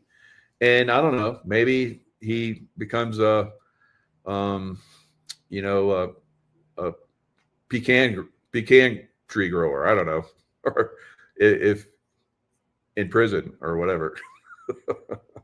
So I don't know. So there's going to be, like I said, many opportunities, but you have to really start to think about that. Don't be reactive. Don't be reactive. This now is a time to really start to consider what are going to be the successful industries of the future, and how you can position yourself in them, and how you could grow your wealth over the next several years if you're positioned correctly, and you're out of things that are not, like the person that bought that multi-million-dollar house that I looked at that is now worth $8 million. If they were smart, they'd sell it at a fire sale and get out of it, right? And maybe they get a sucker. So that's another thing. So there's a lot of people out there that are like me, baby boomers, that have some real estate, and they think it's going to continue to go up. You're not going to be that kind of stupid. Doesn't survive, right? You might be at a millionaire home right now, but you'll be in a shack going forward, right? So you need to start thinking about that kind of stuff too. If you're in a position where you can benefit from the sale of certain things, like real estate, you better get out of it. Better get out of that real estate. I've been saying it for years now. And if we get down to the wire, things are going to start to collapse very quickly. You saw on Friday how quickly things can collapse. That was not even a taste of what's coming, guys. Not even close. So, all right. You paint beautiful artwork. That's always, Mitch, that's always, that will always go forward. There could be a time where people can't afford that. But if you were to paint things that people could afford, even though right now maybe you get $1 million for a piece of art, in the future you might get 1,000, and that might be a lot of money in the future. So you just have to be more flexible, right, with your stuff. What you're getting for things right now might not be what you're going to get in the future. Now, there is still inflation going on, but that's part of the destructive factor that's going on in destroying this economy forever and it going to something else, right? So that's all. That's enough rambling. Hopefully you guys got something out of it. And in the future, again, there's opportunity, but only for those that are thinking ahead and seeing the patterns of things, right? Those people that were in the .com businesses that were billionaires and then pretty much lost everything overnight. They were getting, the amazing, Elton John concerts and all kind of crazy stuff, and then it just collapsed. So they didn't see, where things were going, and they got caught in a maelstrom that basically destroyed everything they had. There were so many people like that, right? So you don't want to be that. You don't want to be in that position. There's a lot of you out there that are. There's a lot of billionaires out there that will not have those billions going forward at all, right? They'll go from billionaires to thousandaires, right? So, and that's what happens in every crash. And we're going to go through that cycle. So again, you can't position yourself to benefit and not take advantage, but to benefit and, be in a position where it's going to be very successful going forward. All right. All right, guys, lots of love. Stay in the love vibration, and we'll see you guys next time.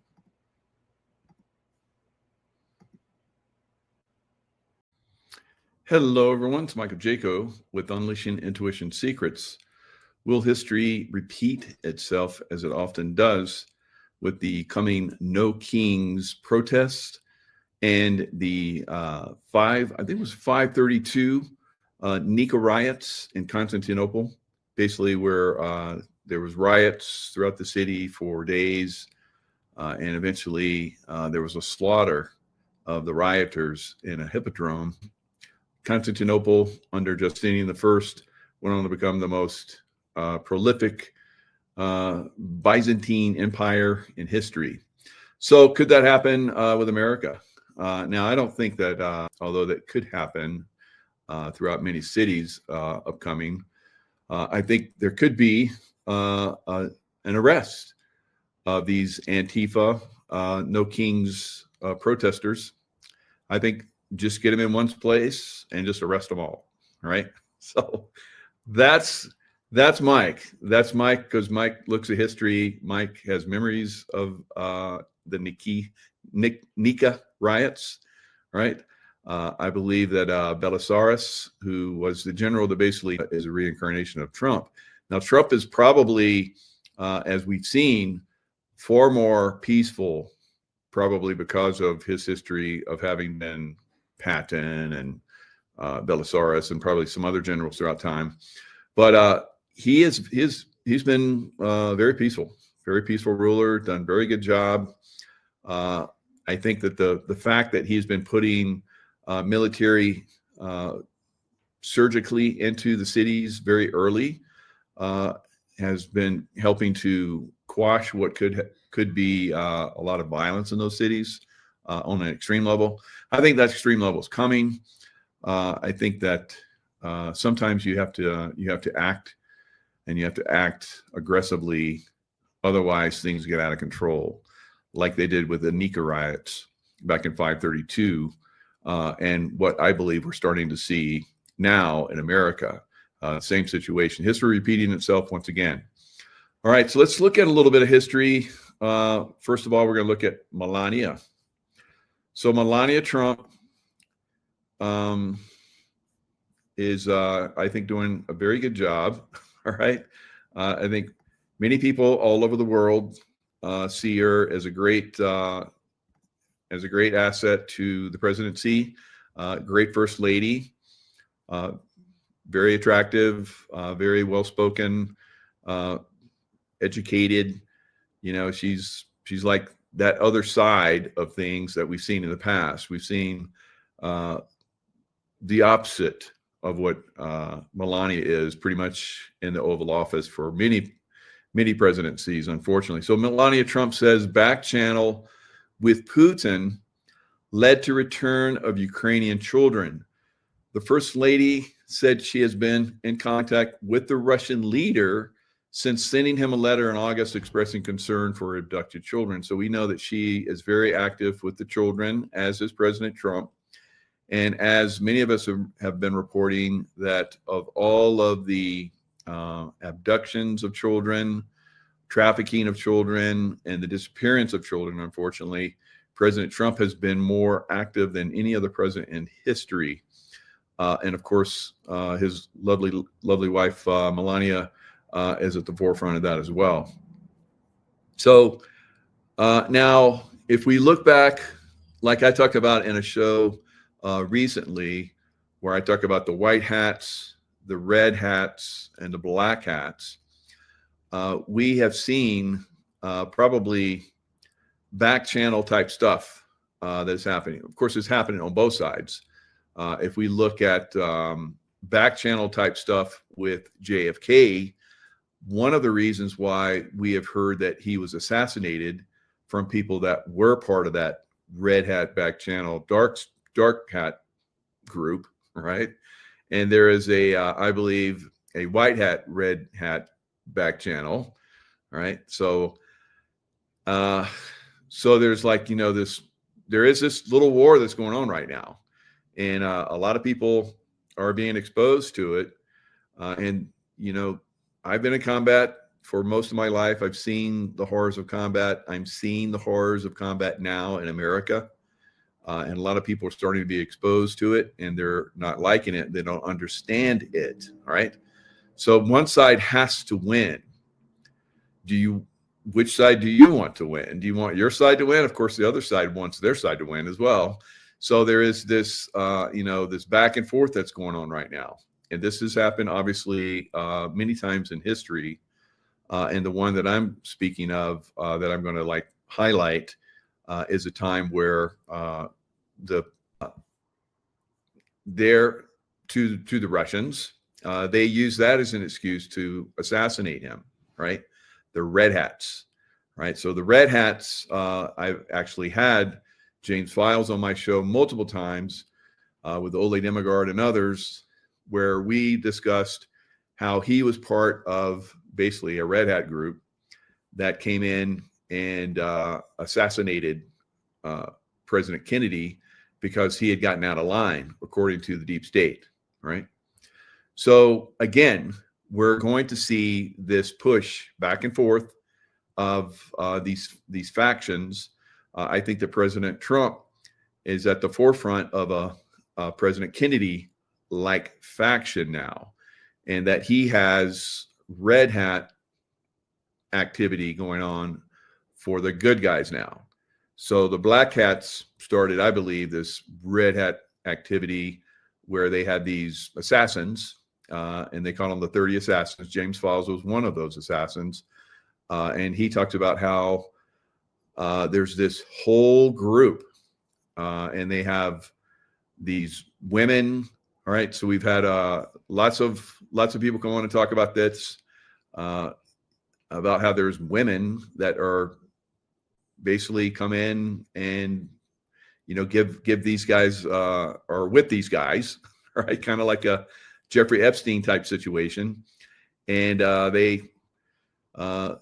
Kathy O'Brien has been on my show talking about this, how they develop these girls from birth to be spies, and they pass information, they have sex with these presidents and men and so forth, and they're gathering information for the dark side, all right, the black hats. So the black hats use like red hats, right? So Kathy O'Brien, I would say, would have been a red hat that is now a white hat, all right? I know it gets a little confusing here, but you can switch sides and you can go to the good guy side. That's what we hope everybody does, but some will not. Now, James Files, in my opinion, has gone to the good guy side, and he is disclosing about the use of he being a red hat by the black hats. All right, so he was the assassin behind the picket fence that shot President Kennedy and blew the back of his brain out. All right, so he talks about that. He's been on my show many times, and he talks about how they would use these women. One of them was for Ted Kennedy. She got out of line, and James Files and his group came in, and they suffocated her, put her in the car, and Chappaquiddick, they pushed it into the water. And Ted Kennedy, after they said, you can go to the police after we leave the island, because they had to catch a ferry off the island. So they got on the ferry, and then he went to the police like 2 hours later, and everybody's like, why did you wait 2 hours? His squeeze, this woman that's basically part of the red hat group that was gathering information, she was getting out of line, so they had to eliminate her, right? Kathy O'Brien was going to be eliminated, and she was saved. Her daughter was part of this process too. She rescued her daughter. So it's a red hat, black hat, white hat, red hat operations that are going on all over the place right now, right? So Melania Trump having a back channel to Putin, Russia, would have been grounds for the black hat, right, in the past.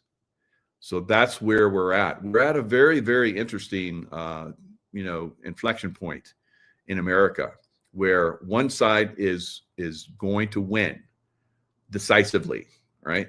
So it's very important that everybody understands this process, because through that understanding, it's a shield. It's a shield for us against the deep state, right? So if we have that knowledge, if we have that understanding, then their fear and manipulations that they use to usually control people, we're shielded from it with our knowledge, right? So you need to understand how this is working. So Melania Trump, back channel to Putin, leading to the return of Ukrainian children. So we're in a reveal of children being used by the deep state, the black hats, because they're innocent and they like to use them. They like to use that innocence because they're extremely bad. Right? I'm not going to go too deep into this. We've talked about adrenochrome and sacrifice and all this kind of stuff in other programs, and lots of stuff. But just understand that this is being exposed, and this is part of that process, right? It's a slow process to try and awaken as many people as possible. But at some point, in my opinion, you're going to have to do a Nika riot type situation. All right, so let's go a little bit further into history here so that we can understand what Mike is talking about as far as like the Nika riots. So some of you, it's basically, you're not that much into history, but history is very important because you will repeat history if you fail to learn the lessons of history. So we have a history lesson that we're all up against right now, and we need to learn from it. Otherwise, we're going to repeat it in a negative way. So we want it to happen in a very positive way like it did then. But if it doesn't happen, because it was right on the cusp, Justinian was ready to walk away. But I think it's Isadora was his wife, basically convinced them that it's better to be buried in your purple robes, which was the sign of royalty back then, than to run and live like a pauper or whatever. So it ended up being good. And that's what we're seeing right now with America. Are we going to just let them take over? Because we're right at that cusp, right? Or are we going to basically fight back, right? So there could be some issues. I think there's going to be issues in some cities. Like I've said, some cities are going to be destroyed. So what to know about the upcoming Kings protest? No Kings, right? So they're all about no Kings, which is ridiculous because in a communist situation, the communists are the ones that are the kings, and they're worse than the other kings, right? So this is what these people don't understand because they're brainwashed into believing that communism is the way to go. They believe that capitalism is a curse and that anyone that believes in capitalism is bad. If it wasn't for capitalism, they wouldn't even exist, literally exist. So they don't realize that. They're brainwashed, and we have to resist these people, these brainwashed people, right? So it's possibly going to get ugly. Right? I don't think it's even started yet, guys, compared to what's going to be happening. So what to know about the upcoming No King protest? Demonstrations will once again take to the streets for No King's Day, a nationwide series of protests against the Trump administration.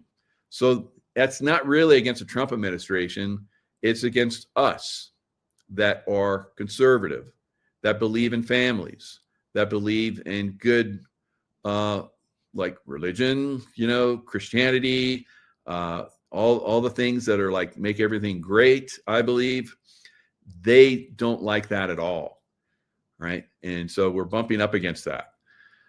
So while protests against President Trump have not been uncommon since his first term, No King's Day kicked off on June 14th. That was the Army's 250th anniversary military parade and also President Trump's 79th birthday. All right, so across the country, 2,000 No Kings protests are scheduled for next Saturday. 2,000, all right, according to a post from the Indivisible Project. So there are plans against major cities like Los Angeles, of course, Boston, of course, Washington, of course, Chicago, of course, Atlanta. All these are known. We know these are compromised cities and cities that I believe every one of these cities will be gone. Atlanta, New Orleans, Kansas City, Missouri. I don't know about that one. But in Bozeman, Montana, I don't believe that's going to go, but they're, going to basically protest there and maybe even riot. Planned protests stretch into Canada and as far south as Madrid, a town in Mexico. So October 18th, 7 days from today, next Saturday, there will be millions, as they say, of us rising again to show the world America has no kings. And the power belongs to the people, all right? So these are communists, these are terrorists, and I think they need to be treated as such, guys. I think these people should be rounded up. Wherever they go to protest, they should be rounded up and thrown in jail. I'm just saying it, right? I'm just coming right out and saying it, right? It gets me in trouble, whatever. Somebody has to say it, and it needs to be done at some point. The sooner, the better, right? So that's pretty much what we're seeing upcoming. Now, No Kings movement issues warnings ahead of next anti-Trump protest. Warnings, because President Trump, the king, I guess, to them, has put out a lot of military into cities, and he could possibly put out more military. All right, so No Kings movement issues these warnings, and they talk about different things. Where's the article? It disappeared. Look at that. It's like doesn't want to show. How about that? Huh. It's like, no, you cannot show us. Wow, how about that? Come on. Continue, whatever. All right. Newsweek came out after me personally, so maybe this is them coming at me again. They've come after me before in the past for posting stuff. So anyway, they're out there saying, I read their article, so I'll tell you what it said. It said that they're concerned and they want people to not get violent, which of course they want them to get violent. All right. They're going to have, this is Antifa going to show up with these guys. Antifa is a violent organization. They're the brown shirts of the Democrat Party. So they're going to use this as a way to come into these events and start riots, just like they did with the last protest we had, not Rodney King, but the I Can't Breathe guy. Well, I can't think of his name right now, but anyway, they're basically going to do the same thing again. They're going to protest, and these protests that are coming are going to be even more violent than the ones we've seen in the past. So George Floyd, yes, thank you, Wolf Mother. So George Floyd riots were prelude to what is coming, right? So you know how violent they were. So will President Trump this time really crank down on them? He's got to do it. He's got to do it. And will his red hats make that happen? All right. So that's what I'm looking at. So the red hats are kind of like, they're dicey. They're dicey, right? But you have to have these guys ready in case things get out of hand, because the black hats have their red hats, right? So we should have red hats, and I know that we do. I've seen their involvement. I don't know their group specifically, but I know they're in that. I know some of the people that are involved because I've seen them, right? I've seen them, and I saw some of them at Charlie Kirk, the Charlie Kirk event shooting, right? That's basically moving us into the direction of where we need to be going forward, guys, right? So is it all, pushing us into this direction that we're going to have to really fight back against this Antifa, no kings, communist, radical, women with the nose rings type movement? It's out of control. It's out of control. And God, those women, when you bring that up, boy, do they blow up. And that's why I just said it. All right. So, wow, they don't like men at all. They make it known. So, and there are probably going to be a lot of those women that are going to be marching in these No Kings coming riots, right? So DHS adding additional protection, Department of Homeland Security adding additional protection around Boardview Ice Center near Chicago. Now, I've seen that there also have been some fencing, some heavy duty fencing going up around Washington, D.C. Was this anticipating this coming No Kings, coming riots? And I'm telling you guys, if I would okay, you guys have your little protest, and we're gonna make it all safe for you in this box. We're gonna put this fencing. You're gonna be safe in here. You got everybody. You got everybody here. Everybody good? Remember J6? Remember J6? Yeah. We're gonna arrest every one of you. I don't know. Maybe I'm a little over the top, but that's the way I would do it, guys. Right? And it needs to be done.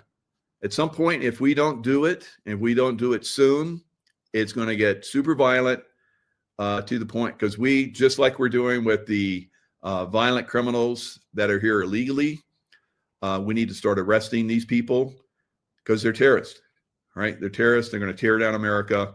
And no kings? Are you kidding me? We've never had kings here in America, jackasses.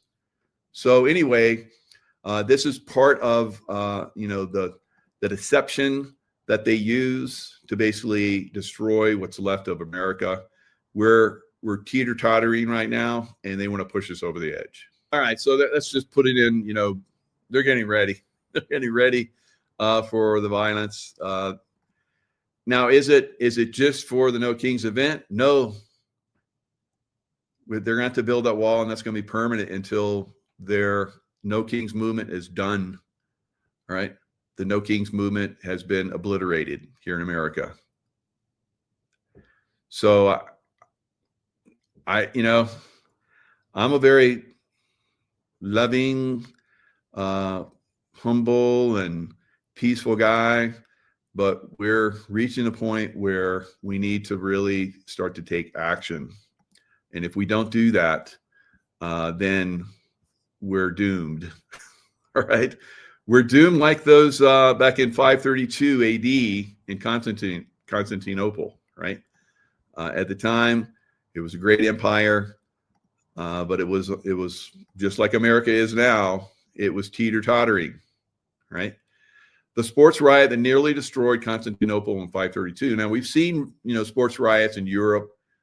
We've seen, winning teams here in America, they or the losing team, they riot, they burn, stuff. It's crazy. But it all pales in comparison to what happened in Constantinople back in 532. The Nika riot, alternatively referred to as the Nika revolt or Nika uprising. We hate our king. Sound familiar? And so they're basically going to riot, and they started rioting in the Hippodrome. Now, I've been to Constantinople. I've been to this area. For me, it brought back memories because I have been there in past lives. So it was pretty interesting to see the palace. Justinian basically came out. So the Hippodrome was central to political and social life of Constantinople. Estimates regarding the Hippodrome's seating capacity range from 30 to 60,000. Due to its size and capacity for a large audience, it was the ideal place for the emperor to address the population. Kind of like, the Roman Colosseum, but this was even bigger. So you look at that, and it was magnificent. It was the biggest in history. So violence was not uncommonly spilled outside the Hippodrome into the streets after some of these events, kind of like what we still see throughout the world. All right. So violence after these events, people get all wound up, and whether they win or lose, they cause riots. It's crazy the way the human consciousness is, but it's still the same. It hasn't changed much, has it? I'm still not sure. And it's going to be a problem coming up. So it goes on to fall. So the causes of the Nika riot appear to have been a mixture of simmering political and social tension. Sound familiar? These came to a head at the Hippodrome, where the emperor was met with jeers and insults from the crowd. Sound familiar? All right. So the blues and the greens sought clemency because they'd done some crimes. And he's like, no, I'm not going to do that. So they started rioting. All right. Justinian refused, leading to dire consequences. The two rival factions, the blues and the greens, who had perpetually clashed, forged an uncommon alliance. In unison, the populace, like the the Antifa and BLM with the leftists, that's pretty much what we're seeing right now, right? Uncommon alliance. So they, in unison, the populace began chanting Nika, signifying victory or conquer in Greek. This chant, previously employed to rally behind charioteers at the Hippodrome, now resonated as a collective reproach directed towards the emperor, right? The king, Trump, all right? So the seething crowd launched their initial assault on the Praetorium, the very side of the housing prison. So they basically spilled into the streets. The emperor retreated into the great palace walls, and then they started burning, just like they did during George Floyd, just like they're going to do coming up again. Once again, it's going to reach this. It's going to reach this again, guys. It's going to happen again. All right. So as dawn broke on the following day, January 14th, so this was the chariot races were on the Ides of March, right?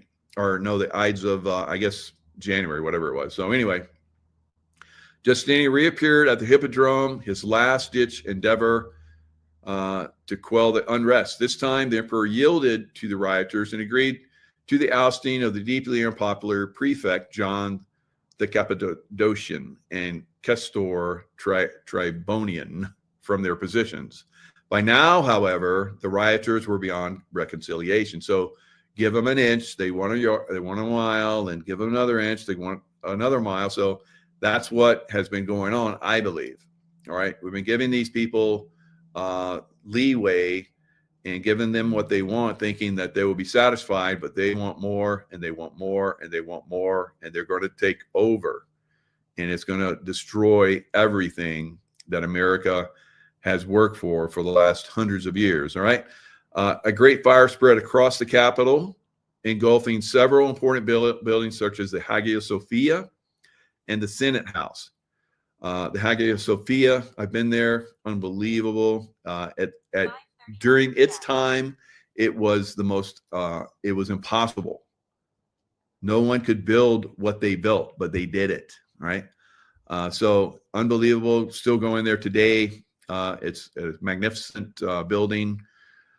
The situation was made worse still by members of the Senate who opposed Justinian. Sound familiar? With the riots in full swing, they saw an opportunity to depose the emperor. So what we're seeing right now with the Senate, the Democrats in the Senate refusing to pass the bill, all right, for funding, the funding bill, and it's causing lots of problems. The Democrats didn't want to fund the military, their pay. All the Republicans did, but the Democrats didn't. So President Trump has promised that the military is going to get their pay. Very smart, right?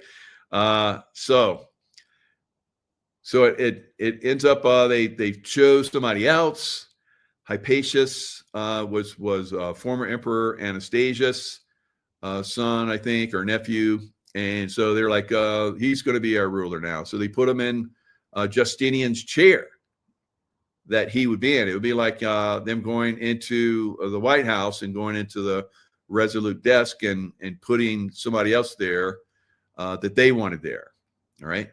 So don't think that they don't want to do that. They would, if emboldened, they would do that. So the rioters were crushed.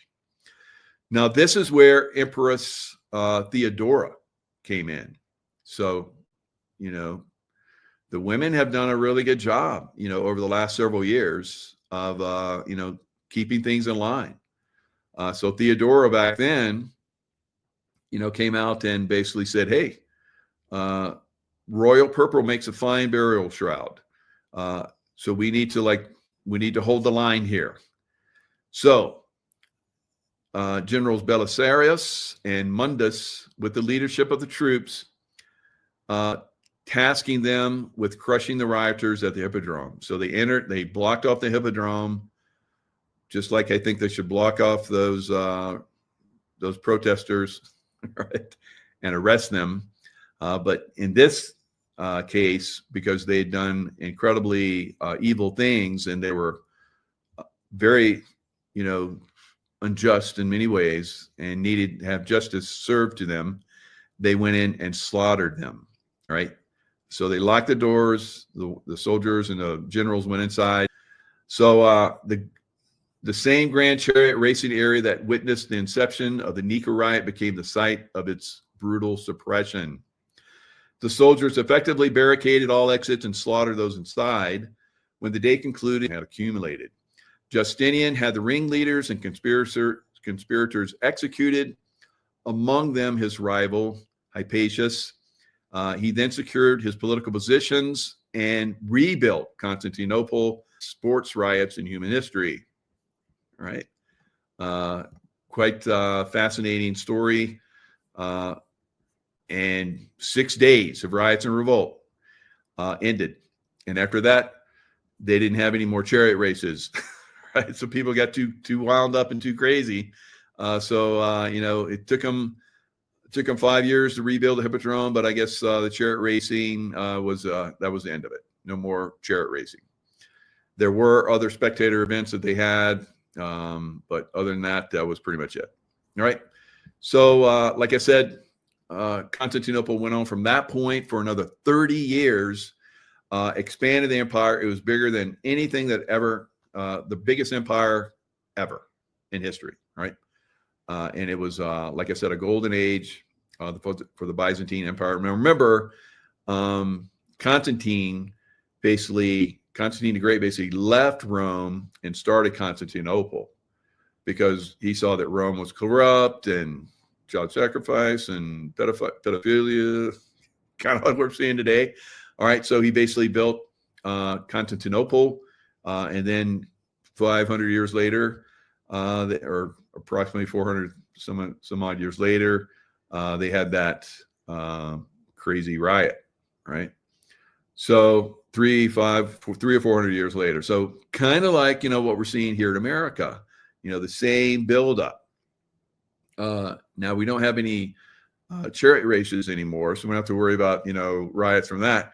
But we definitely have all the ingredients of what that riot caused, dissension and so forth. There's only one remedy, guys. There's only one remedy. We allow them to completely take over, or stop them out, arrest them, right? I'm not going to say the other thing, but I think that's going to happen in a lot of cities. There will be slaughter in many cities, right? So, do I live in a treehouse? Pretty close to it. All right. I live on a mountainside, right? It's pretty cool. It's beautiful. So yeah, Justinian, like I said, now why do I focus on that? And why would I want to see Trump overcome that Nikotite riot, right? That we're basically in the midst of. So under the Reconquest, General Belisarius, Justinian's forces recaptured territories from the Germanic tribes, bringing North Africa. Sound kind of interesting. Germanic tribes, what's going on in Ukraine, all right? So they went on to basically conquer and bring peace and stability to a massive, widespread area. So we've heard how America could absorb Canada, could absorb Greenland, Australia, New Zealand, South Africa. So that would be the same thing, an expansion of the empire, but it can't happen with these riots that are ready to happen, right? So that has to be crushed. That has to be crushed. And once that's crushed, once that's exterminated, and those people that are part of that are imprisoned or whatever, then we can move on and have a peaceful world. We will not have a peaceful world. We will continue to have these wars, rumors of wars, and on and on and on. And they will be very challenging. They will drain America, and they will destroy America. So legal reforms. So this could also be something that could come from this, I believe.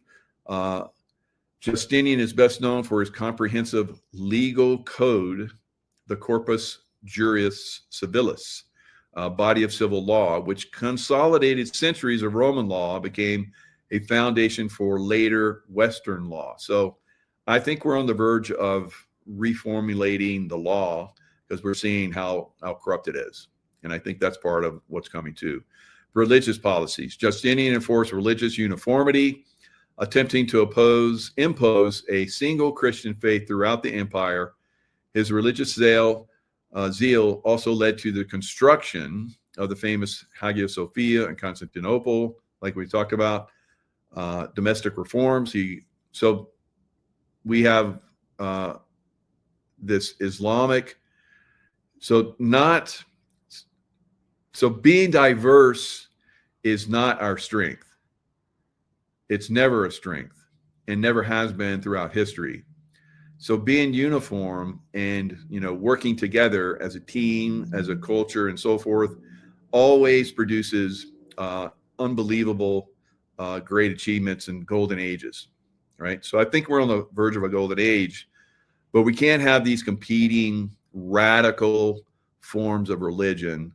And Islam is not a radical form of religion, but the Islamists, the radical right wing of Islam is.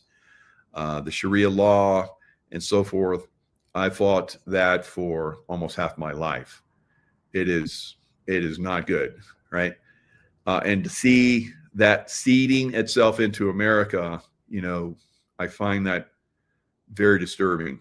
That has to be cleaned up as well. So religious reforms, domestic reforms, and I don't know how close I am to this. Or there could be parts of this I'm accurate on, or if I'm completely off base. I don't think I know I'm not completely off base, but there are, because like I said, I've seen some of the actors on the ground, right?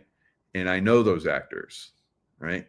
And I know that they're part of probably red hat groups, right? Positive on the Charlie Kirk assassination. So now I think, just like with President Trump's assassination attempt, that was a captured operation. They were coming in to do something very negative, just like on 9/11, how they had put options on all of the airlines that flew into buildings or blew up in the Pentagon, or mysteriously crashed in fields with no aircraft real parts or anything, or bodies or whatever. So it's all set up. That's a deep state black hat operation. Black hat, red hat, right? The red hats, excuse me, the red hats that work for the black hats, right? So what we saw with on 9/11 was a total red hat, black hat operation, right? The red hats for the black hats.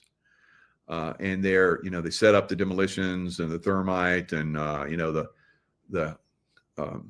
the imaging of planes crashing into buildings, which is completely false and fake, right? Now, a lot of people, they get stuck. They're like, well, what about that? It's like, it didn't happen, right? Like they said it, duh.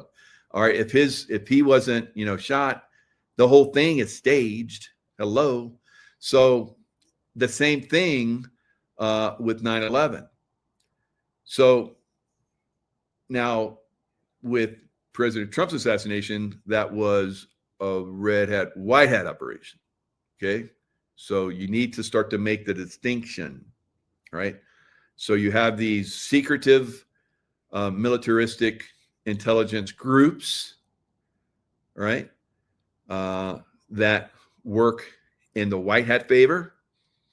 And you have the secretive CIA, whatever, FBI, right?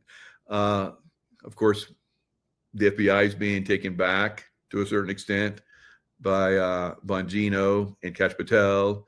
So, but you have factions within it still, and they're trying to take those black hat, red hat factions out of there. So I see the CIA and the FBI as kind of like floating red hat groups, right? That can be used by either side. The red hats for the white hats are starting to really get activated and eliminating the black hat red hats, right? So I don't think it's that hard to see that now, because I'm going to continue this line, because you need to understand it. It's taken me, I've seen this for a long time. I've seen this my whole career. My whole career, I've seen these operations. And I basically, oh, okay, you're with that group, right? You're with that group.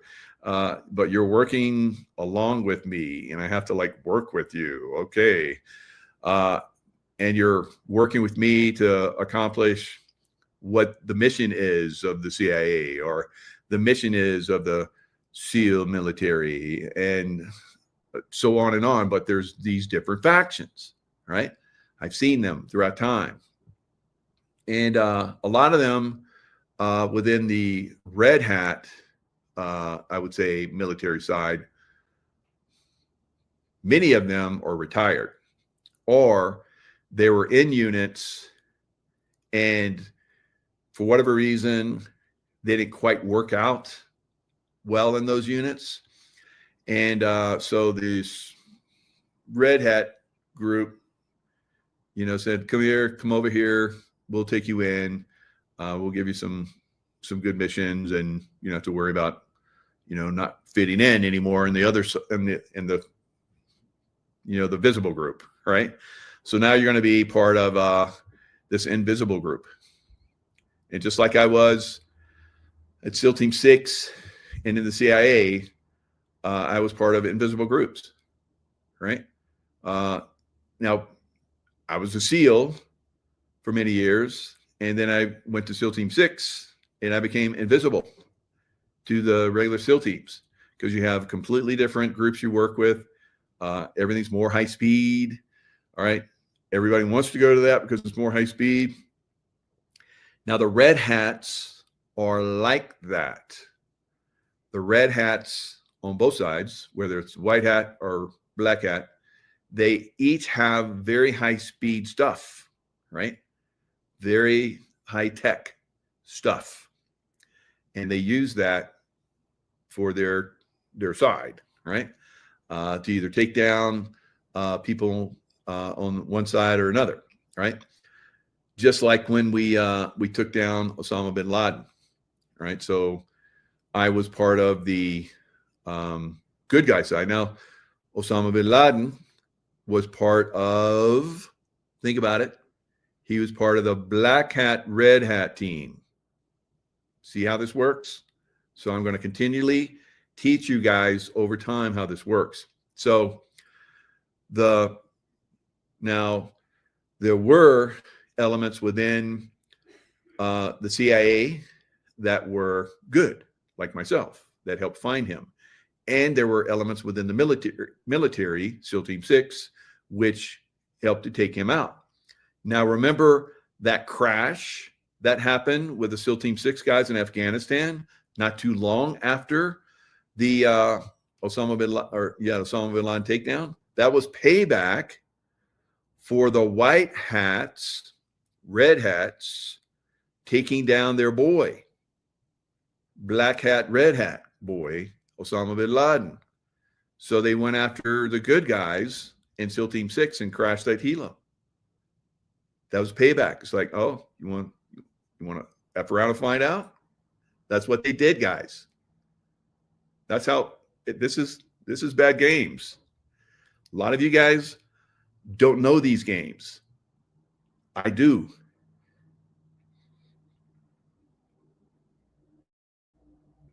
I'm trying to teach you. So you have the knowledge, you have that shield, so their fear and games don't affect you. You stay true. And like the Nico riots, all right? However that happens, all right? However that happens, it has to go, all right? That's part of the black hat, red hat team.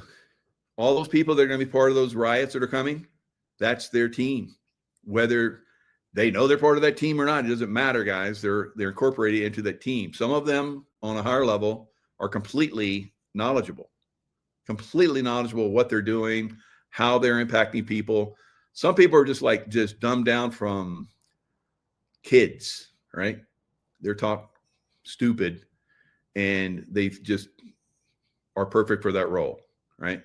And they don't know that they're in a role that's really destroying America. They think they're making America better. They hate MAGA. They hate making America great again because they burn American flags because they think, we're the problem. That we make America great, and they give them a great place to live, and they resent it It's stupid the way they think. We know that.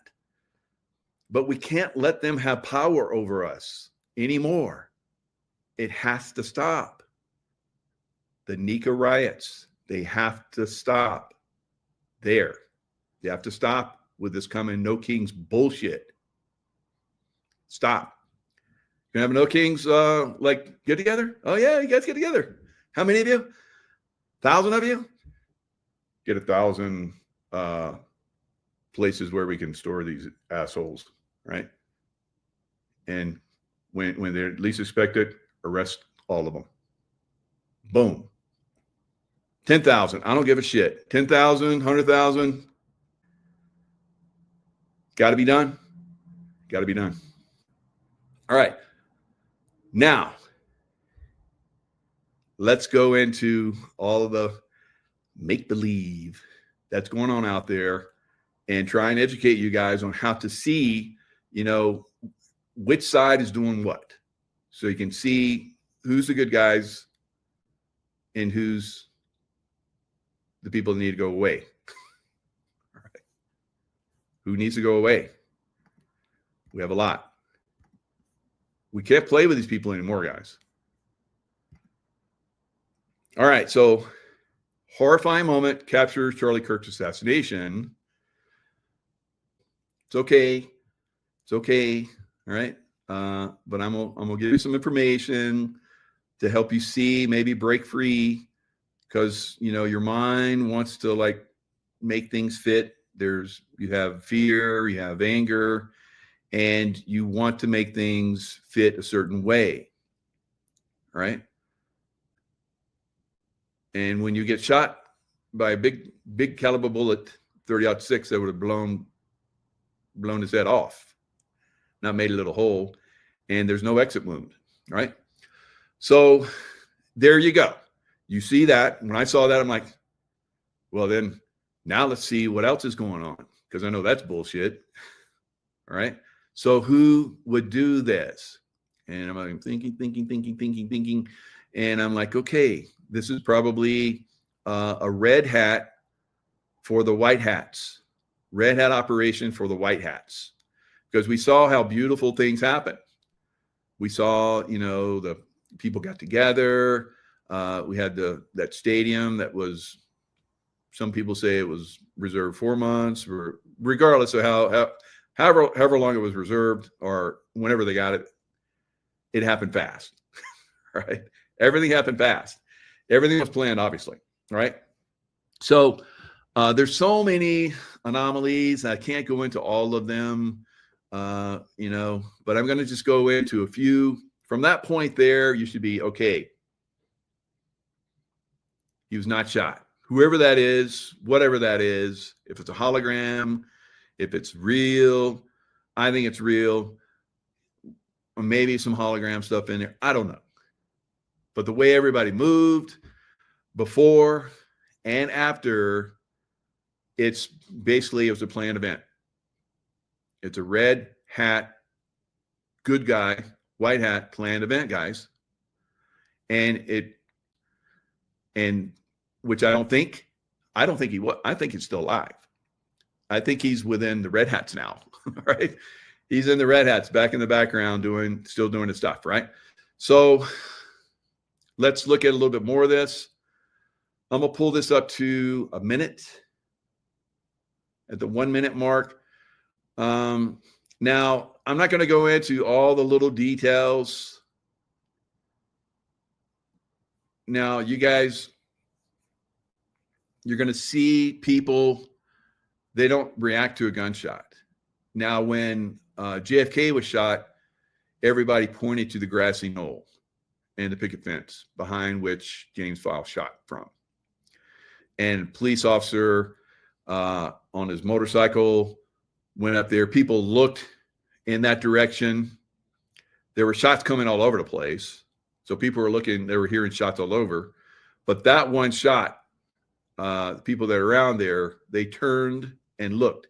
No one turns and looks at the guy that shot supposedly from the roof. All right. So lots of clues that this is not what it seems. Now I'm gonna zoom in on his neck.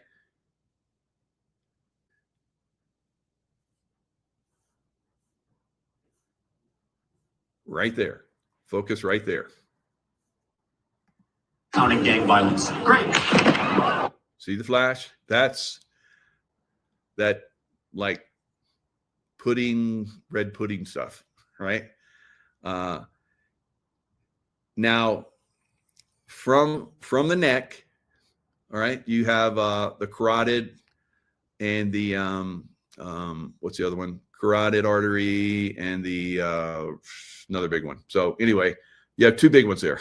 So you have a lot of oxygen going to the brain. So I don't know, maybe I don't have enough oxygen going to my brain. So I can't remember all this stuff. So anyway, when it hit that, it should have, under pressure, it should have sprayed like the crazy hose that you would see, like when you have water in a hose and the hose bursts and it sprays. That's what would have happened there, right? It wouldn't come out like chocolate pudding, right? So thick and just kept coming. It's like, wow, that's not natural, right? So, in any animal, anytime, any human in that condition, never, ever, right? So stop trying to make this fit. Stop yourself, right? Calm down, take a few breaths. Okay, now start to think, what is going on, right? What is going on? What's going on around here, right? So let's go back. So who could have put that together and done that? You just got to think. If it was the Black Hats, they would have like blown that up. Now they tried to blow it up. They had the comedians come on and talk about it, and they had all these other people come in and talk about it, but they were behind it. They were behind the 8 ball because it wasn't their operation. It'd been hijacked, just like it was hijacked for Trump. So all of those people that had, put options on President Trump's assassination on Monday were like, oh no, we put in a put option, but it wasn't supposed to be for $1 million, and they got away with that. So if I put that in, I'd be like underwater, and they'd be like, yeah, you owe a lot of money. And so on 9/11, same thing. So those Black Hats that should have made a lot of money were scrambling, weren't they? Because it was a seized operation. Same thing with Charlie Kirk. All right. If I talk slow, maybe more people will understand. So if I'm talking slow and you're irritated because you're like, get to the point. So going back to, because, I weave this stuff in because that's what Trump does. That's what Juan O'Savin does, weaves it in. So go back to 9/11 and all those put options on the day that it happened, and somebody made a lot of money. The FBI knows who made all that money, but they haven't told us. They haven't told us. I think that's bullshit. That's because they know. Because if I did it, my name would be all over the place. Michael Jaco put in 1 million put options on United. How the hell did he know that? He made $1 billion. How could he have known?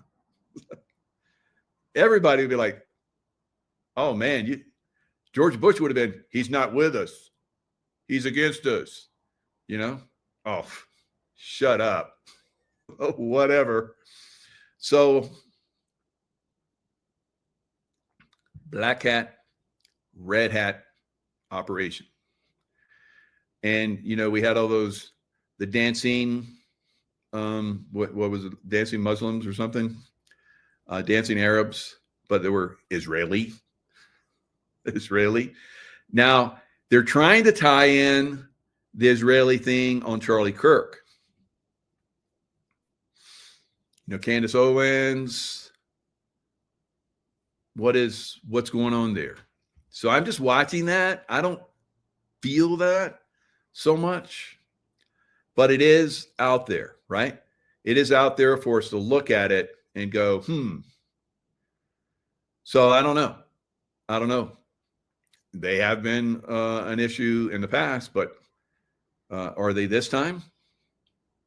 Now we have the Gaza situation. President Trump did get the peace Nobel Peace Prize because he's stopped. I mean, isn't that his 100th thing that he stopped war? Something crazy.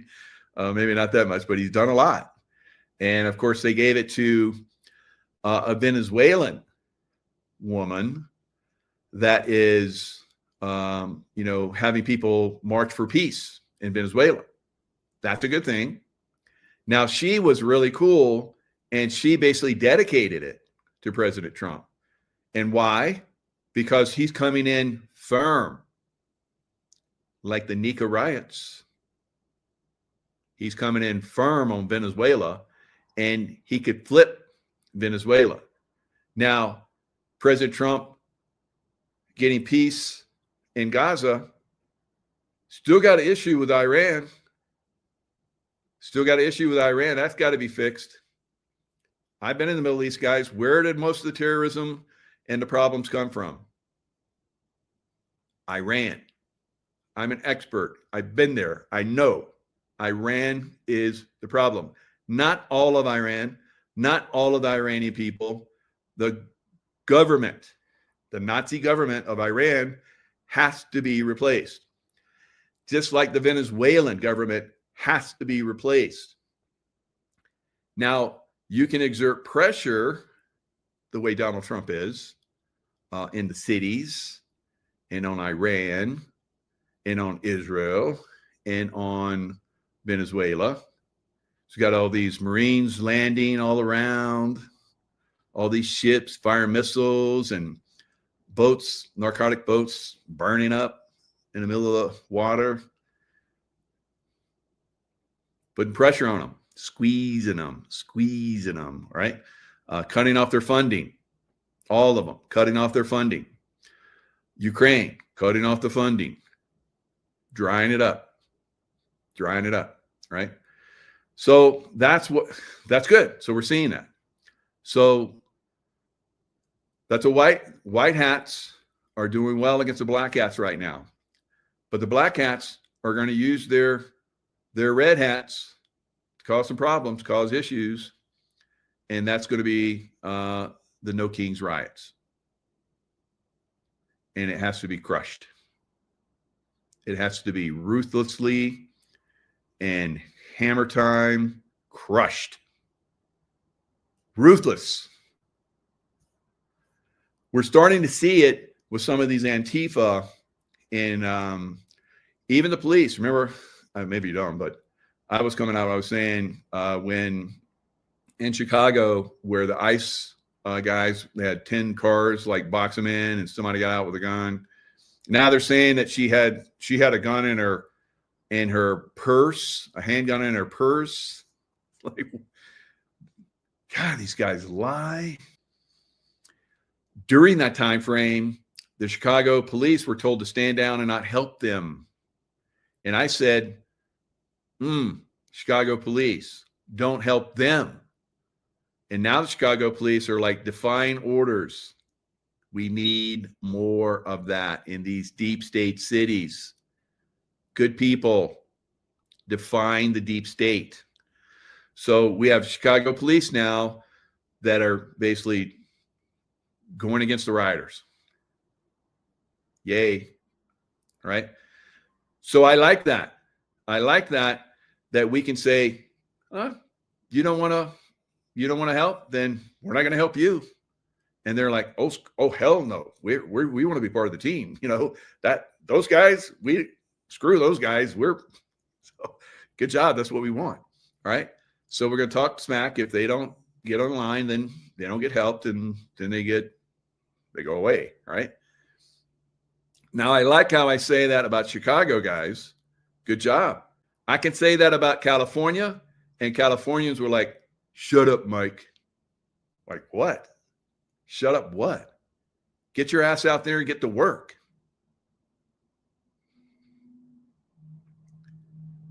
Not a lot of hope for California.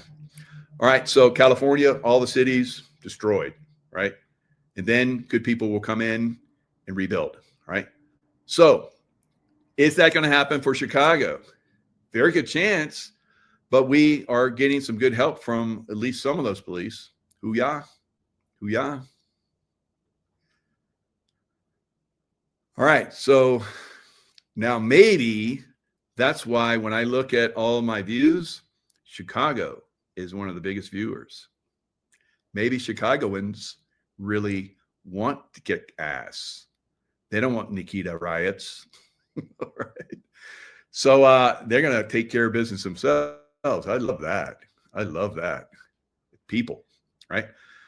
So we're gonna continue to see good with go forward, and then we're going to continue to see bullshit from people that are in positions of power, right?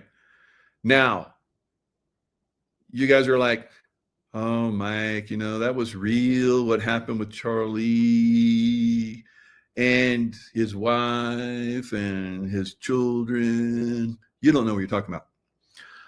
All right, so let's look at some things. Let's look at what's out there recent. So these are the recent things that are coming out, but this has been a long time. And I'm going to loop it back to 9/11 because we're learning about this stuff a lot faster now. Robin Williams' daughter slams AI videos of her late dad. So we've been talking about this for a while, how like some of this stuff with, Byington, and because that was not Biden. Biden was taken out before he ever made it to the White House. Never made it to the White House, right? All right. So we saw a lot of AI. We saw AI with Osama bin Laden. There were AI stuff on Osama bin Laden, actors, just like with Biden. So a lot of these people, there's actors and AI. Watch this. Never said this or this. Somewhere in heaven, there's a booking agent going, he's available Thursday, but only as a hologram. This isn't him either. Welcome back to the Cloud9 podcast. They're all fake. To casual viewers, they might seem funny or even inspiring. But Robin Williams' youngest daughter, Zelda, isn't laughing, pleading on social media for people to stop making and sending her these clips. If you've got any decency, just stop doing this to him and to me, to everyone even, she writes. It's dumb, it's a waste of time and energy, and believe me, it's not what he'd want. Robin Williams died by suicide in 2014 after... Yeah, he was suicided. All right, so, and I'm not laughing about that. And was he really suicided? Or did he go into Valhalla? Right, so I don't know where Charlie Kirk and so many others have gone, right? Now, this AI stuff is not something new, guys. I was pointing this out long ago, back during 9/11. So we're looking at almost a quarter century. Been talking about this. I didn't understand it. I didn't know how it was, but I'm like, there's something wrong about that plane just disappeared into that building. It just disappeared in the building. And then it blew up on the other side. Wow. So it's like seeing Charlie Kirk get shot in the neck and nothing coming out the back and black pudding coming out of his neck. And then seeing the squib blow and all those SEALs, former SEALs all around him, moving him. Red hats. All right, so let's look at a black hat operation. black hat, red hat. So the red hats are the ones that have put all this stuff together and create this facade and, brainwash people. Because remember how we would see the planes going into the buildings over and over and over again. I'm like, it's not real. It's not real. I kept saying it, and people didn't like it because there's so many other people that were like brainwashed by it. And it's like, so a lot of people are like, it's a plane. They said it's a plane. Yeah, my whole family. I saw it. You didn't see it. You saw a hologram. You didn't see a plane crash in there. So let's look at that plane disappearing into that building. Look at that wing. Just doesn't look right, does it? Now that we know CGI and special effects a lot more, that wing kind of just disappears over there. And disappears a little bit more. And disappears a little bit more. And then the fuselage disappears. Then it disappears some more. And just disappears. Just disappears. Now, when you see that now, do you still believe it? How many of you still believe that? How many? How many still believe that? Huh? How many? Come on. I don't see anybody saying anything. Jugular. Thank you, James Ryan. Jugular. Yeah. So carotid and a jugular. How many people believe that plane crashed in that building? And if you do, better not cry, better not pout, I'm telling you why. Santa Claus is coming. You better watch out, you better not cry. Because you still believe in Santa Claus too, don't you? Hey, if you still believe that the planes crash into buildings, it's okay. You still believe in Santa Claus? I did it one time. I believed in Santa Claus too one time.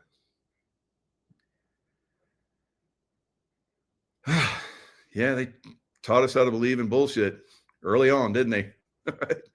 Brainwashing us from the beginning. That Easter Bunny and God, so much bullshit. They brainwash your kids from an early start. And so it's much easier. It's much easier when you get older to brainwash them. Right. So once you see it, can't unsee it. All right. So, I've been talking about the problems with earthquake activity and so forth, how I believe it's coming. And part of that is because kind of like that Nika riot thing. So, and in 2012, December 2012, we were supposed to basically have major earth change activity, and it got delayed. It got delayed so more people could wake up. All right. So now we're at that point again where these earth changes are about to happen. So we're seeing a massive uptick in earthquakes, moving very rapidly into some what's going to be very catastrophic, I believe, events. Now, can they be reversed? Absolutely. We haven't seen hurricanes hitting, have we? All right. So very unusual activity this year with those huge hurricanes that just I think for probably the first time. I mean, we have one or two that, curve out to the Atlantic, but every one of them, wow, that's amazing, right? Part, I believe, consciousness, part deep state, having their weapon systems basically compromised by the white hats, right? So the Columbia River. Now, when I was a very young man, hard hat diver, before I was 20 years old, I remember my sub-rescue ship, converted ocean-going tug. We went up the Columbia River to the Portland Rose Festival, most beautiful city in America at the time. and Mount St. Helens had been erupting. And so it erupted some more with ash. I remember I was at a bar one night and we came out and there was like ash falling. Well, that ash went into the Columbia River and our ship couldn't sail back down to the Pacific Ocean because there were some areas that were clogged up by all the ash. And so we were very happy because we got to stay in beautiful Portland. Now, would I like to do that now? Absolutely. That's a hellhole. That would be like, why are you saying it? Did we do something wrong? What happened? So the Columbia River, very strange things are happening. Unthinkable has shaken that sense of permanence. In August 2025, instruments and eyewitnesses confirmed the river's current suddenly reversed direction. Barges rocked as if caught in a storm. Fishermen stood stunned as waves surged upstream instead of down, and satellites captured the eerie sight of ripples racing the wrong way across one of America's most iconic rivers. What could cause such a phenomenon? Experts scrambled for explanations. Some pointed to unusual atmospheric rivers, massive storms dumping torrential rains into tributaries that overwhelmed normal flow. Others suspected seafloor pressure changes along the Pacific, where tectonic forces might have subtly lifted ocean levels, shoving water inland. A few whispered about something even darker: seismic shifts deep in the Cascadia subduction zone, the same fault capable. So little subtle things like Charlie Kirk's neck billowing out.